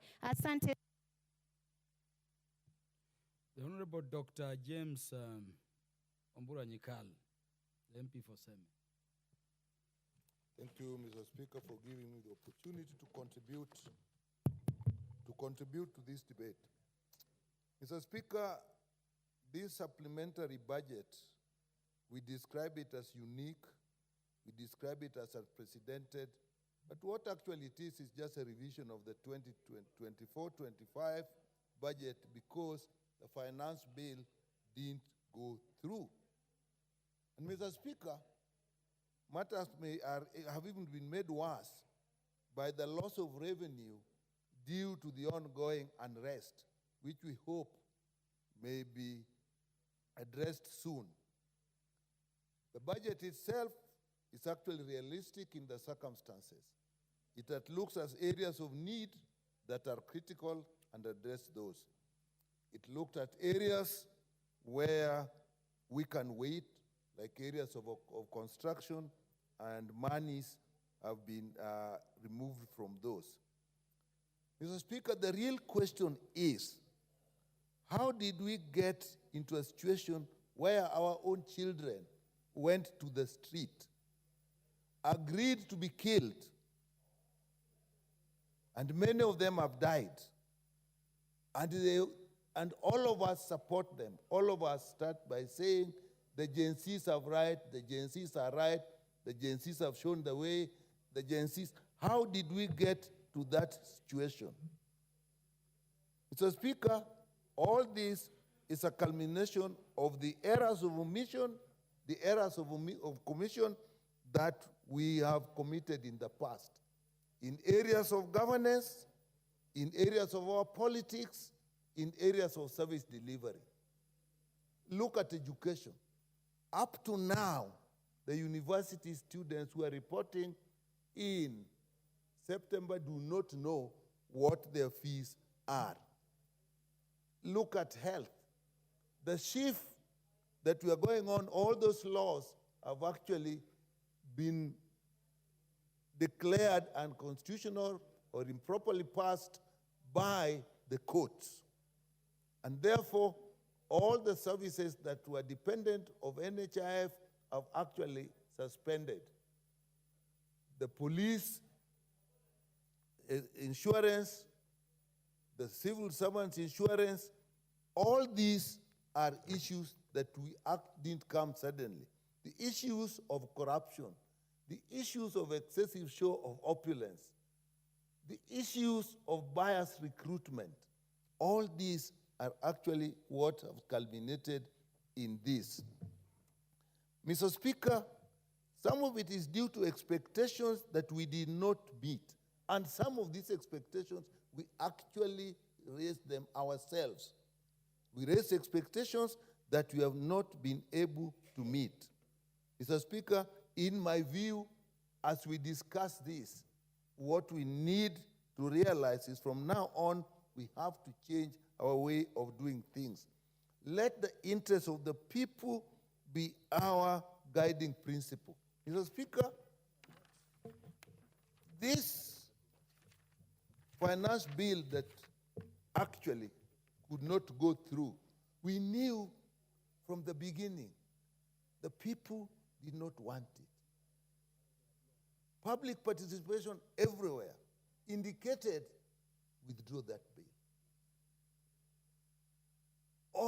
All people that actually looked at this, professional organizations, church organizations, we just didn't listen.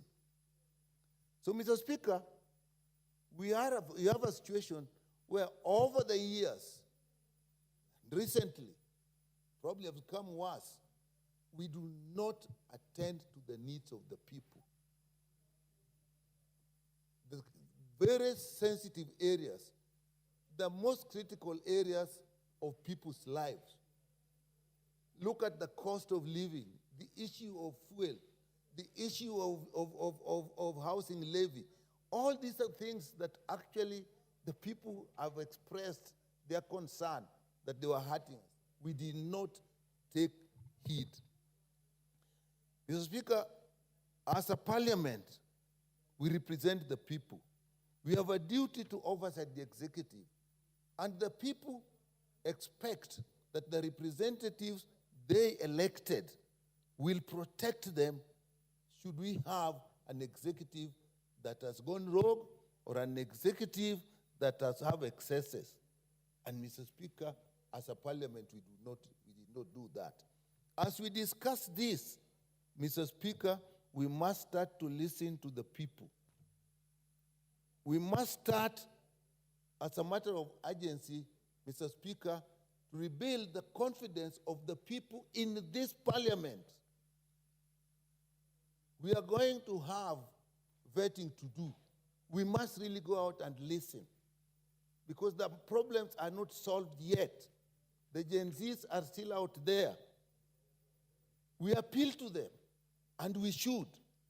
But the most important thing, it is them who are appealing to us to change our ways. The only way we can appeal to the Gen Zs is actually respond to them by changing our ways and listening to them. That is really what we need to do. Mr. Speaker, I don't think we have to think much about this. If you have been shown the way, let's follow the way.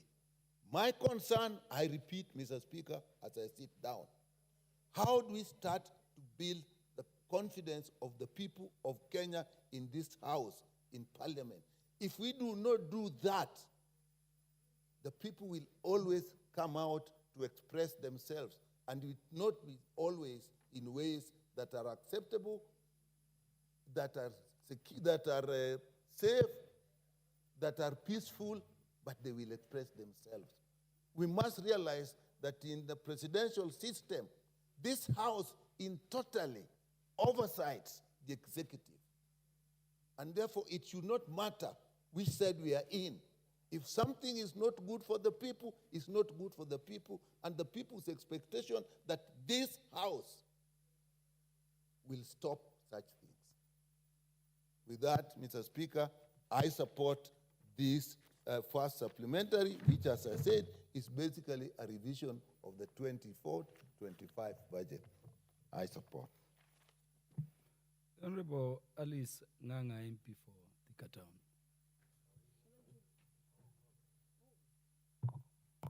Thank you.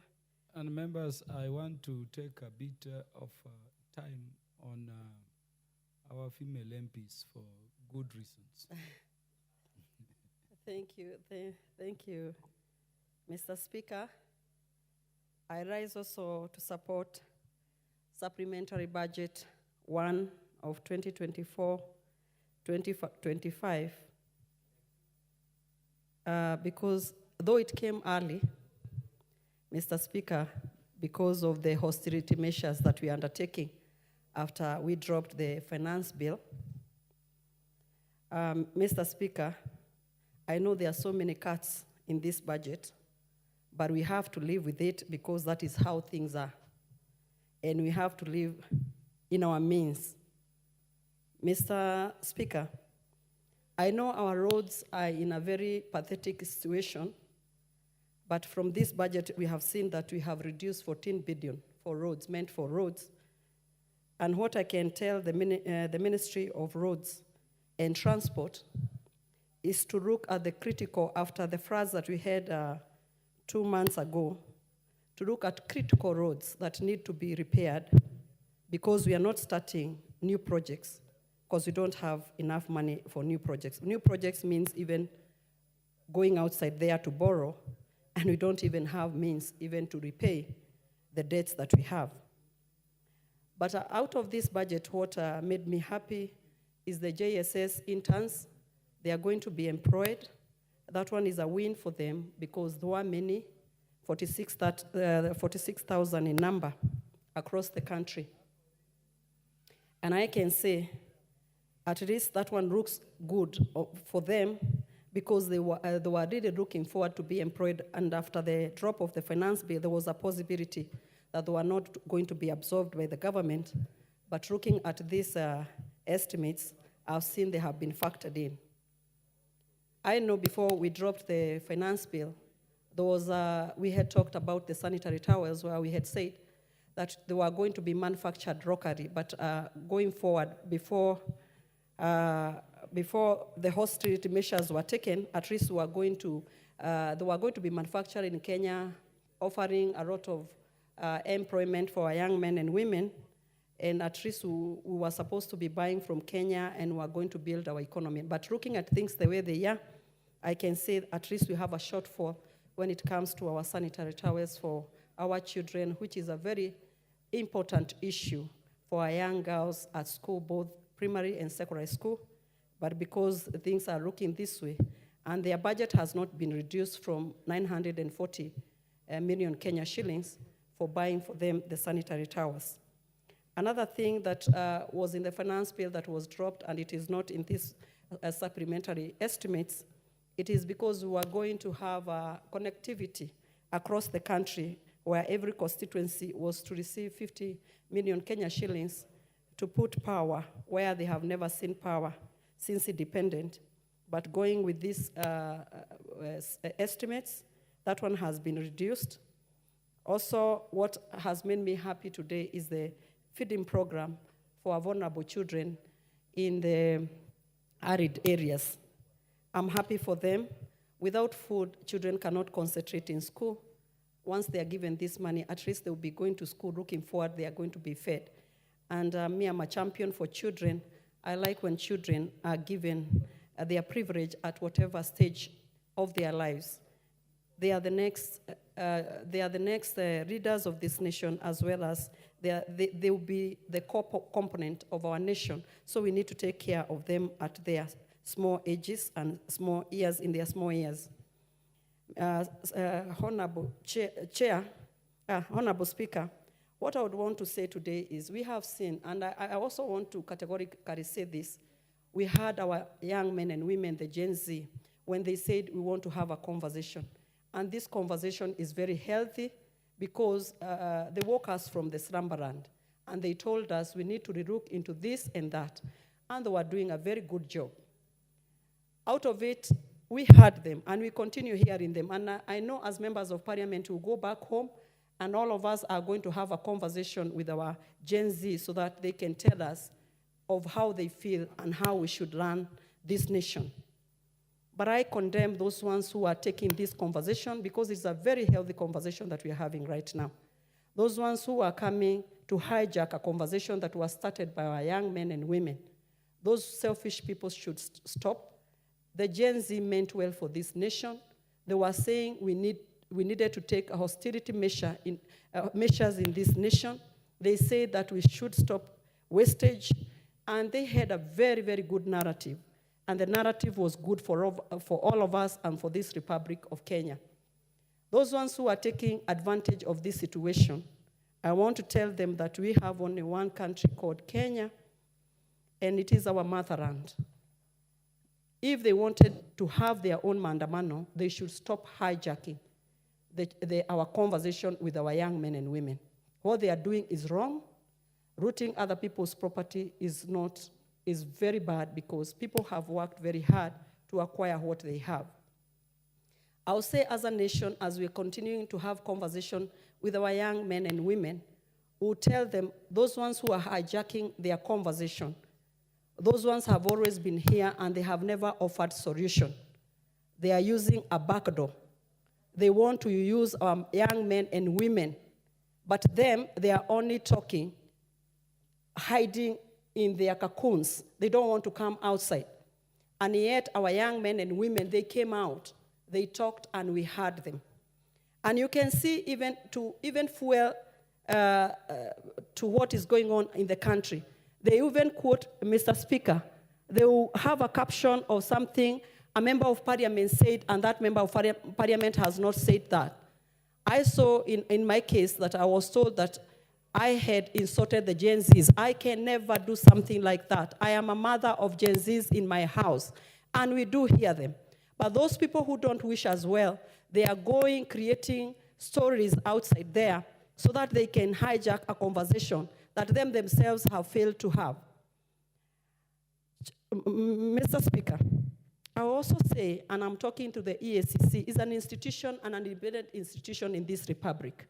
They have also failed us because those people who are found to be corrupt, they are left to be investigated by the EACC so that they can be taken to court.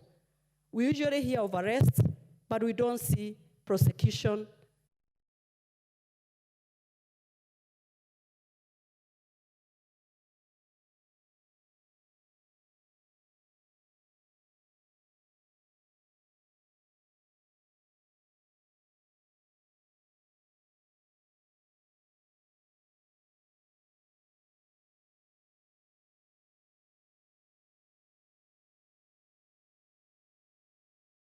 The deaths that we are experiencing right now. Even it is going to be used in our economy, even to build roads or even to do connectivity to the electricity. So these are conversations because our agencies have come out and have told us we open the conversation that are very hard to be discussed during broad daylight. We need also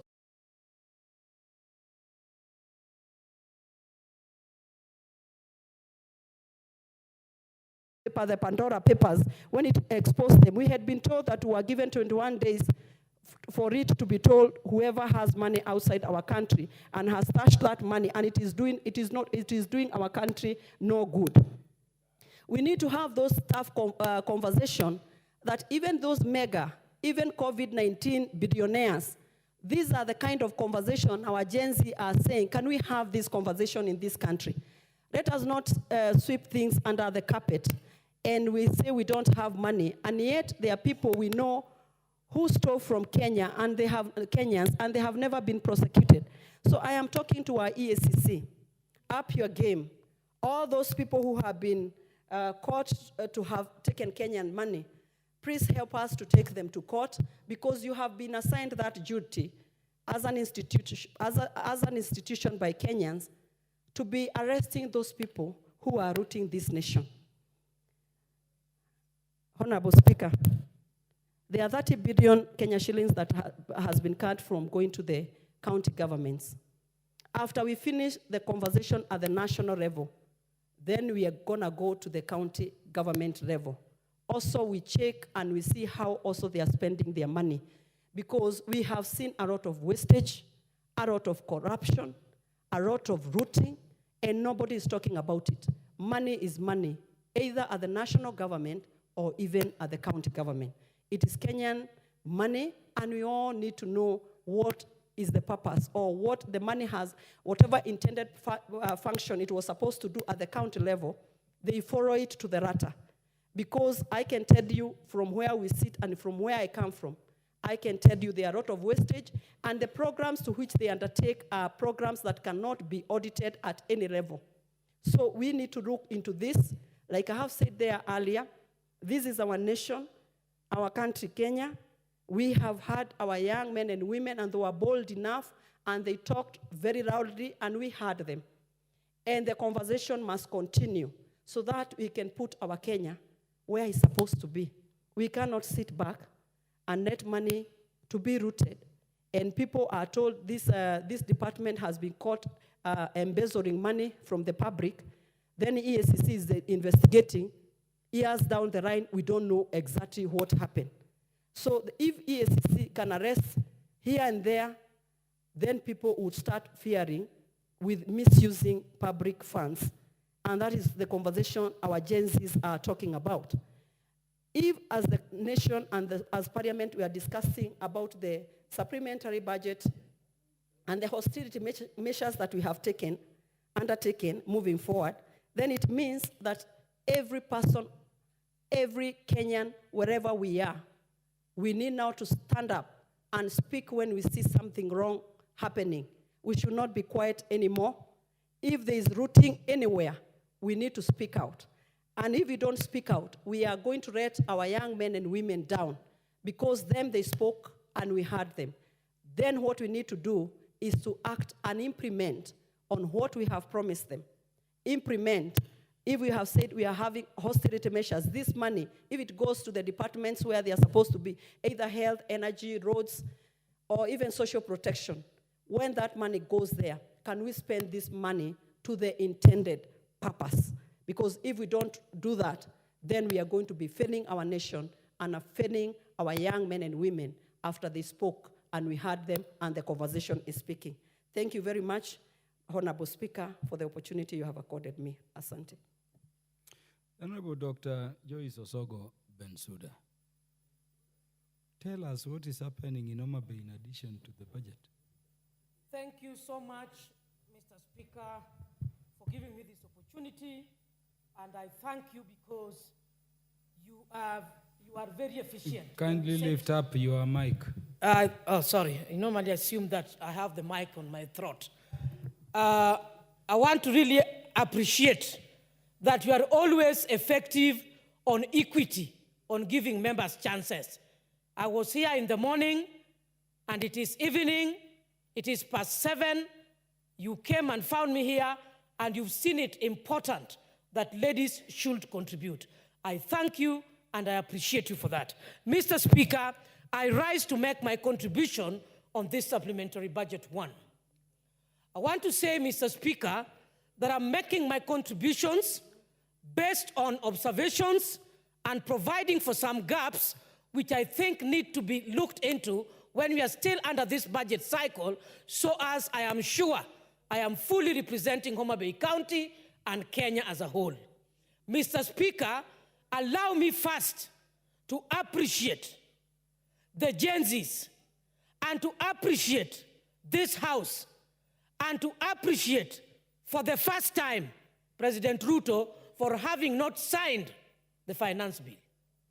Mr. Speaker, I want to say that I appreciate the Gen Zs for having told us, reminded us that we must take up leadership. Mr. Speaker, I wanted to go on record before I make my contributions, which informs how progressively during this budget cycle I will be supporting based on inclusivity of the budget in terms of projects and developments in the entire 47 counties. Mr. Speaker, we know that the Gen Zs have scored, and I'm speaking to the Gen Zs outside there, that Parliament must take up responsibility. It is not signing, sleeping on the benches, say aye, nay, without listening and critically analyzing. Mr. Speaker, why am I saying that? Even right now, I expect the majority leader to be seated here until the end of this debate, because we are talking on very fundamental issues. Despite us being unanswered, it is important to take on critically the verbal contribution. I expected the chairman for budget to be sitting here put. I think we should either amend that the budgets, the committees presenting issues, the majority and minority leaders, they should then speak last so that they sit in this parliament until all the deliberations are done and we make responsive and conclusive things that are informative. Mr. Speaker, I empathize with the families who have fought hard and their friends, relatives, and children have shed blood to make Kenya reach the point that we have reached. Mr. Speaker, this informs all of us in the entire nation that leaders must be responsible, must be knowledgeable, and must be ready to listen. We listened as a parliament, and the Gen Z scored on bringing down the finance bill. I am very happy, Mr. Speaker, that technology must also be upscaled by this House, and I'm happy that I sit in the Committee for Communication, Information, and Innovation. The reason as to why some of us even sit longer here, Mr. Speaker, before contributing is because the gadgets never work. If we are not able to handle such mere things, the Gen Zs are on experts. I know we have struggled in this country. Our children have carried stones. The Gen Zs simply went technological and brought this country to a standstill. If simple gadgets cannot be managed, what are we going to manage in this House? That is my first concern. This is the 5th time I'm putting it on record that I'm consistently told your name is not reflecting on the screen.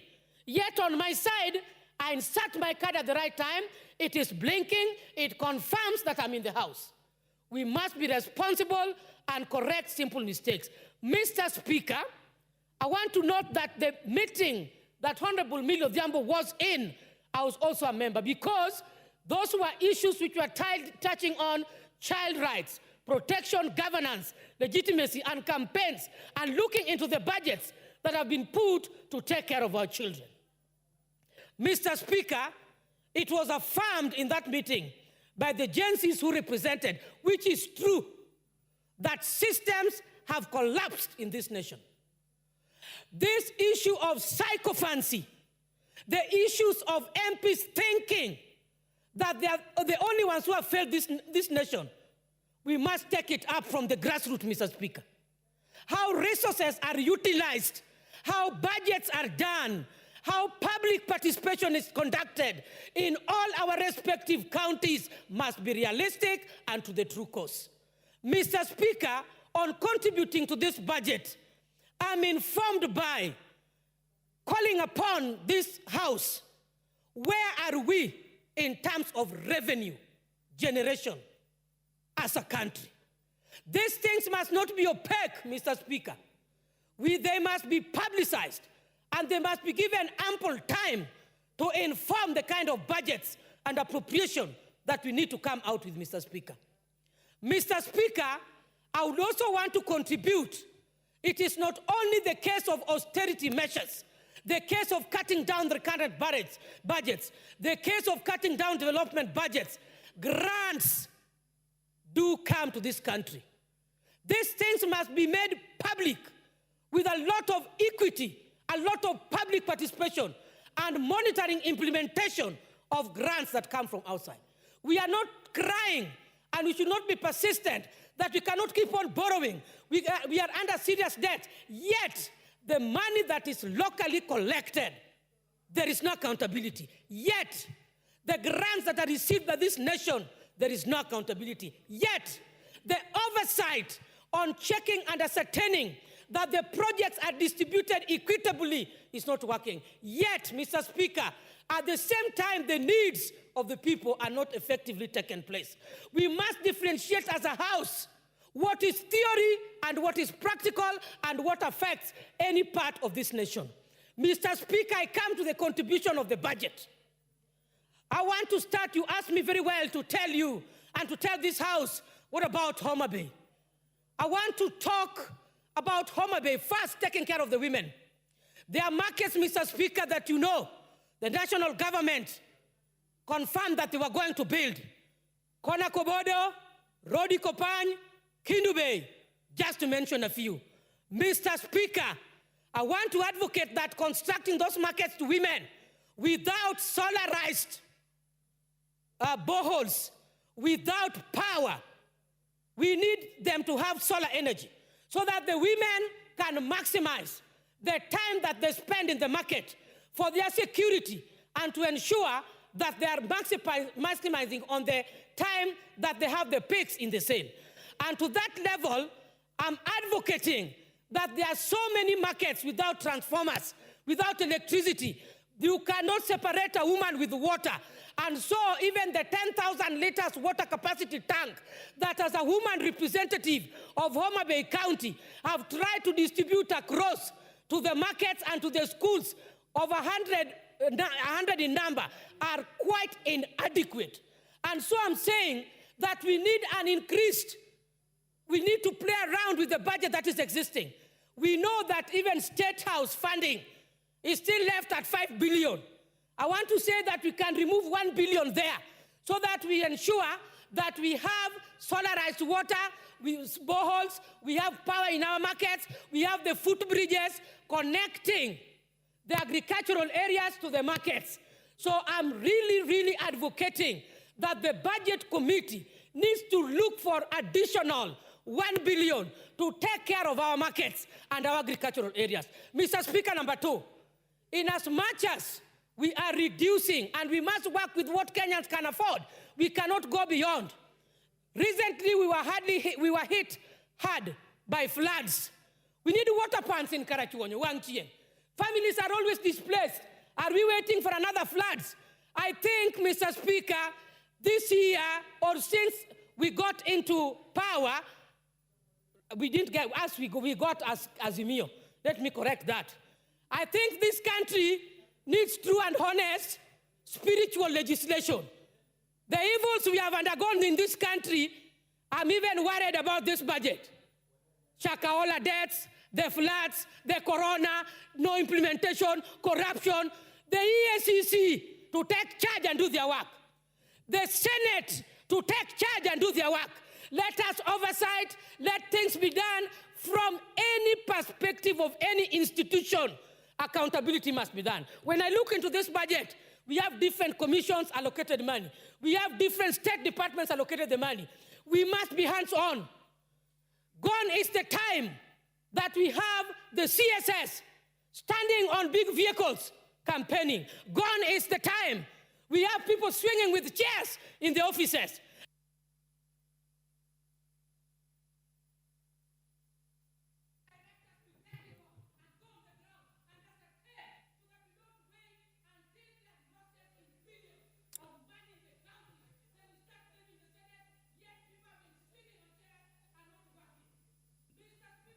Thank you. Thank you. Thank you. The Honorable Dr. Phyllis Barto, you know how passionate Dr. Bensouda is on national issues. Yeah. I could have donated 1 minute. Thank you, Mr. Speaker, for according me the opportunity to contribute to this budget. Mr. Speaker, extraordinary times calls for extraordinary measures, and I allowed the committee, the Budget and Appropriation Committee, for going back to the drawing board and managing to come up with a lean budget. Mr. Speaker, I'm happy as an academia, from academia, that at least the education budget still was retained at 650 billion, and it is very important, Mr. Speaker, because of the implementation of competent-based curriculum. It is at its very critical stage, such that if it is not well sourced, the effects will be felt in future. So I'm very happy that at least we have money for education. We also have intern teachers who have been in the streets. I'm happy that they are going to be employed, and all of them, not a few of them, but we'll have all the 46,000 teachers getting employed on permanent and pensionable terms. And I would encourage the Teacher Service Commission to regularize the internship procedures so that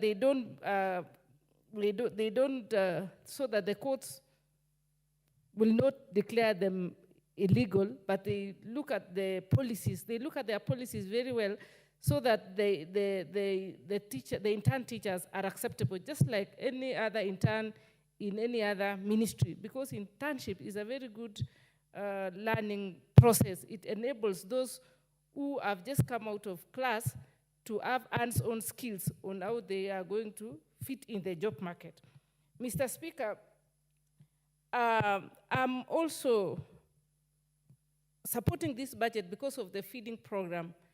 Initially, there were fears that that program was going to be scrapped, but I'm happy that it is retained. Reason is that most children or most students who are beneficiaries of this feeding program come in very vulnerable regions. And to ensure that these students are retained, or to ensure good enrollment, retention of the learners, this feeding program is going to go a long way. And Mr. Speaker, you know that education is an equalizer. I'm sure most people are where they are because they just made a choice and went to school, and that education gave them a reason to be what they are today.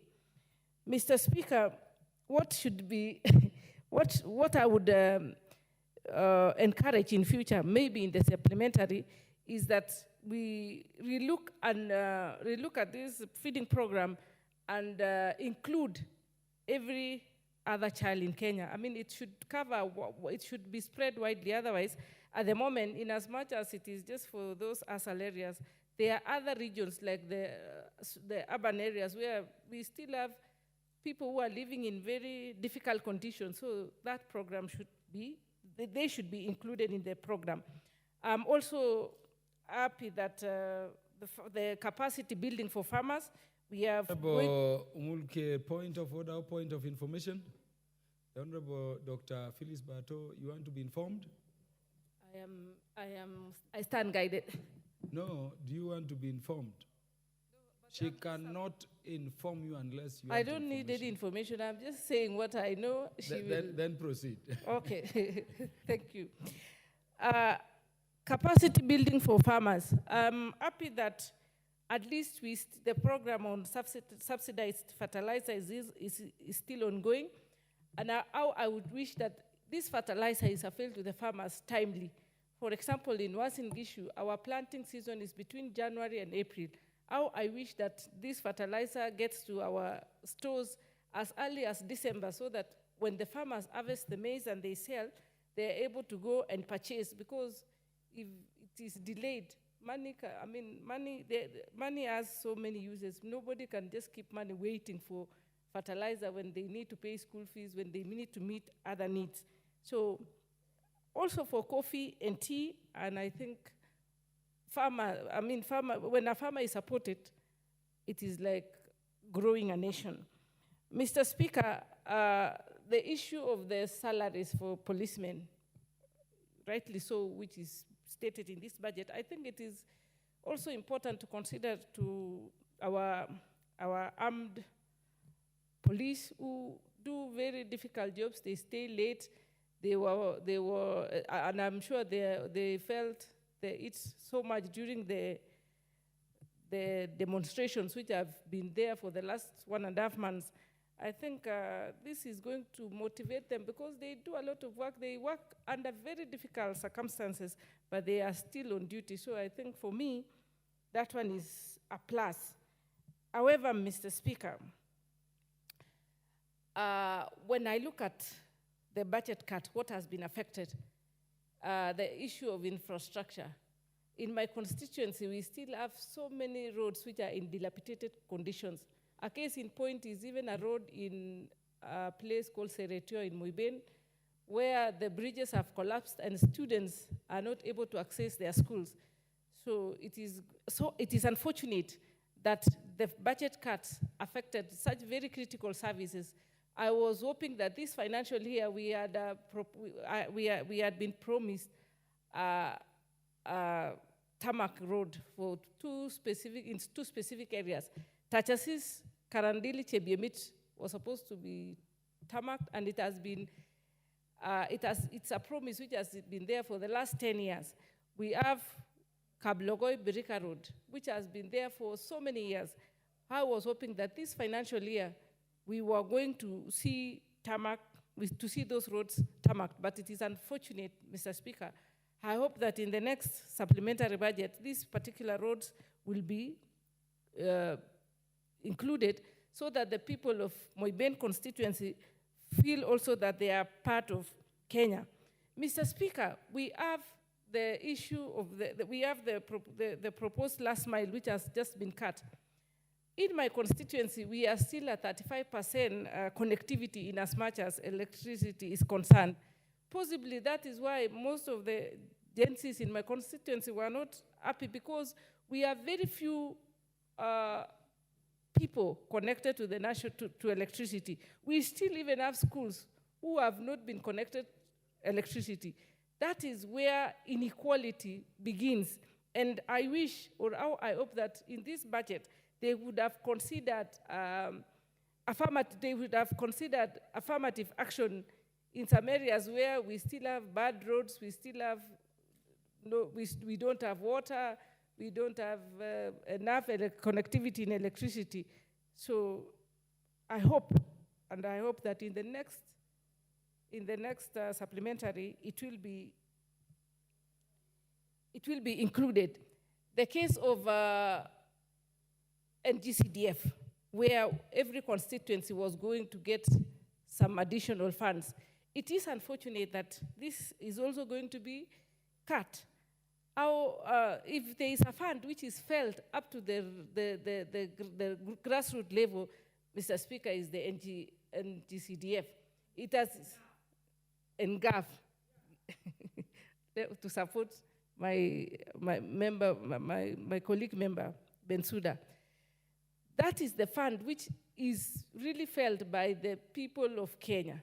It has been able to give bursaries to enable students to go to school, to build schools, and so on. So I hope in the next supplementary we will look at that, because having a budget cut or not sufficiently giving enough resources to NTCDF and GAV will disadvantage so many so many constituencies or so many counties, especially where they are still, where there is no equity, or in rural areas, Mr. Speaker. So let me stop there, and I support this budget, and I hope that it will go a long way in at least supporting the nation, even though there are so many consequences which come with this, with the failing of the finance bill to be passed. Thank you, Mr. Speaker. The Honorable Umulker Harun, followed by the Honorable Dr. Eve Obara, MP for Kabondo Kasipul, in that order. Thank you, Mr. Speaker, for giving me a chance to contribute on this issue.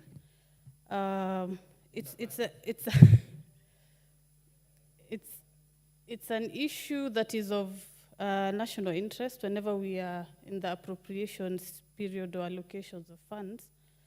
And my current concern is that we keep allocating funds. The budgeting is never an issue. How the funds are utilized is an issue, and that is a subject that we have to address as members of the House on how to curb corruption and disbursement, which delays a lot of plans that are put in place. If I focus at the Office of Immigrations, as at yesterday, they issued a memo saying they are having a limit or putting a 10-year renewal limit on national ID cards that are issued. I got my national ID in the year 2017, but I applied for it in the year 2015, immediately after I finished high school.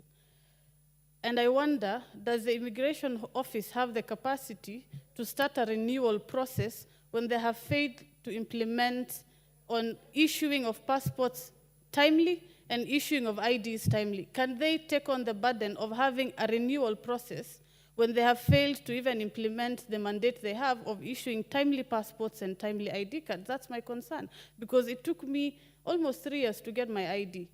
What guarantee do the people of Kenya have that their IDs will be issued in time? So I would want to caution the PS for Immigration and His Excellency and Honorable Bitok that the memo issued by the ministry yesterday is out of order. It does not speak to the concerns of Kenyans, especially going by the prevailing times in our political weather. Is it even right for them to issue such statements currently when every young Kenyan is up in hands demanding for good services? Because the process is already slow. I was at Immigration's office last week Friday, and I had to call the PS himself and tell him, PS, can you help me process ABCD documents? Any other Kenyan does not have such access. So it is unfortunate that this is something they're putting out currently. I would want to caution them, and I'm even asking, that is a policy issue. It should come through the floor of the House, not that the ministry decides they're issuing a memo to put a 10-year limit. That is wrong, it is out of order, and I would want to understand the position of the ministry for taking such a stand. The second issue is on education. The biggest beneficiaries of education are young people. Myself, standing at this floor, I'm a beneficiary of education. Young people in this country are having a lot of demands in terms of school fees arrears.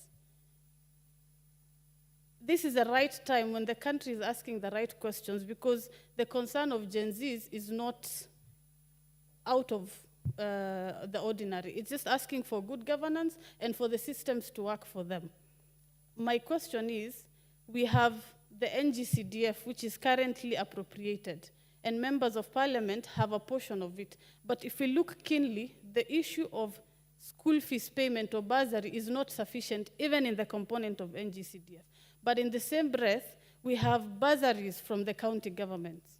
County governments have money allocated every year, an average of 300 million. Multiply that by 47 counties, goes into billions. We have NGAF that has bursaries. We have NGCDF that has bursaries. We have the ministry that has bursaries. My proposal is, in the spirit of good faith, and now that we are having a conversation of national interest and the government of national unity, should we not lead from the front And I will be told I'm a nominated member. I cannot speak on NGCDF, but I'll speak as a member of parliament with the interest of young people at heart. What if we volunteer to have consolidated funds so that school fees is paid from one docket? Then NGCDF can address every other issue so that we have free education. We already have the blueprint done by the ministry of, by the government of Kibaki. I was a child, but I know that system worked. Free education is why we are all here today. The blueprint is there. Let us implement that so that free education is goes up to tertiary level. In the same breath, in the spirit of leading from the front, if we are to have budget cuts in crucial dockets, then even us as member of parliament should have budget cuts in our salaries. And that is a stand that I'm taking as a young member so that we lead from the front by examples. The issue of corruption is there because we cannot be able to oversight funds that we are, oversight funds that we are already managing. It is contradicting itself. The legislation, the oversight, the representation is what this house is there for. The parliament has to be able to deliver for Kenyans so that we are able to speak from the same breath. Government of national unity is a welcome agenda because in functioning systems, we have seen the system of winner take all that has always existed. For the first time in the history of Kenya, we have somebody from Nyanza holding the docket of treasury. That has not happened before. That is something I welcome because from where I sit, it is going to help even the presidential seat to rotate. Honorable Mulker Yes. Arun, Yes. the former minority leader, The nomination. and the current chair Yes. of the Public Accounts Committee Yes. cannot be just someone. I did not want to quote names, Mr. Speaker, but I'm saying it is a nomination that is welcome. So that for somebody like me who comes from Northeastern, I will have the hope of running for president someday. We have seen these seats rotate in the same place. This is an agenda that I welcome as the vision. I will not want to name names. As the vision, as somebody who holds the vision of this country, I know this will rattle feathers, but I welcome a government of national unity so that the agenda moves forward of even having a presidency that rotates, that every community in this country, or every young person dreams to become a president. This agenda, a government of national unity, is of help to us for the stability of this country and even for accountability. It does not mean that we will still be able to sit back and watch corruption happen. It means we have a chance in the table to question so that Kenyans have good governance. In the regime of Obama, let me just quote something that is a historical thing that happened. He ran for presidency against Hillary Clinton. But as soon as he won, he was able to welcome her to join his government. And that way they delivered for their people. The system of Kenya is a system of winner take all, where if one group wins, the other group with good visions are left out. As Azimio, we had a very good policy, we had a very good document, we had a very good stand to support this country. If this is brought on board, we are able to help every faction, and we are able to move from tribalism. Thank you, Mr. Speaker. Thank you very much. And the Honorable Dr. Eve Obara.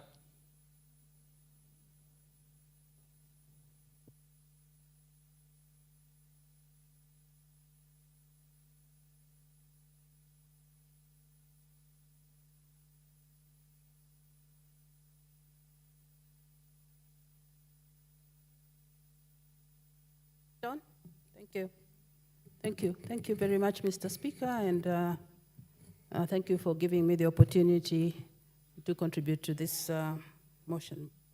Mr. Speaker, from onset, let me also join my colleagues to support the revised budget, and I have a few comments to make.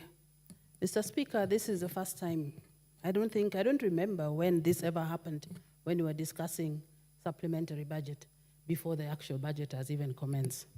But it is unique, and we all understand why. It's coming at the backdrop of very unfortunate happenings in this country. And want to say that we send our heartfelt condolences to the families that lost their loved ones in this, on this occasion. Mr. Speaker, it is a time for reflection for this country. It's a time for reflection for us in this house as MPs. And I hope that we have all come to the realization that when we sit here, we oversight the executive and we oversight government, the executive. We oversight and we are not part of the executive. We are all being called MPs. I think you have seen that. And we have seen our children on the streets telling us that you are wrong. It's a lesson to all of us. Mr. Speaker, these are children that we probably still looked at as children, and yet we had taken them to the best schools. We have taken them to schools. They have gone and they have got skills and no jobs. And they have talked to us, and probably we did not listen as what has been going on. I think we have all said that. Mr. Speaker, even as we now discuss the budget, Mr. Speaker, let us remember that those children who are still in hospital, can our government have the compassion and the empathy to make sure that those who are still in hospital are paid for, that their hospital bills are paid for and cleared by the government? Can the government find a way, and we find a way in which those who died through the bullet wounds by the police, can the parents in some way be compensated? I know that we cannot replace life, but let them be compensated, and the government to reach out to them and say publicly that we are sorry. Mr. Speaker, at the same time, this is also a lesson for us as leaders to show humility as we go about our business. How comes now we don't run around with all those bodyguards and the sirens and all those beacons? It's doable and we can do it. So it is a lesson that we have learned. Going back to the budget, supplementary budget, Mr. Speaker, I have seen that our biggest problem is not revenue. Our biggest problem is expenditure. How do we spend the money? That we have been able to go back to that same budget and reduce it. I know that a lot of areas have been affected, but if we manage the resources that come in our hands as a country, I think we can make a big difference. Mr. Speaker, as a rule of thumb, can we make a ruling or come up with a policy that all old projects must be completed before we come up with the new ones? Because this has been a problem. So many pending bills, so many delayed projects because we have started other projects and forgotten about the old ones. Mr. Speaker, I have seen, and I'm happy, that we have considered the JSS. And the money and the confirmation that we had promised has come to fruition because it is in the budget. There has been a lot of pressure in our areas because of this. Secondly, I have also seen that the CBA, I'm in the Education Committee, the CBA for the teachers has been removed. I hope they will understand under what circumstances that this was removed. And we know that since they were signed, the effective date is not going to change. And eventually they will get their money in arrears. Mr. Speaker, there were issues of transformers that are going to be distributed across the country. Mr. Speaker, I hope that there's going to be equity when this is being done. Mr. Speaker, in my own area of Kabondo Kasipul, Mr. Speaker, almost 50% of the transformers that were distributed in between 2013 and 2017 are not working. And they have not been replaced. Each time they are replaced, they are not working because we seem to have bought substandard transformers. Can this be looked into? And there is equity. The feeding program, I'm happy that this has been retained and that the children in the ASAL areas and the other areas that have been included are going to get food in school. Mr. Speaker, I have seen that there is provision for milk coolers for farmers. Mr. Speaker, we have farmers, dairy farmers across the country. I hope that at the time when this is being distributed, that it will get to other constituencies or other counties like my county, which borders Nyamira, that we are going to get a milk cooler because we have dairy farmers in the region. Mr. Speaker, the other area that has been touched is on fertilizer, and I'm happy that we are going to get subsidized fertilizer. But I hope that we have learned a lesson. Those cartels who are not able to appreciate that we are an agricultural country and took the fertilizer and added some funny things in them, I hope that it will never happen, because it was our embarrassment as a country, not just the Ministry of Agriculture. As a country, it was an embarrassment and it should not happen again.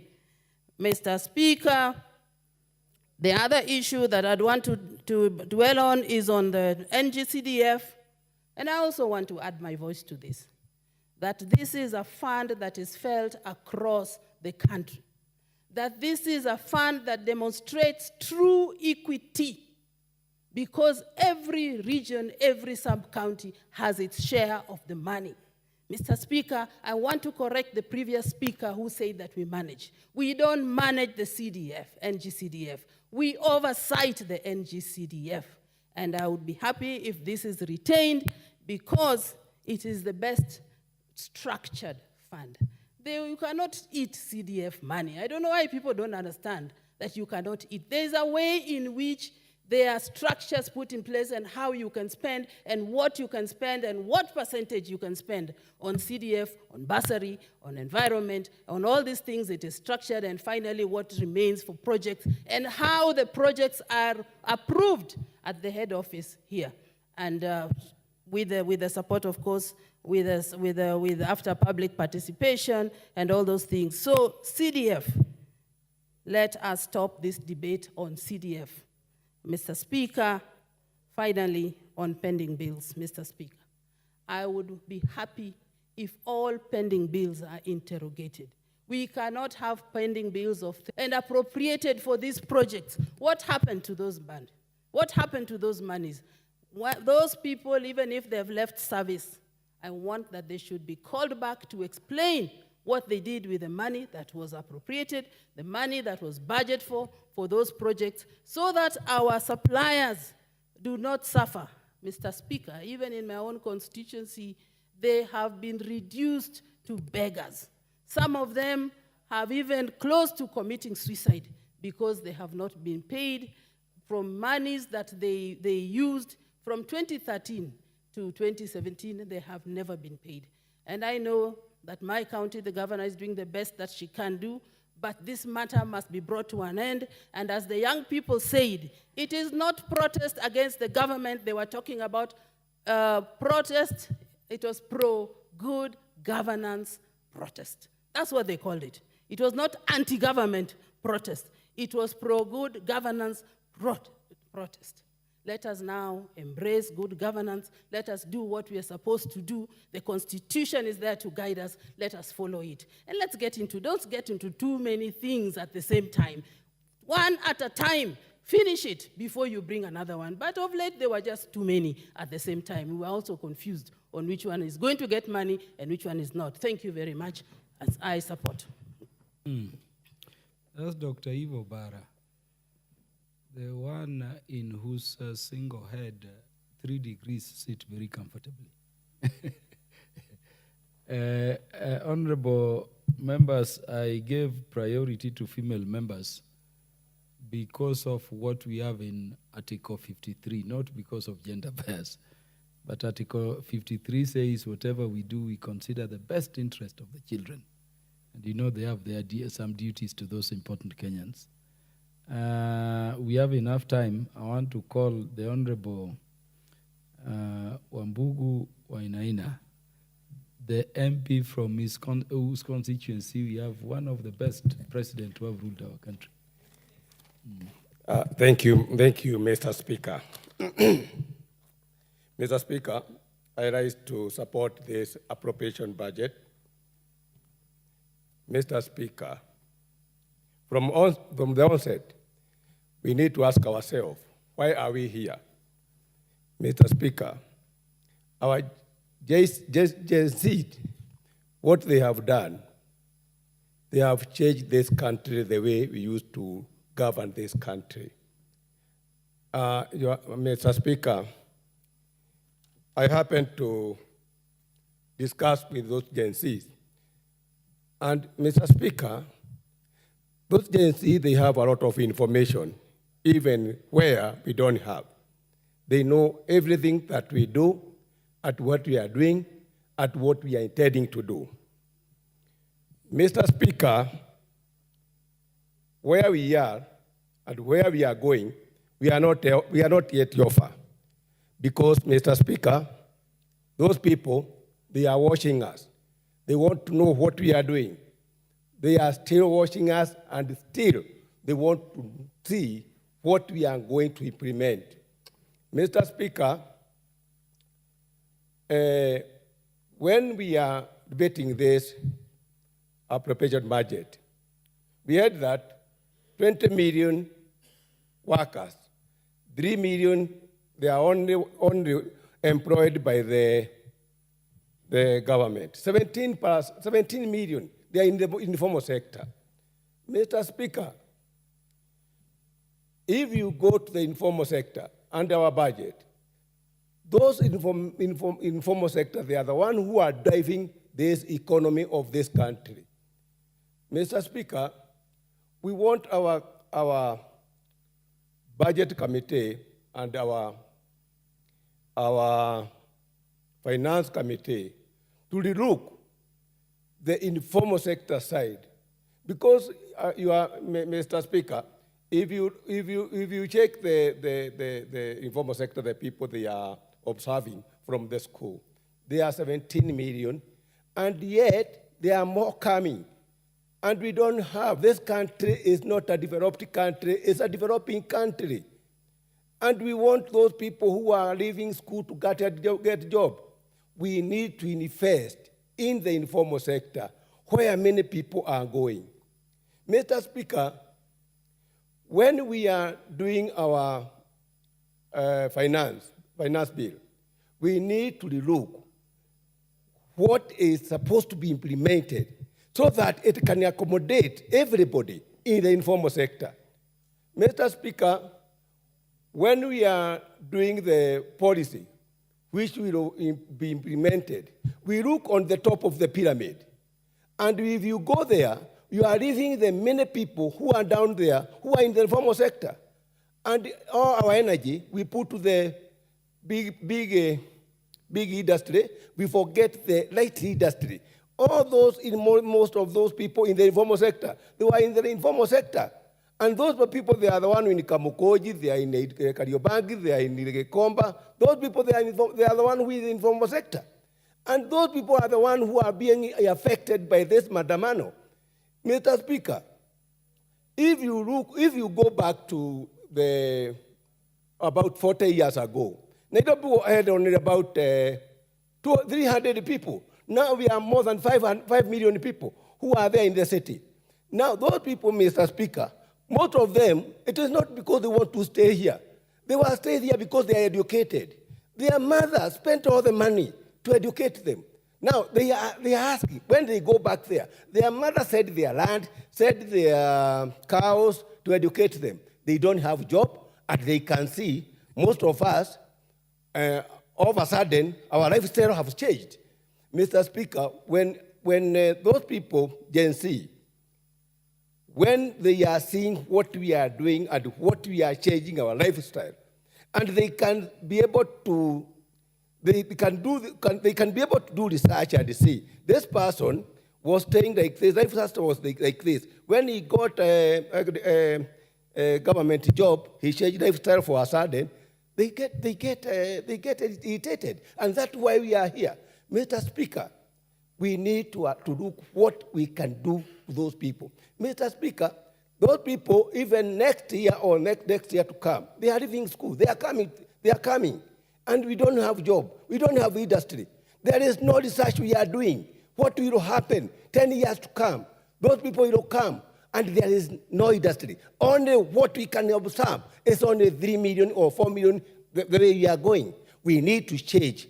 the way we are driving our economy and think about tomorrow. Because what we do ourselves, we just do the thing that we solve that problem for that particular time, but we don't solve that problem which will come later. The biggest problem is what we are going to face from now. Those people they have seen, they can remove those people from the parliament. Then what they will do next, they will go to other offices because they have seen what they can do and they can hear them. Mr. Speaker, where we have missed a lot, those people, they don't have information, what we call budget, what we call finance bill.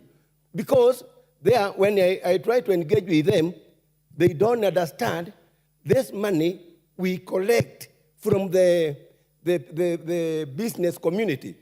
And yet, those businesses, when they close those businesses, they can't be able to collect money for them to get this money we are complaining about. So, Mr. Speaker, what we need to do, when we are when we are doing the budget, we need to have time to educate our people from the rural areas to know that this budget we are doing is to do what? Mr. Speaker, I tried to engage with those people about the budget that the president said that he is going to borrow 1 billion. And they're asking me, it's only 360 billion we are supposed to collect. And they don't understand why the president is talking about 1 billion. Because we are not engaging with those people to understand this 360 billion is additional, additional to what we are supposed to borrow. But we need to engage with those people to understand the 1 billion that the president is going to borrow, it is because we have not collected the money of the 360 billion we are supposed to collect this financial year. Saying that, Mr. Speaker, if we go to our county government, Mr. Speaker, the people who do the budget and the finance is the budget committee and the finance committee. But when they give money out there, they give an open shake. Those people, they appropriate the money, they use the money, they do anything that they want to do, but when you go there in the rural area, you can't see anything. You can't see anything you can touch on the ground, what they are doing. In fact, Mr. Speaker, I engaged with my people on the ground, and I told them the money which we are getting from the CDF, you can be able to see on the ground than the county government. And the county government, when we do the devolution, we are doing that, we are devolving FAD to go to the Mwananchi. And that FAD, it is not touching, it is not filled to the ground.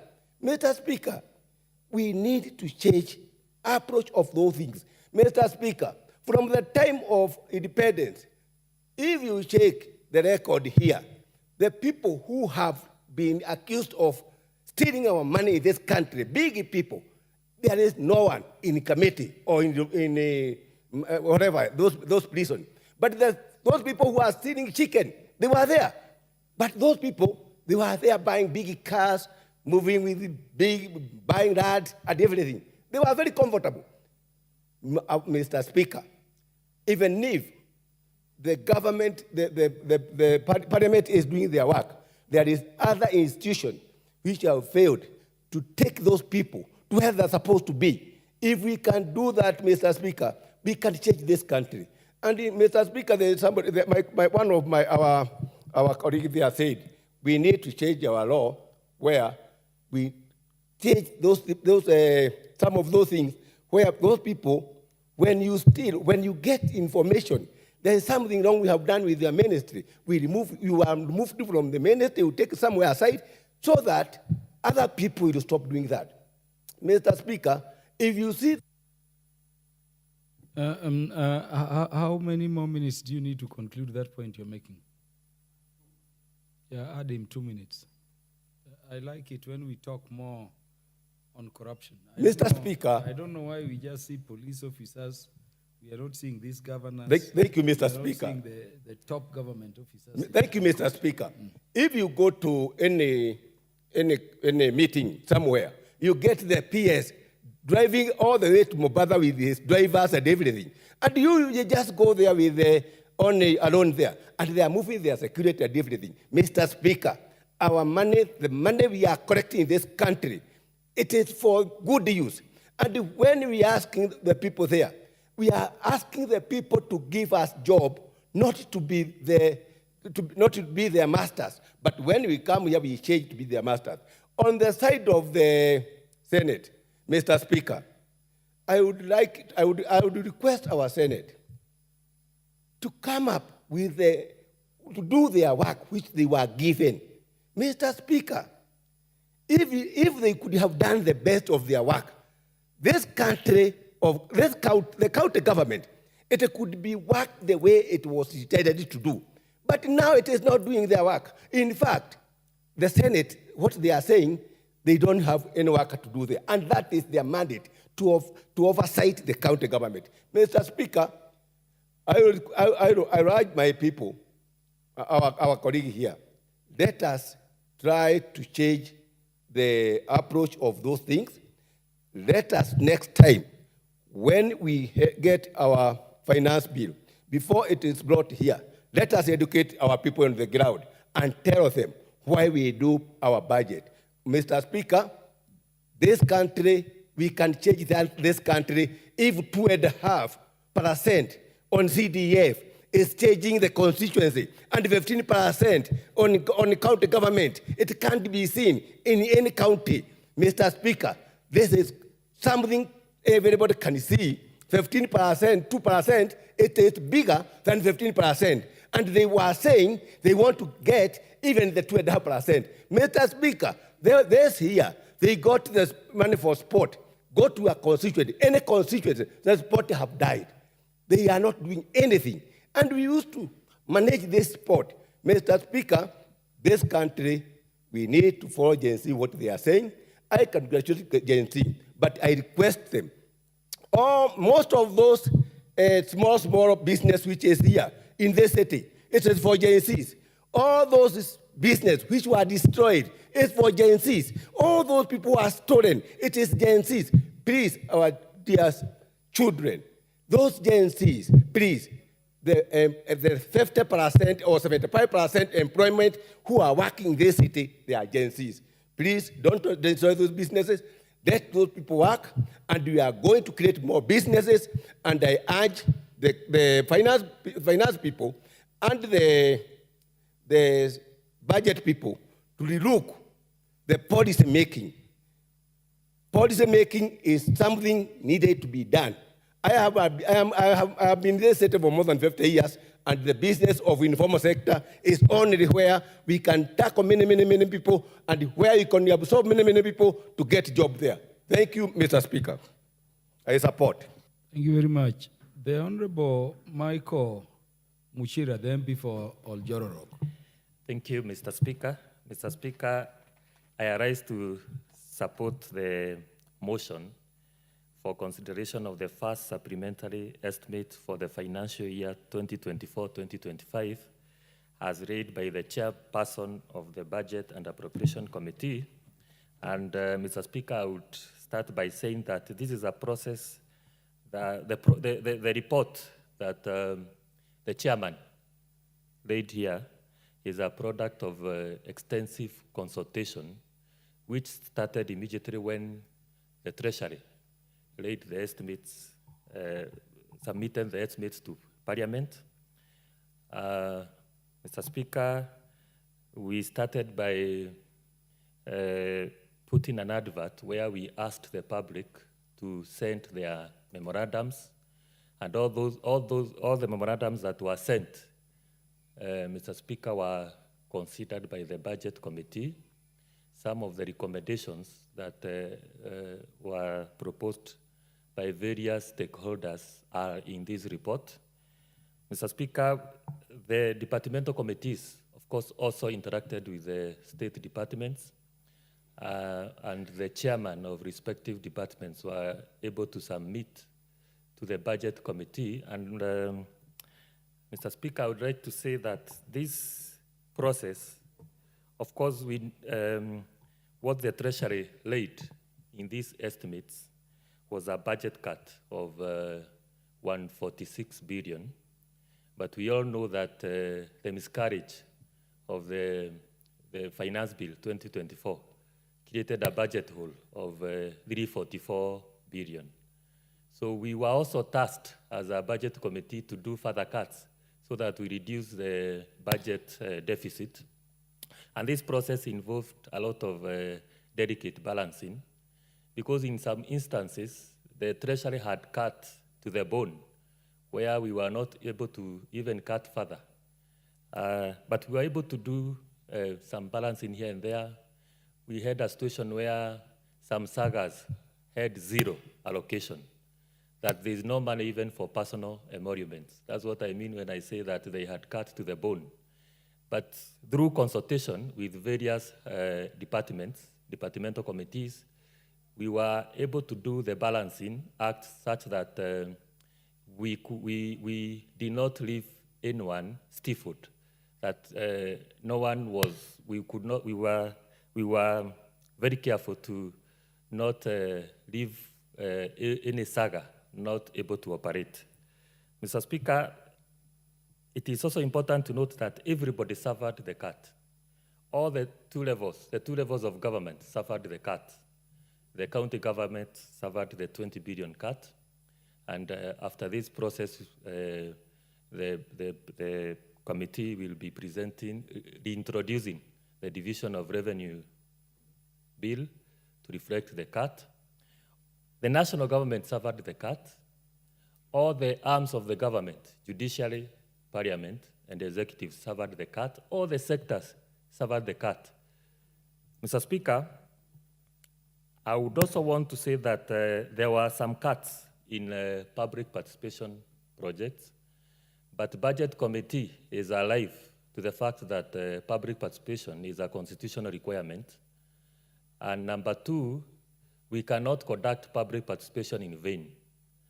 And you cannot undo the public participation project. The only way to undo public participation project is going back to the same place you undertook the public participation and the stakeholders to undo. So we were able to push Treasury or consult with the Treasury, and the committee reinstated the public participation projects. Mr. Speaker, this supplementary budget, of course, there is no money allocated for refurbishment. There's no money allocated for any salary increment for public officer and state officers. There's no money included for recruitment, save for JSS teachers.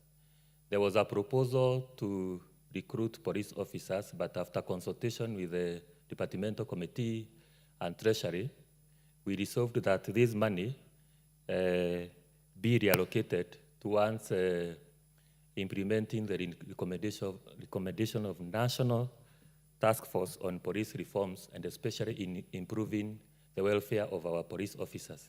But it's important, Mr. Speaker, to say that what the budget cuts does not mean that some projects will not be implemented. What we are saying is that we just delay the implementation, maybe for a year or two, until we enhance our revenue collection. Mr. Speaker, I would want to state one of the recommendations, and these arose out of the observation that we did. There are some semi-autonomous sagas in this country who collect levies, monies, but they don't submit, that is A&A, but they don't submit to Treasury to contribute to our national kitty. The semi-autonomous sagas, Mr. Speaker, like Kenya Railways, KPA, KPC, are swimming with money. They collect a lot of money, and this money is budgeted at the board level. It never comes to Parliament for budgeting. As we are introducing these austerity measures, we are not able to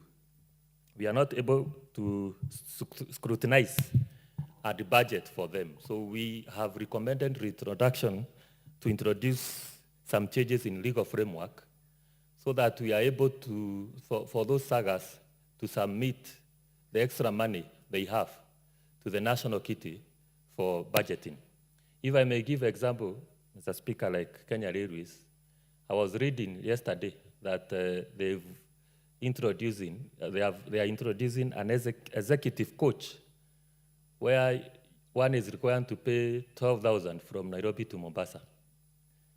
That is a VIP coach. And I was asking myself, who will pay 12,000 for a journey of 5 hours?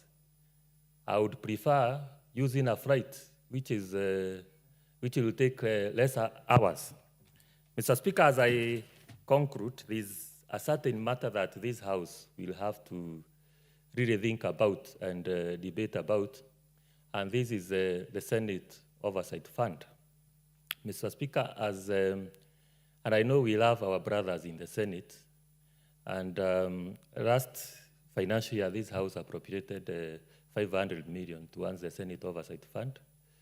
There's a proposal to appropriate another 500 million this financial year. But as we do that, there are 5 or 6 factors that we will need to consider, Mr. Speaker. And number one is that you cannot run a fund without regulations. It is against the PFM Act. So as we appropriate this fund to the Senate, we shall need to have regulations to run this fund. And number two, Mr. Speaker, we need to stipulate the output. Any money you allocate must have an output. So we need to ask ourselves, when we appropriate money to committees, the output is the number of reports that we introduce in this House and such. What is the output for this fund? And number three, Mr. Speaker, this money is allocated per constituency. So the more the constituencies in a certain county, the more the senator gets. The more the constituencies, the more the senator gets. The lesser the constituencies, the lesser the senator gets. Mr. Speaker, you and I know that constituencies are not units of devolution. So it is illegal to allocate such money on the basis of constituencies. And Mr. Speaker, you know, a senator represents a specific constituency. Honorable MP for Oljororok, you sit in budget. I want to give you a few more minutes. How many do you need? 3 minutes, Speaker. Add in 3 minutes. Thank you. I want you to take beyond that direction to this thing you are calling oversight. Yes. Fund. Tell us what it is and if it is still in this budget. Mr. Speaker, it's a proposed report. And as I was saying, Mr. Speaker, constituencies are not units of devolution. So allocating this fund on the basis of the constituencies account has is illegal, Mr. Speaker. And then, Mr. Speaker, you know, a senator represents a specific county. But when you come to the Senate, you don't legislate against a specific county. You legislate for all counties in Kenya. You don't oversight a specific county. You are in the Senate to protect the entire devolution. So you cannot purport to say, Senator so-and-so, go and oversight this county, while Senator so-and-so will oversight this county. So when you come to the Senate, you oversight the entire devolution. And then, Mr. Speaker, we do appropriate money to committees in the Senate to do the oversight. We appropriate money to CPAC. We appropriate money to Committee on Devolution. We appropriate money to all the committees. So when, again, we appropriate money to oversight fund, that amounts to double allocation. And finally, Mr. Speaker, we need to define what is oversight. Senate seems to be confusing oversight and supervising. Because when you oversighting, you don't overreach. It's like they are saying you are going to the constituencies if a road is to the county if a road is being done to literally supervise that a road is being done. That amounts to overreach. So, Mr. Speaker, we really need to think so that we don't introduce an irregularity. This House, and I believe there's still room to amend this report.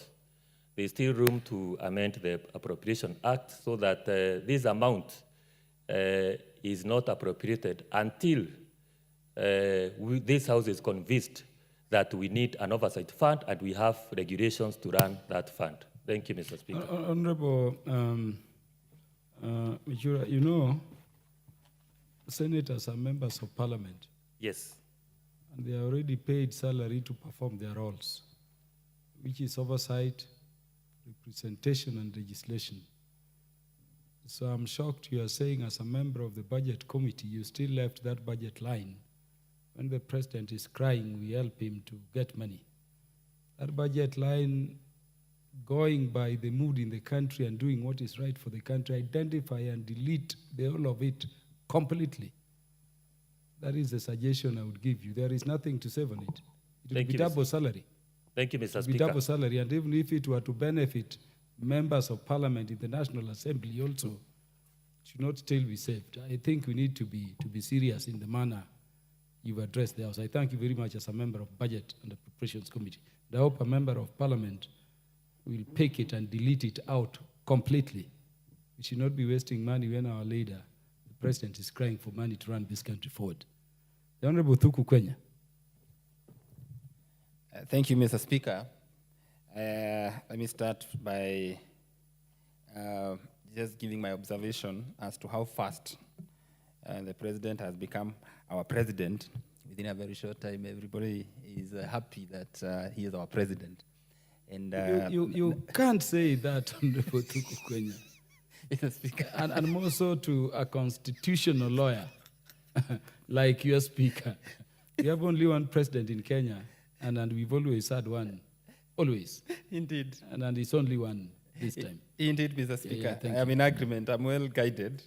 Mr. Speaker, I believe I can put it better than my colleague, the Member of Parliament for Jorok, has put it, that indeed Senate does not need at all the Senate Oversight Fund.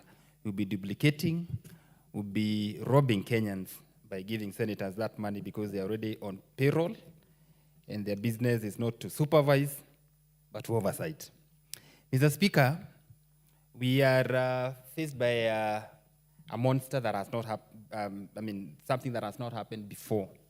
A situation whereby we are revising, because I don't want to believe that this is purely a supplementary budget.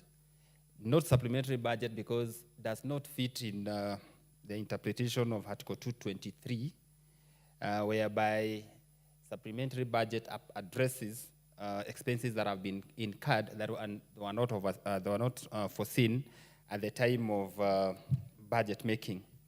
Mr. Speaker, we need to have a conversation as a House, because from where I sit, I believe that we've placed the cart before the horse.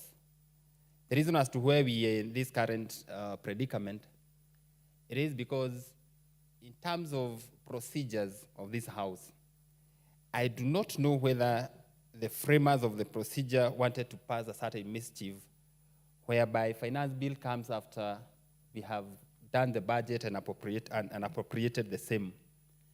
We cannot appropriate what we do not have. If indeed we are sincere with ourselves, we will not be where we are today, because I believe finance bill should be the first one to be addressed, so that then we know for sure we are within these limits, and therefore we can pass budget, so that then we appropriate monies that we are sure of. Ordinarily, Mr. Speaker, before budget is done, there's medium-term revenue strategy, there is medium-term debt strategy, and therefore we are able to see where we will be in terms of revenue and public debt, Mr. Speaker.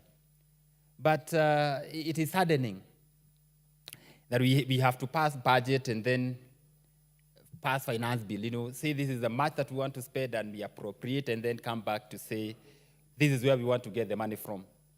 If things were done in reverse order, we would not be here, because finance bill would have been dropped by the president, and we would have appropriated money based on last year's finance bill. And therefore, Mr. Speaker, as a House, we need to have a conversation as to whether this trend should continue. And I know where we are coming from.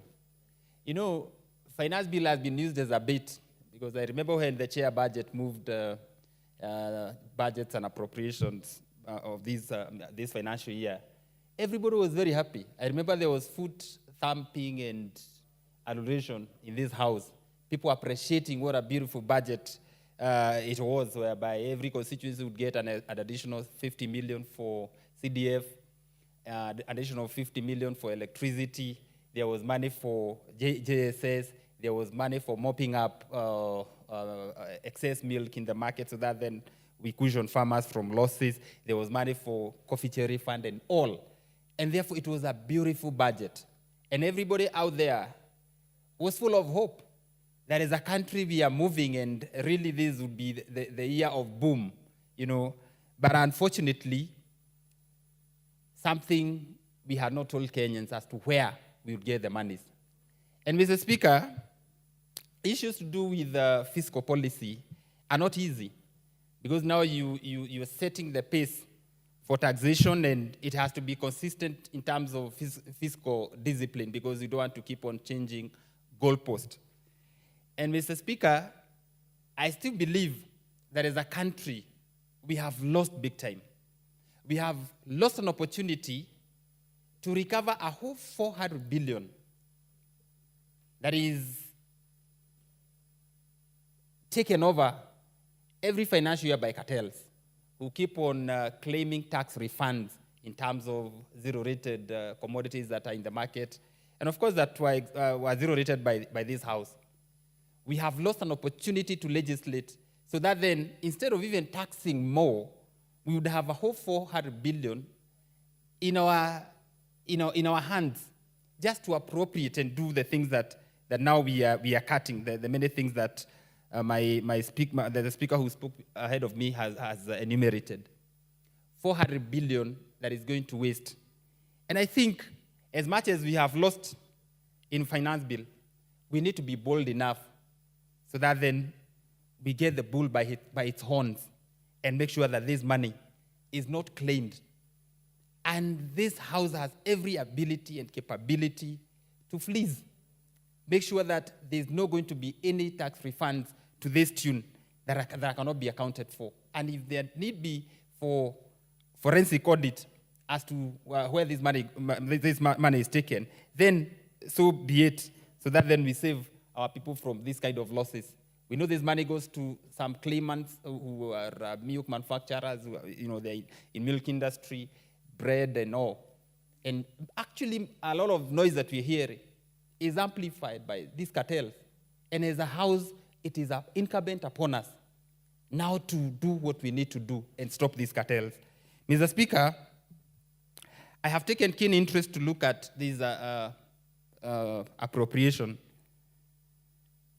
And I must say that I'm disappointed to some extent, and especially to do with infrastructural allocation that is on roads, because 50 billion that is allocated for this financial year is not even close to what a few contractors which needs to be paid, so that then they can go back to site. I'll give a case study of my constituency.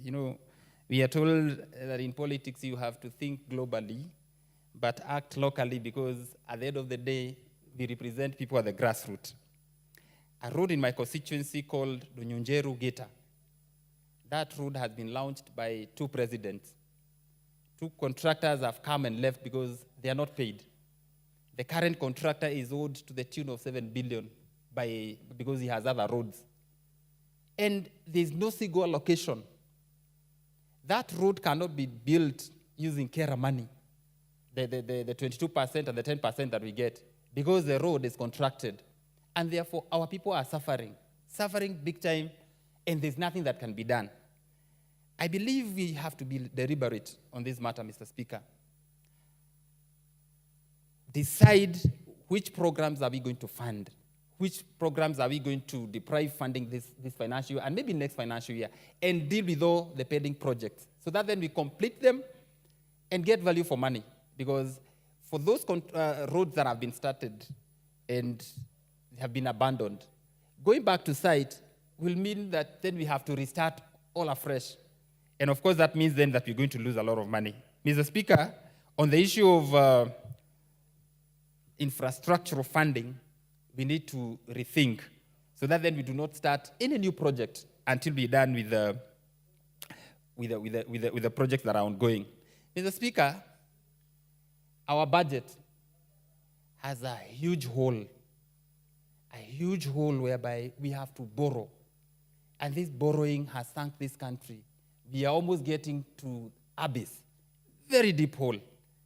And Mr. Speaker, as much as we are happy that the last financial year we were able to bring down our debt stock from 11.5 trillion to 10.5 trillion, that did not happen because we paid. It happened because the exchange rate worked in our favor, and therefore our shilling healed. Going forward, Mr. Speaker, we must rethink our borrowing strategy. We have had a conversation of having a treasury single account so that then all our monies that are lying in commercial banks should be held in central bank in single treasury account so that then the government does not borrow its own money. At one point, I got shocked. We are talking of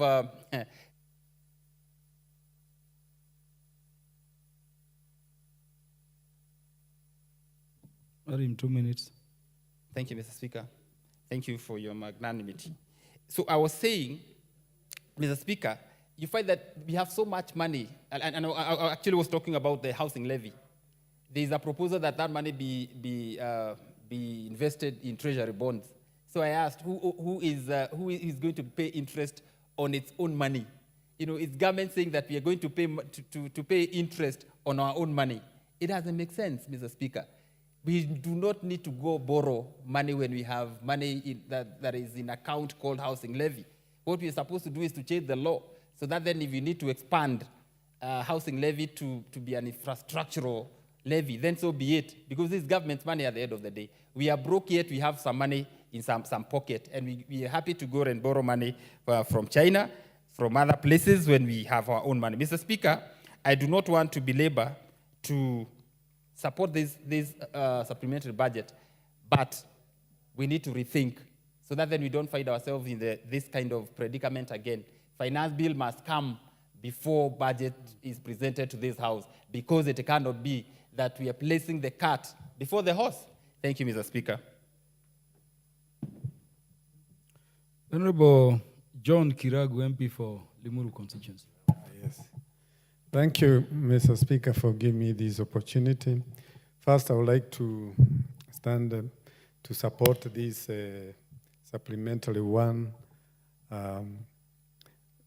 motion. And as I stand, I honestly know how hard it has been for the committee, and I see the chair is here, for them to work on this supplementary and trying to balance it out, and also taking into consideration the austerity measures that have been brought before us. But we know why we are here, Mr. Speaker. Our young people talked, they raised the issues, and they have brought certain issues that are very important to all of us. One, that is important for us to live within our means, that we must have better governance, have more transparency in the way we do our businesses, and above all, they have been calling for hope for their future. Mr. Speaker, I look at myself when I was at their age, and I remember being involved in a multi-party democracy and doing the protest then, and even for the change of our constitution in 2010. And there's nothing wrong for a generation to create their space. Mr. Speaker, the only problem here is that at this time in our economy, we are a country that is faced with very serious issues. And I know the protests that have been there, like yesterday, our airport not operating properly, our businesses not running properly in this country, is taking this country even further down. But we are here as a house to give hope to this nation and to set the right footings for developing this nation. I know from my engineering point of view, I will not want to repeat what has been said here. But I want to say this. If we do not create employment in this country, we have no hope for our youth. There are people or certain institutions in this country that they think is so important and fashionable to get things from outside the country. Not to try to invest in doing business in this country. We have created work for China and many other countries. We are taking care of their youth, and here our youth who have gone to universities and have been trained in certain skills, they are people who do juakali things, moving around selling things that have been imported. And sometimes you ask yourself, really, did somebody have to go to university to be somebody selling some tools even along Uhuru Highway, just across the Parliament? We have to have an answer for our youth. We know that this country had started a path for manufacturing things in this country.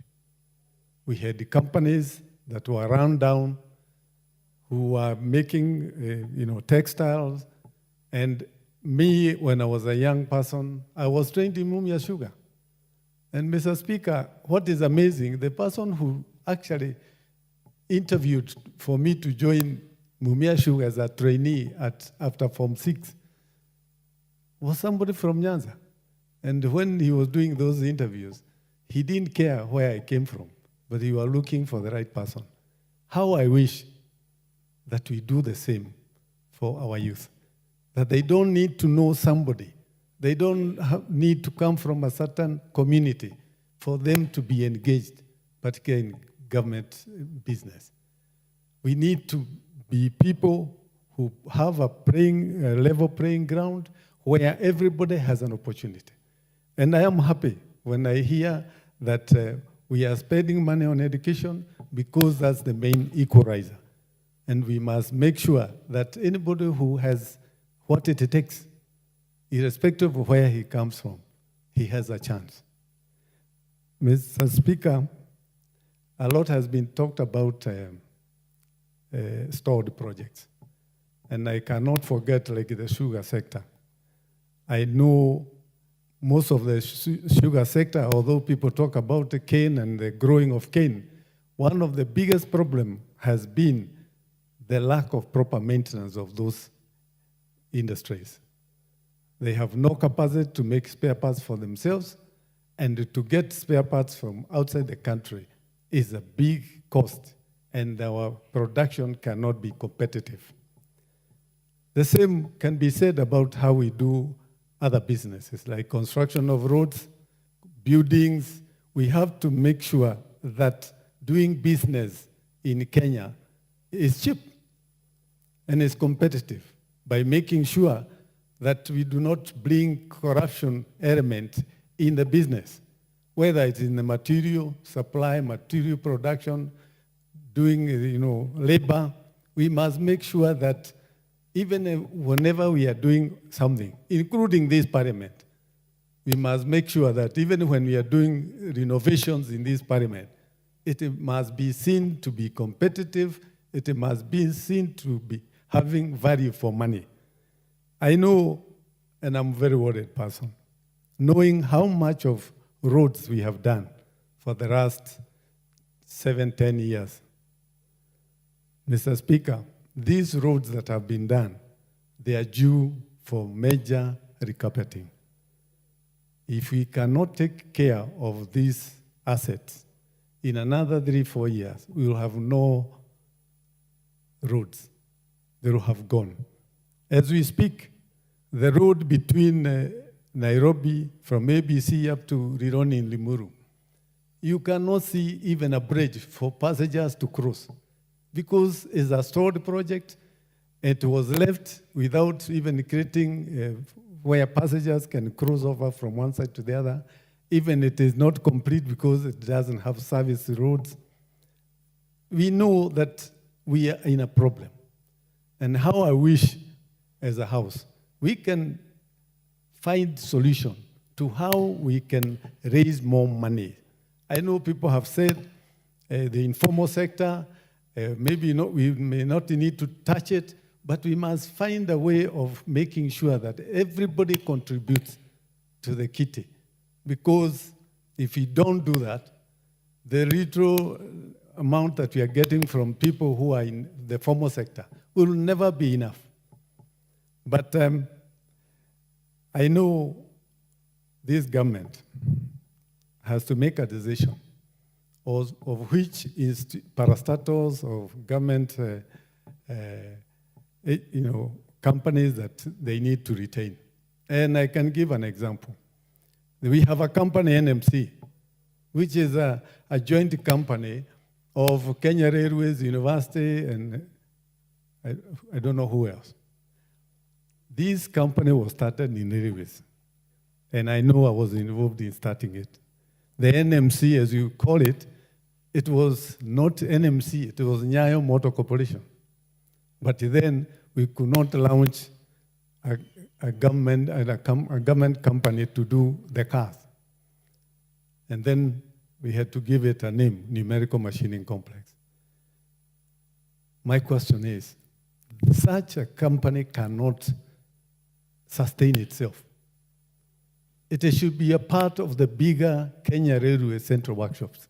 And if we have to privatize, then we should amalgamate the two units so that it becomes viable for anybody to take over, or even from an operational point of view. Because there's no point of hanging on some of these institutions which actually depend on the exchequer for survival, because they were meant to stand on themselves. Mr. Speaker, I only pray that this country should be a country that has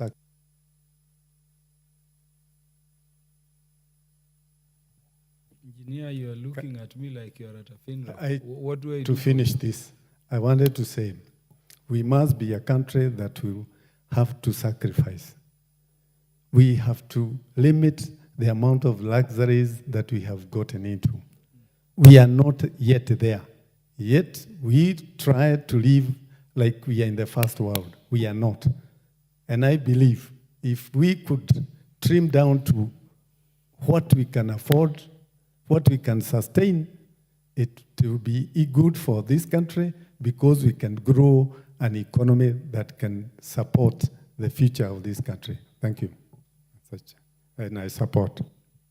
The Honorable Paul Biego, MP for Chesume. Thank you, Mr. Speaker, for giving me this opportunity to add my voice on this issue of supplementary. And on the onset, I rise to support the report of the Budget Committee. However, as I sit here, I've made some notes because I'm wondering how much we have also lost in the process, and as much as how I congratulate the committee for having maintained some very important projects, and I must commend them for the issue of intern teachers. Of course, we had made as a government an undertaking and a promise that we are going to take in the intern teachers, the 46,000 and the 20 new ones.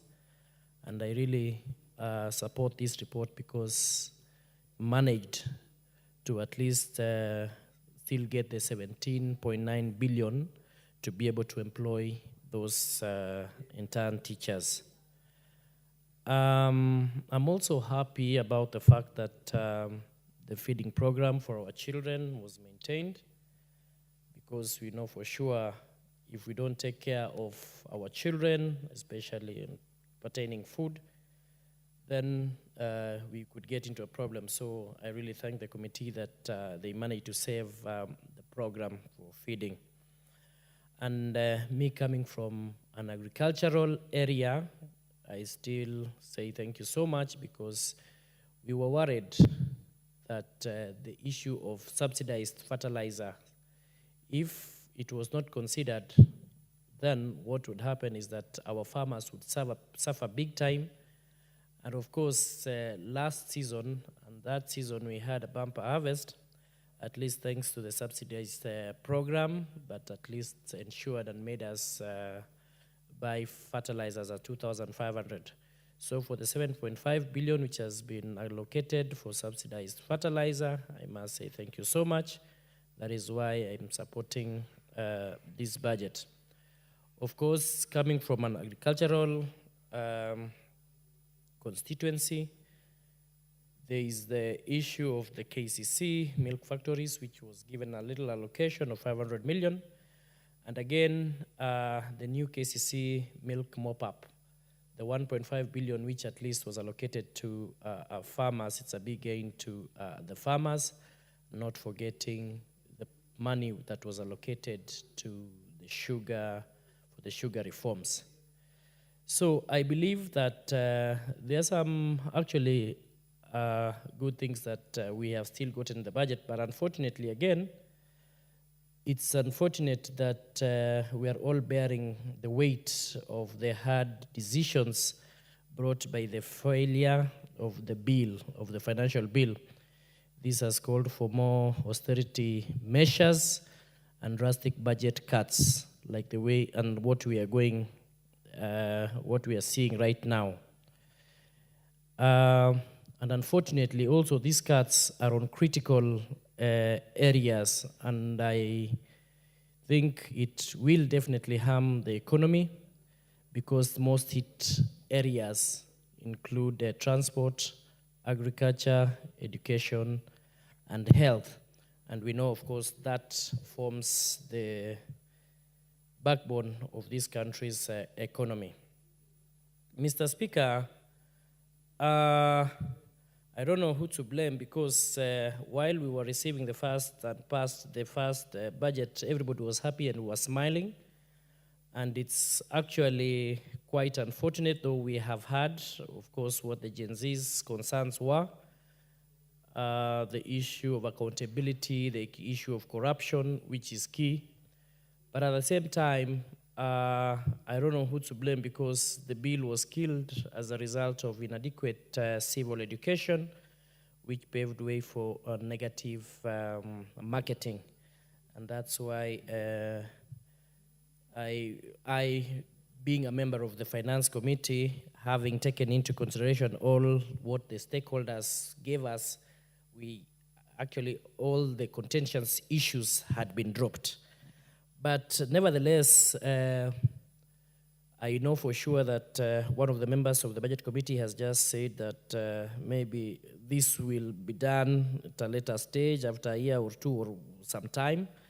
And I really would applaud the chair of the budget, at least.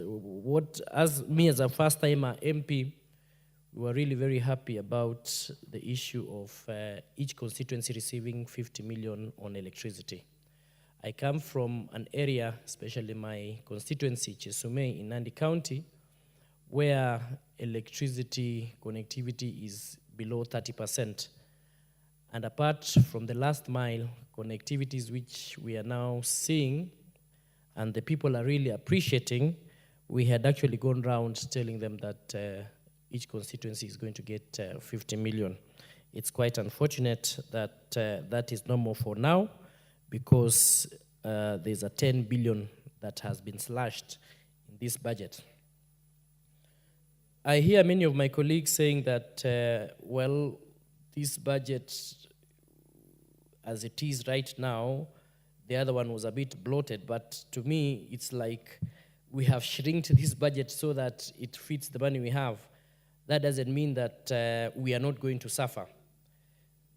Like the universal health cover, Mr. Speaker, which many Kenyans and all Kenyans would have actually benefited from.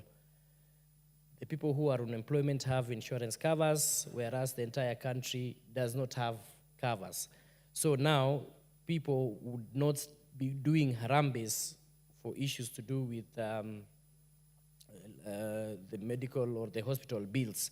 But for now, that one also, we suffered a lot. And one member has also talked about the stalled roads. To me now, I also come from a constituency where there are stalled roads, and I was really very happy because part of the money which had earlier been allocated for stalled projects, I would be a beneficiary, or my constituency would be a beneficiary on two major roads, a road called Danger Chemuswa, which even people are on record for going on strike, and a road and alert to Lesos and to Keses. And in fact, Mr. Speaker, that road of Danger Chemuswa had even been launched by the former president and the current president while he was deputy. And now the fate of that road, I don't know what we can actually tell the constituents, because we had promised them that we will fix it. Job opportunities, as the Gen Zs and everybody really advocate for job opportunities, I was seeing an opportunity that we would create a lot of jobs as a result of the local factories, because initially what had happened is that taxation had been levied on the finished products, the importation. And if that had happened, actually, the local manufacturers would have a lot of market for their products, and our people would get, and the youth would really get a lot of jobs. And I hope that one day, one time, we can be able to create those jobs for the youth, because we would have actually been promoting growth for the local industries. Of course, one other dangerous thing that we have lost is the CDA, which the teachers were promised. And we just call upon the teachers, as at that time, they should be able to be patient and understand the situation. Otherwise, that can also spur a lot of problems.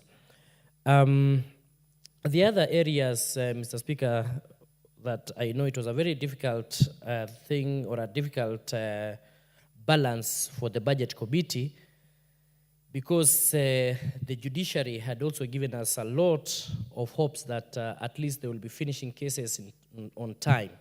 But now we've also seen some cuts on the judiciary, and also in the wildlife department, around 1.92 billion. And lastly, Mr. Speaker, I would like also to add a bit of my voice on the issue of senators, that I would actually advise and encourage the senators to actually be having a conversation on how they should be devoted. Honorable Samuel Moroto, the MP for Kapenguria. Thank you, Mr. Speaker. I think next time you did well when you considered about our ladies who are here.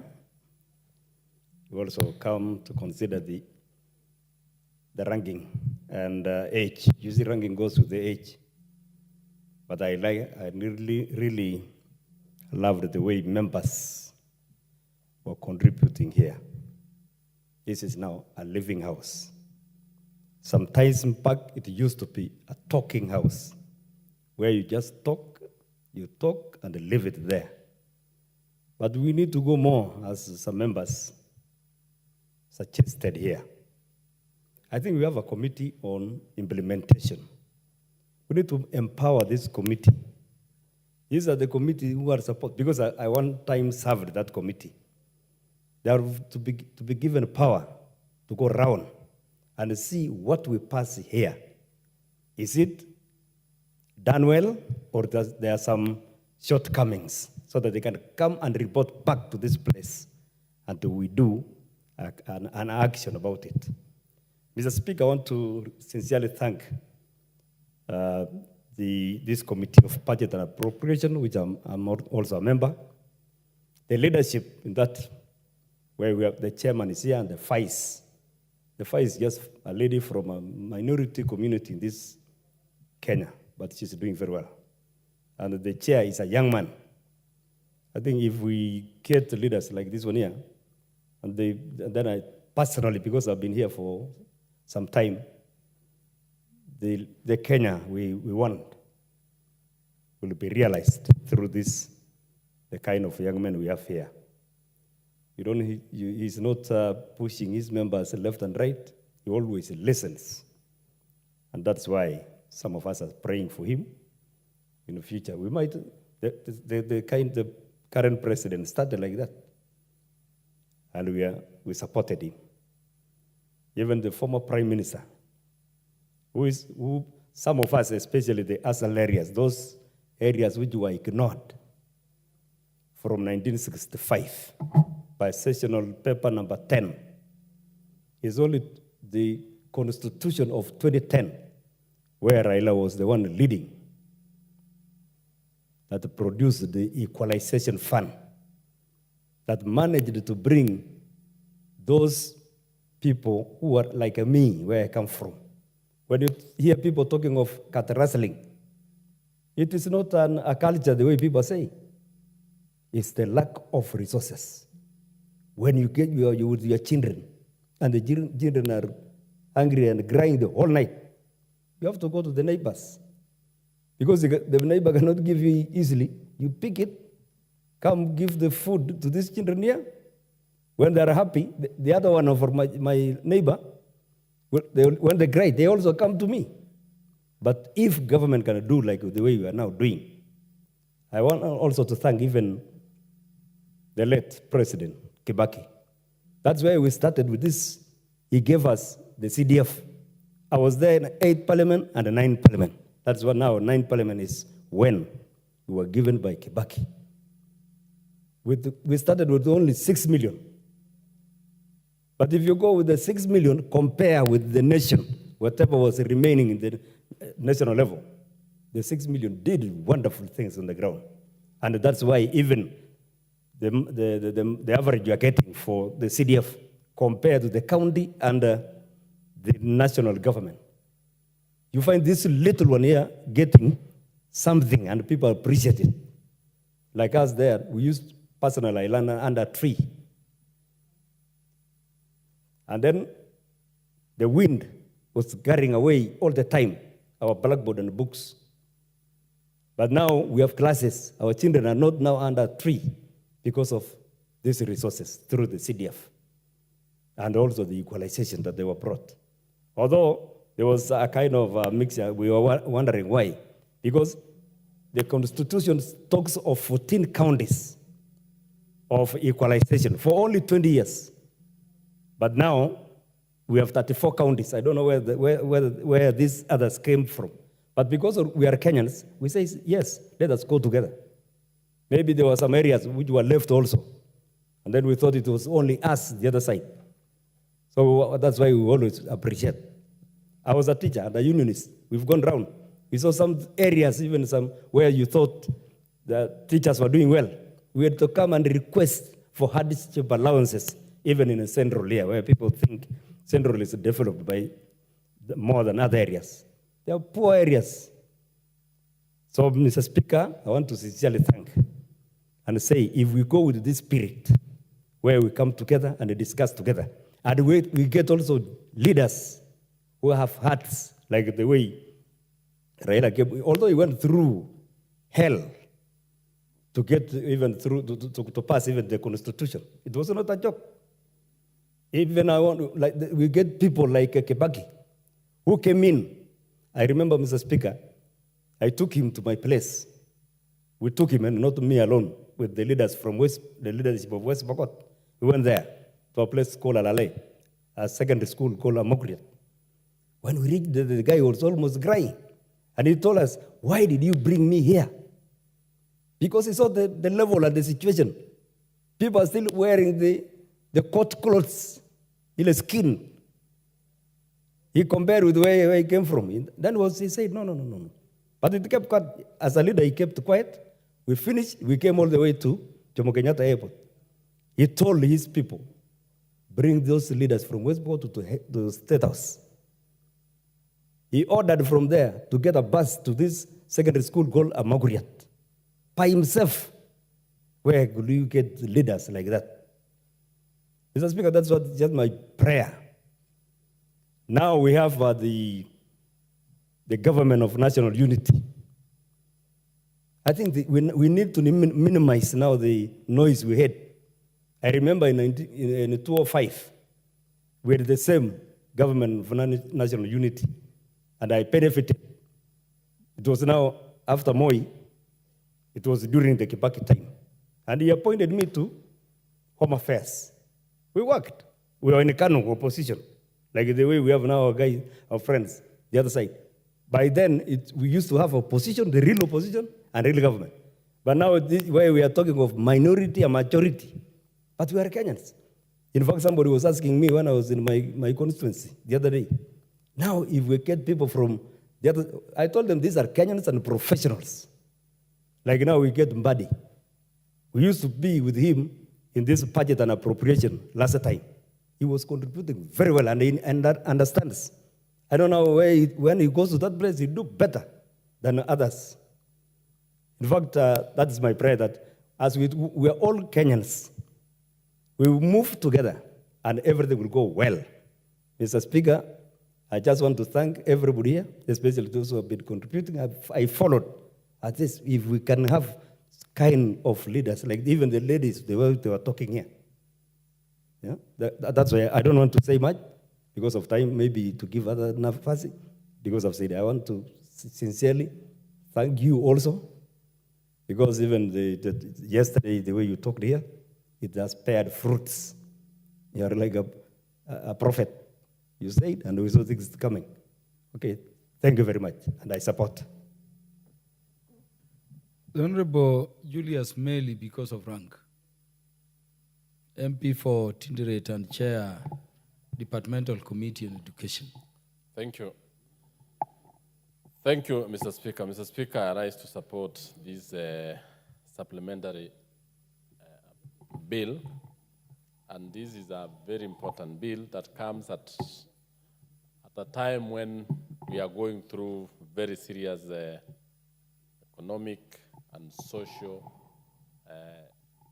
problems facing our country.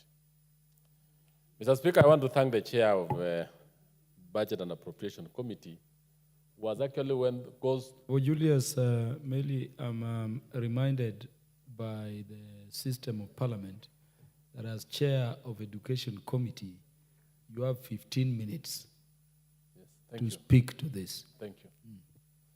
Thank you, Mr. Speaker. Mr. Speaker, I actually have a lot of issues to put across.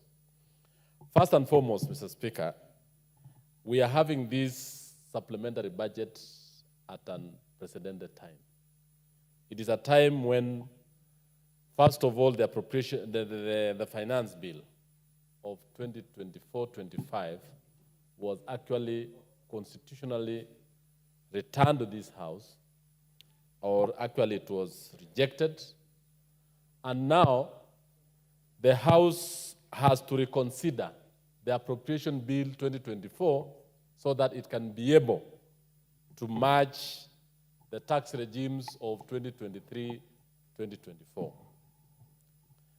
Mr. Speaker, I want to laud the Finance and Appropriation Committee for having actually done the compilation of all this, and the various chairs of committees of Parliament, and more specifically,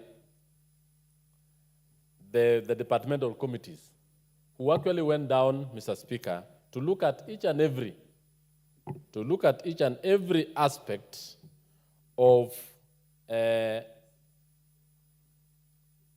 look at every change that was actually brought into this particular supplementary.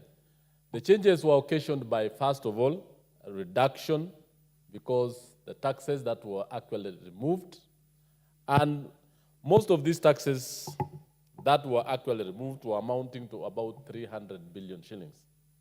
In effect, this was going to affect how the appropriations were going to be undertaken across the country. But I want to point out that, one, that as much as the issues that were raised by the Gen Zs, let me say that, were actually affecting the general populace, we also need to know that each and every item that is before us has to be scrutinized to make sure that it is for the public good.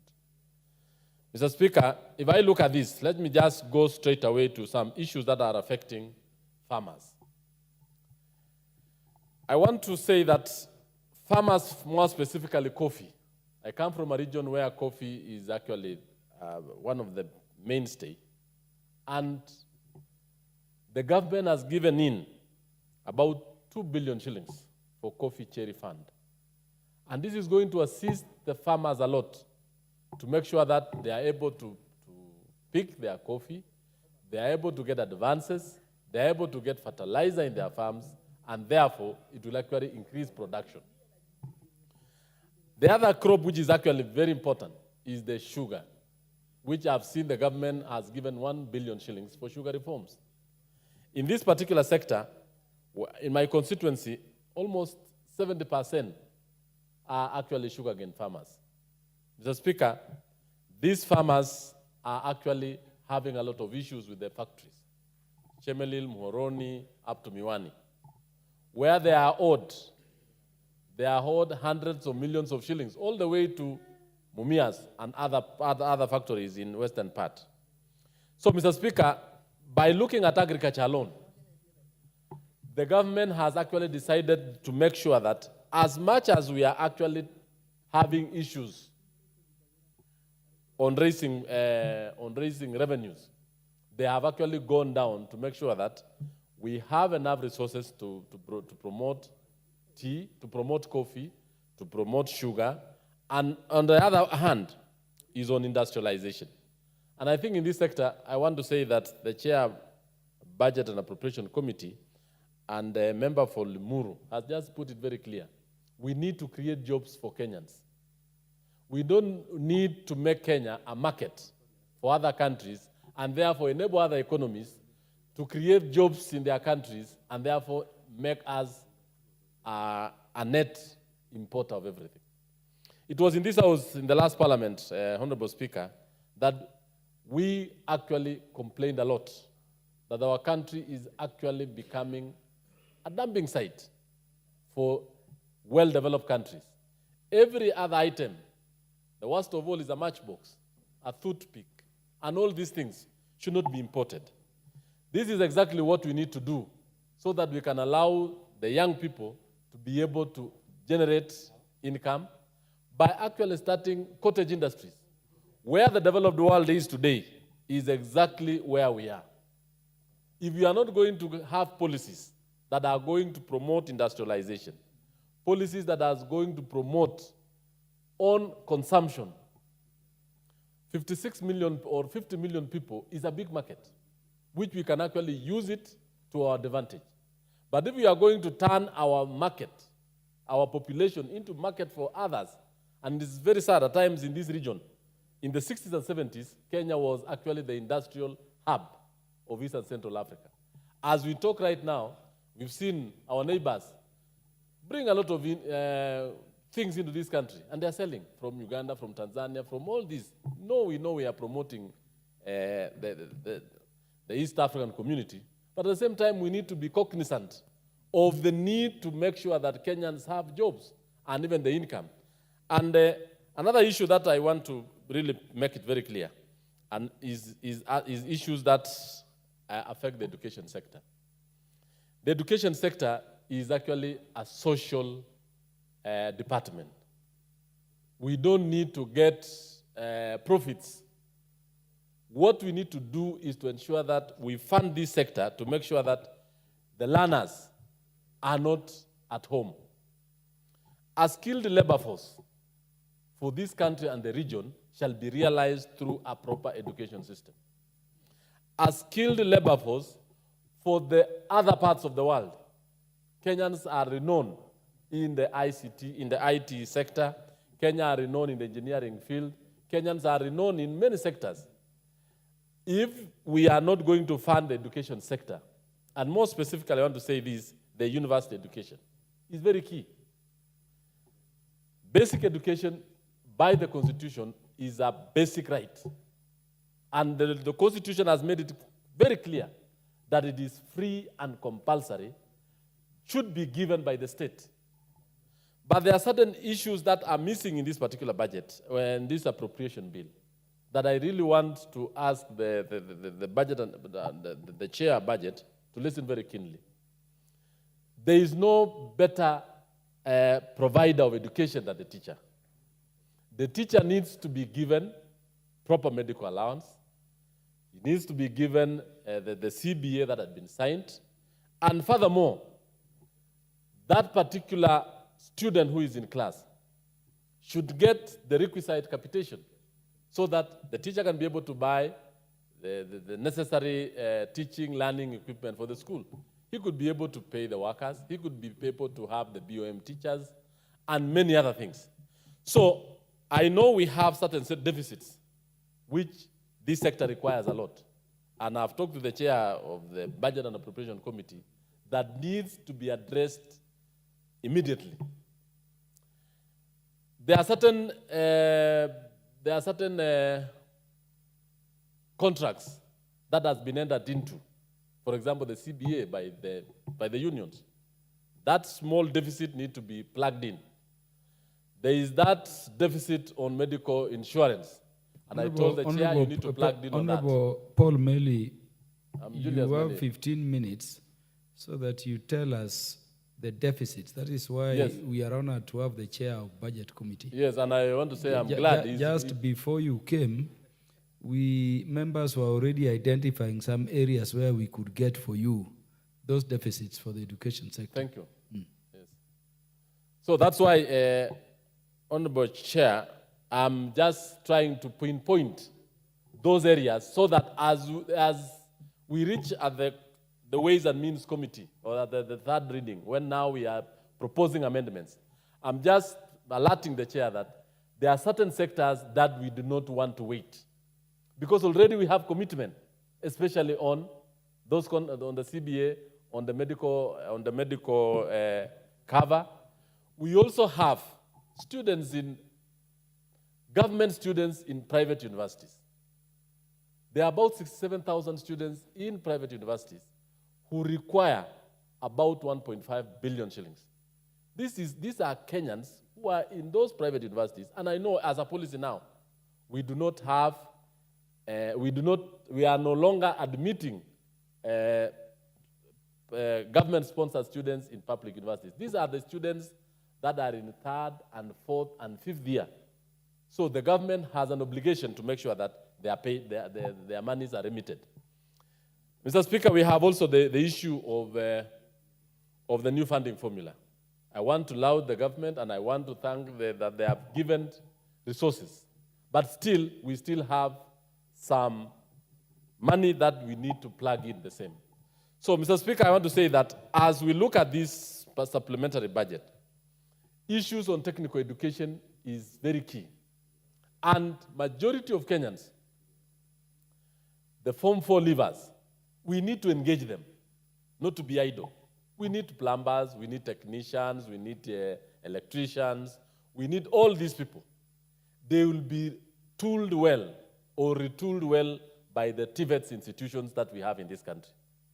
And we have a government policy that was in the Vision 2030, that every constituency should have a technical vocational training center. And as we speak now, we still have 52 constituencies without TVETs. I want to tell this House that it is important that every constituency have a well-established TVET with good enough trainers, with facilities, with machinery, and all this will ensure that students in those particular constituencies will be able to attend a TVET within their constituency. And in so doing, we are not going to have a country where we are going to be always seeking for employment. We want a country where people are going to be job creators. It is from this TVET that we are going now to have the young men to be able to be mechanics, to be builders, to be electricians, and all this is going to save the government the headache of trying to get employment for each one. Because in our constituencies, I want to say this, we have the carer projects. These young men, if they register their companies after TVET, they'll be contractors. We are building classrooms, and in those particular classrooms, these young men from TVET are going to be the contractors. They will be electricians from this particular area. So in effect, by not funding the TVET subsector, it will have a spiral effect on the overall socio-economic and political effect for this country. So what we are actually doing, Mr. Speaker, it is important that we realize that failure to touch one area will have ramification across the sector. We also have this issue, which is very important, Mr. Speaker, that I know the government has very clear policies on how to fight corruption. It is important. And I want to say this, that even the chair has just been pointed out that areas that are not necessary, areas that are not important, should not be funded. And on top of that, we need to reduce excesses, largesse in government sector, so that we are going to run a lean government, a lean sector. And by so doing, we should also make sure that the auditing firms are actually made to make sure that the various government offices are accountable. The Office of Auditor General, I know. And in fact, as a good manager, every good manager should embrace that particular Office of Auditor General, because it is giving them alternatives, it is pointing out, it is going to give red flags on areas where the excesses are, areas where there is poor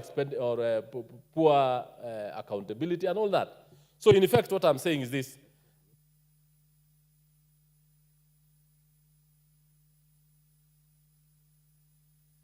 This is a very important supplementary, and I want to say that the chair and the committee did a very good job. And as a Committee of Education, I want to commend him, especially when we made a proposal that school feeding shall not be undertaken by a sector that they do not understand the needs of children. And when we made that proposal as a committee, that school feeding be brought back to Minister of Education, he actually listened to us, because the learners and the Minister of Education, it can never be done in ASAL. It can never be done by regional development. You know, it is about accountability. Let the sector that had issues be told to account for it. And if they have administrative and professional problems, I think they shall be sorted out. Mr. Speaker, I thank you and I support. Thank you. Thank you. The Honorable Indikiri Mugambi, MP for Buri. I thank you, Mr. Speaker, for this opportunity. On the onset, I would like to commend the committee for aligning this supplementary budget with the manifesto of the government in place. Mr. Speaker, the happenings of the last 1 month have given us our failures. They have told us exactly where we have been going wrong. And I would like to say this. Mr. Speaker. It takes sometimes a bit of suffering to realize the way forward. The economics that I learned is said it is necessary to destroy or do away with what you have so that you have a better foundation. That's Tom Schumpeter's. Mr. Speaker, what we are dealing with right now are issues of mismanagement of resources. Mr. Speaker, I want to commend the committee for critically looking at the areas where the possibility of mismanagement of resources that we have is quite high. Mr. Speaker, I want to challenge the committee that going forward, what we need to do as the basis for allocation of new budget for each MDA is the performance and utilization of the resources that they were given in the player here. Mr. Speaker, we cannot be every year in, every year out, that we are doing the same things. When we call the CSs, the PSs, the accounting officers, to come and do a presentation, we don't go in depth as to how they have utilized the money they have been given in the player here. Mr. Speaker, any budget has 3 objectives: short-term objectives, long-term objectives, mid-term objectives, and long-term objectives. Mr. Speaker, if we are targeting to create jobs, we must protect our industries. We must promote local industries. We must enhance productivity across the nation. Mr. Speaker, we cannot grow manufacturing if we don't practice protecting what we have locally and encouraging the potential that we have. Mr. Speaker, when the government targets taxation on imported items, it is not because we want to target and tax our traders. No. The objective here is to promote the local industries and productivity. Mr. Speaker, we have allowed Kenya to be a supermarket where we are even importing onions. We are about to start importing tomatoes. It's dangerous. Mr. Speaker, any budget, any money that collected from the taxpayers must go towards enhancing local manufacturing and hence productivity. Mr. Speaker, we haven't been targeting very much on value addition. And I've looked at this budget, and what I'm seeing is a deliberate effort to enhance value addition in specific sectors like tea, coffee, dairy, leather industry, and even cotton. I don't want to commend the government. But you see, that is a long-term objective, but it has to start from somewhere. And I want to commend the committee because that's the foundation the committee has started looking at. Mr. Speaker, you know, there's a lot of misinformation out there. There's total lapse in civic education when it comes to the budgeting process. I took a lot of time to explain to the people that the finance bill is the tail end. Actually, what we need to start with at the moment of budget policy statement is when we need to go wider to the public out there and to talk about our budget and our budgeting processes so that our people will know what the government is going through. The president of this republic, I'll never hesitate to say, he means well for this country. And it needs everybody on board so that we can travel this journey of enhancing the economy of this country. Mr. Speaker, I ask the chairman of the committee that we need a lot of civic education so that we collect this information that is out there, especially what this parliament does. This parliament has a responsibility of enhancing this economy short-term, mid-term, and long-term. Mr. Speaker, one of the greatest problems and where the can is bottomless is the procurement in this country. There is need for now to address the entire procurement policy and activities for each MDA. Mr. Speaker, I go to buy a pen in the supermarket. If I go to the ministry, the pen will cost 5 shillings. At the ministry, because of the procurement, they buy it at 10 shillings.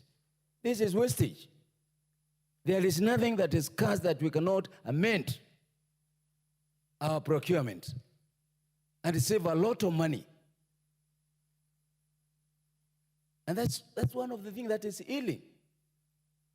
Because you find things that somebody is buying a vehicle here from Toyota Kenya at X amount, and somebody else goes through the government procurement, it is almost like it has 20% markup. We need to address that. And the committee, they have to look at that. Corruption is a major issue. And I thank the committee because they have been pointing the loopholes. And I pointed to them, one of them, that is procurement. Mr. Speaker, the pending bills is another canless. We know for sure there are some guys who cannot account for what they did. Mr. Speaker, there's a contractor in my constituency. He has done nothing, but I think he has been paid almost like 3/4 of the value of the load. It's very unfortunate. It's very unfortunate. Mr. Speaker, misdirecting of resources on things that can be collected. And I want to quote Kenya Airways. We have spent a lot of money on Kenya Airways, here in, here out, but nobody has gotten an answer as to what is healing Kenya Airways. This is a very important sector in our country, and Kenya know. And they expect every financial year, Kenya Airways will be given money by the checker. We are trying to strive to salvage an entity swallowing Kenyan taxpayers' money here in, here out, and nobody is really coming out and pinpointing the problem that is with Kenya Airways. And those people who come out to pinpoint what is healing Kenya Airways, some of them are sacked. Some of them are removed. And that's an aspect like misdirection of resources and corruption at the same time. I think we need to address these matters. Number 3, I support the president. We can't start new projects when the old projects are incomplete. And the budget that I'm seeing, the chairman is here, incomplete project. Let's finish the incomplete project. Kenyans, we have lived with this incomplete project for over 20 years. We can wait for 1 more year. We are going to tighten our dressing, our driving, our eating habits. Mr. Speaker, this budget has brought in the element of equality and equity, something that has not been there. The areas said to be marginalized. The areas which requires affirmative action. The areas that requires intervention. And I want to thank the committee for this action, affirmative action, on the allocation of resources for electricity. It's very unfortunate that we are where we are. My constituency, Bori constituency, we are 35% connected. And I was very happy when the finance bill was addressing this matter, but people were given the wrong information. We had put a lot of hopes for our people. My people in my constituencies expected a lot of connectivity. I want to thank God because I have 15 minutes, not 5. Because this budget now is geared to that. Mr. Speaker, this country is in a lot of problems in the long term. The issue of climate change. And I want to thank the committee for really emphasizing on this. Mr. Speaker, the most mismanaged sector in this country is education. And I wouldn't like the chairman to run away from hearing this because he has spent a lot of time talking about the problems in the ministry. Yes, he is in charge of this in this parliament. Right now, the information out there is that I wanted to request Chair to just allow him conclude. I'll conclude then because he doesn't. Honorable Rindikiri, you have less than 1 minute. Yes, Mr. Speaker, we really need money. We need infrastructure, even infrastructure. We need equal distribution of money through the ministry. If there is any ministry with a lot of unskilled, imbalanced, and that's why some areas are performing better than others. Some areas have better schools than others. Some areas are funded more than others. Inequality, equity must be exercised by the ministry. Equally, Mr. Speaker, we are pleading that the Ministry of Education comes out with, right now, correct information on the funding of the university. This government is doing quite a lot, but the information out there is not correct. And what I will ask the chairman of budget and the chairman of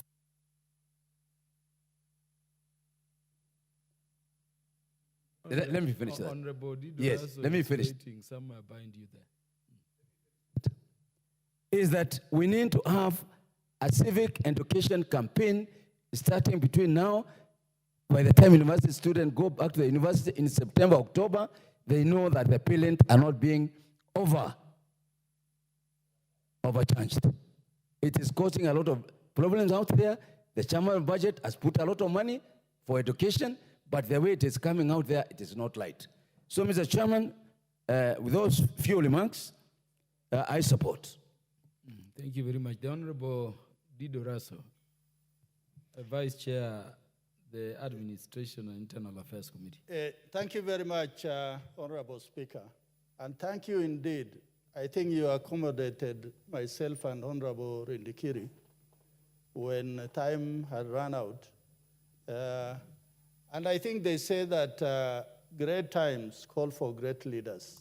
I think that is leadership on your part, and indeed we are very grateful.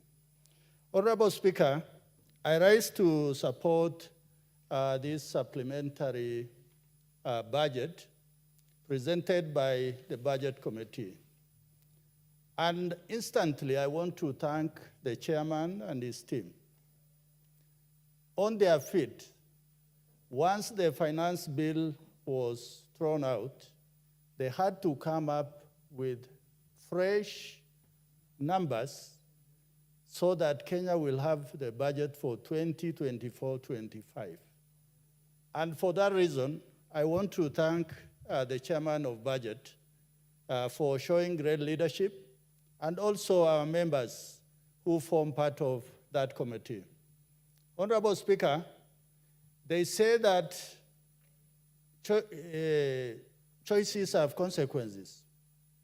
And as soon as we were not able to get the finance bill, then we had to cut our cloth to our size.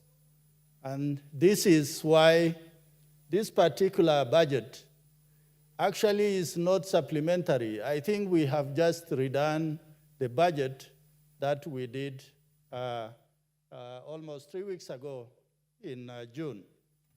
And for that reason, I want to thank the House, particularly the Speaker, and the team that has been able to galvanize so that in the end, Kenya gets a budget. Honorable Speaker, I want to just talk on a few issues. First is about security. Listening to our security team, both Interior and the National Police Service, as soon as the austerity measures were announced, I think there was a bit of disquiet because the police hardly have enough vehicles. Many police stations are not adequately manned. They talk about the issue of clothing, the issue of ration, and there are rafts of issues that potentially can undermine the security of our people, particularly those who don't live in towns or major centers. So for that reason, whereas austerity measures are good and important, we must look at those areas or those things that should never compromise the security of our people wherever they may be. Secondly, the Ministry of Interior was going to come up with many sub-counties, locations, sub-locations, to be able to provide services closer to the people, where you are going to have the DCCs, the SCCs, the chiefs and the assistant chiefs. But with austerity measures, even some of the ongoing projects of construction of new sub-counties are likely to be defaulted.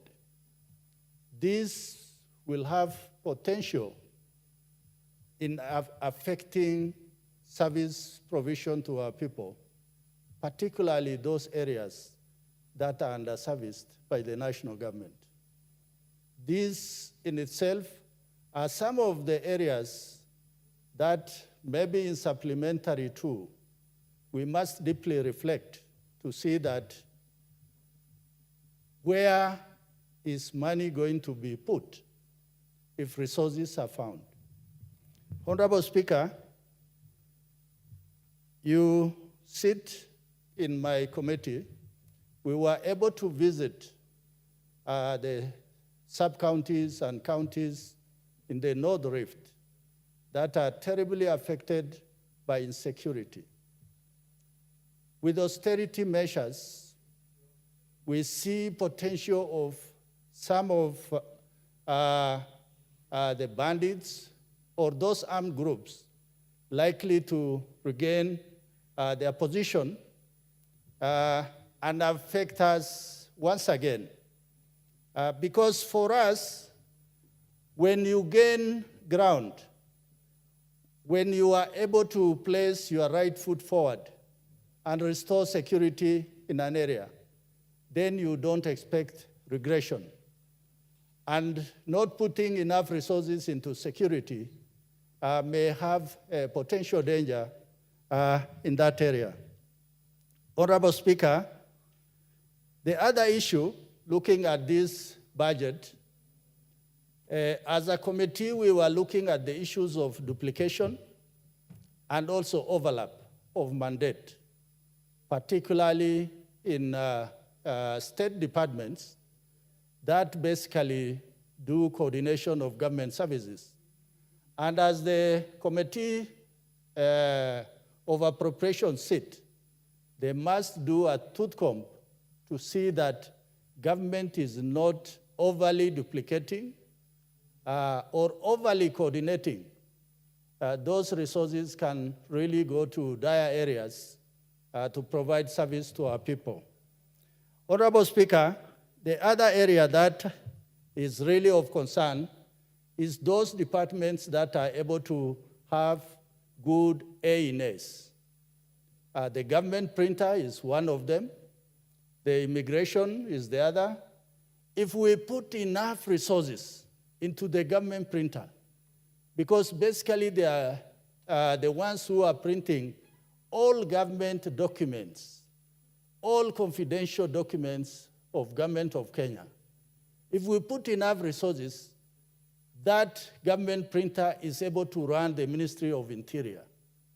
The immigration, we have seen that immigration is able to plow to the national coffers close to 100 billion shillings. If we put enough resources into that department of government, then we see the potential of that particular department giving us enough resources.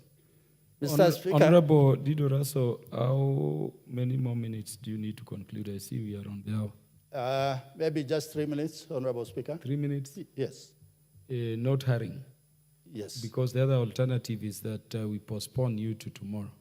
I think I'm just finishing. So then finish. Thank you, Honorable Speaker, for that magnanimity. So for that reason, if we put enough money in those departments that are able to plow enough A&A into the national coffers, then that is where we should put our money. Secondly, it is about the livestock sector. It is a very important sector, particularly for us, the pastoralist communities. We occupy 70% of the Kenya's rangeland. Our mainstay of that economy is livestock. This government, for the first time in history, they were able to put 1 billion into the restocking of livestock following that terrible drought that we experienced almost over 3 years. And that is money, if properly put and checked and adequately tailored to meet the objective of bringing back the pastoralist economy, then I think we are on the right track. I want to plead with the Honorable Chair of the budget. There is money called the Equalization Fund. If you can get a few shillings from equalization to restocking, then I think the pastoralist communities will be really happy about that. Mr. Speaker, in conclusion, I want to just say as follows. For Kenya to be an industrialized country, middle income, as per Vision 2030, we must put a lot of effort in terms of local manufacturing so that our youth, instead of complaining, there's enough jobs, their hands are occupied, their minds are occupied. So for that reason, the axiom, build Kenya, buy Kenya, should be at forefront for this House. Finally, Honorable Speaker, I must say that we are different parties, but what we have seen today, one party called ODM has risen to the occasion to put Kenya first.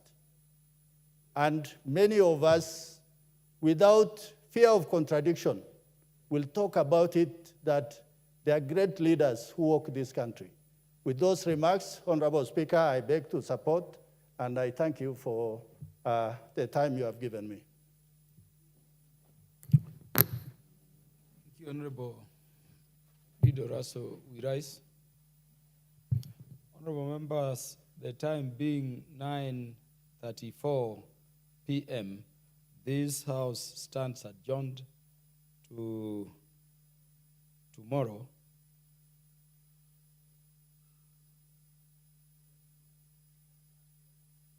Tomorrow, Thursday, 25th day of July 2024 at 2:30 p.m.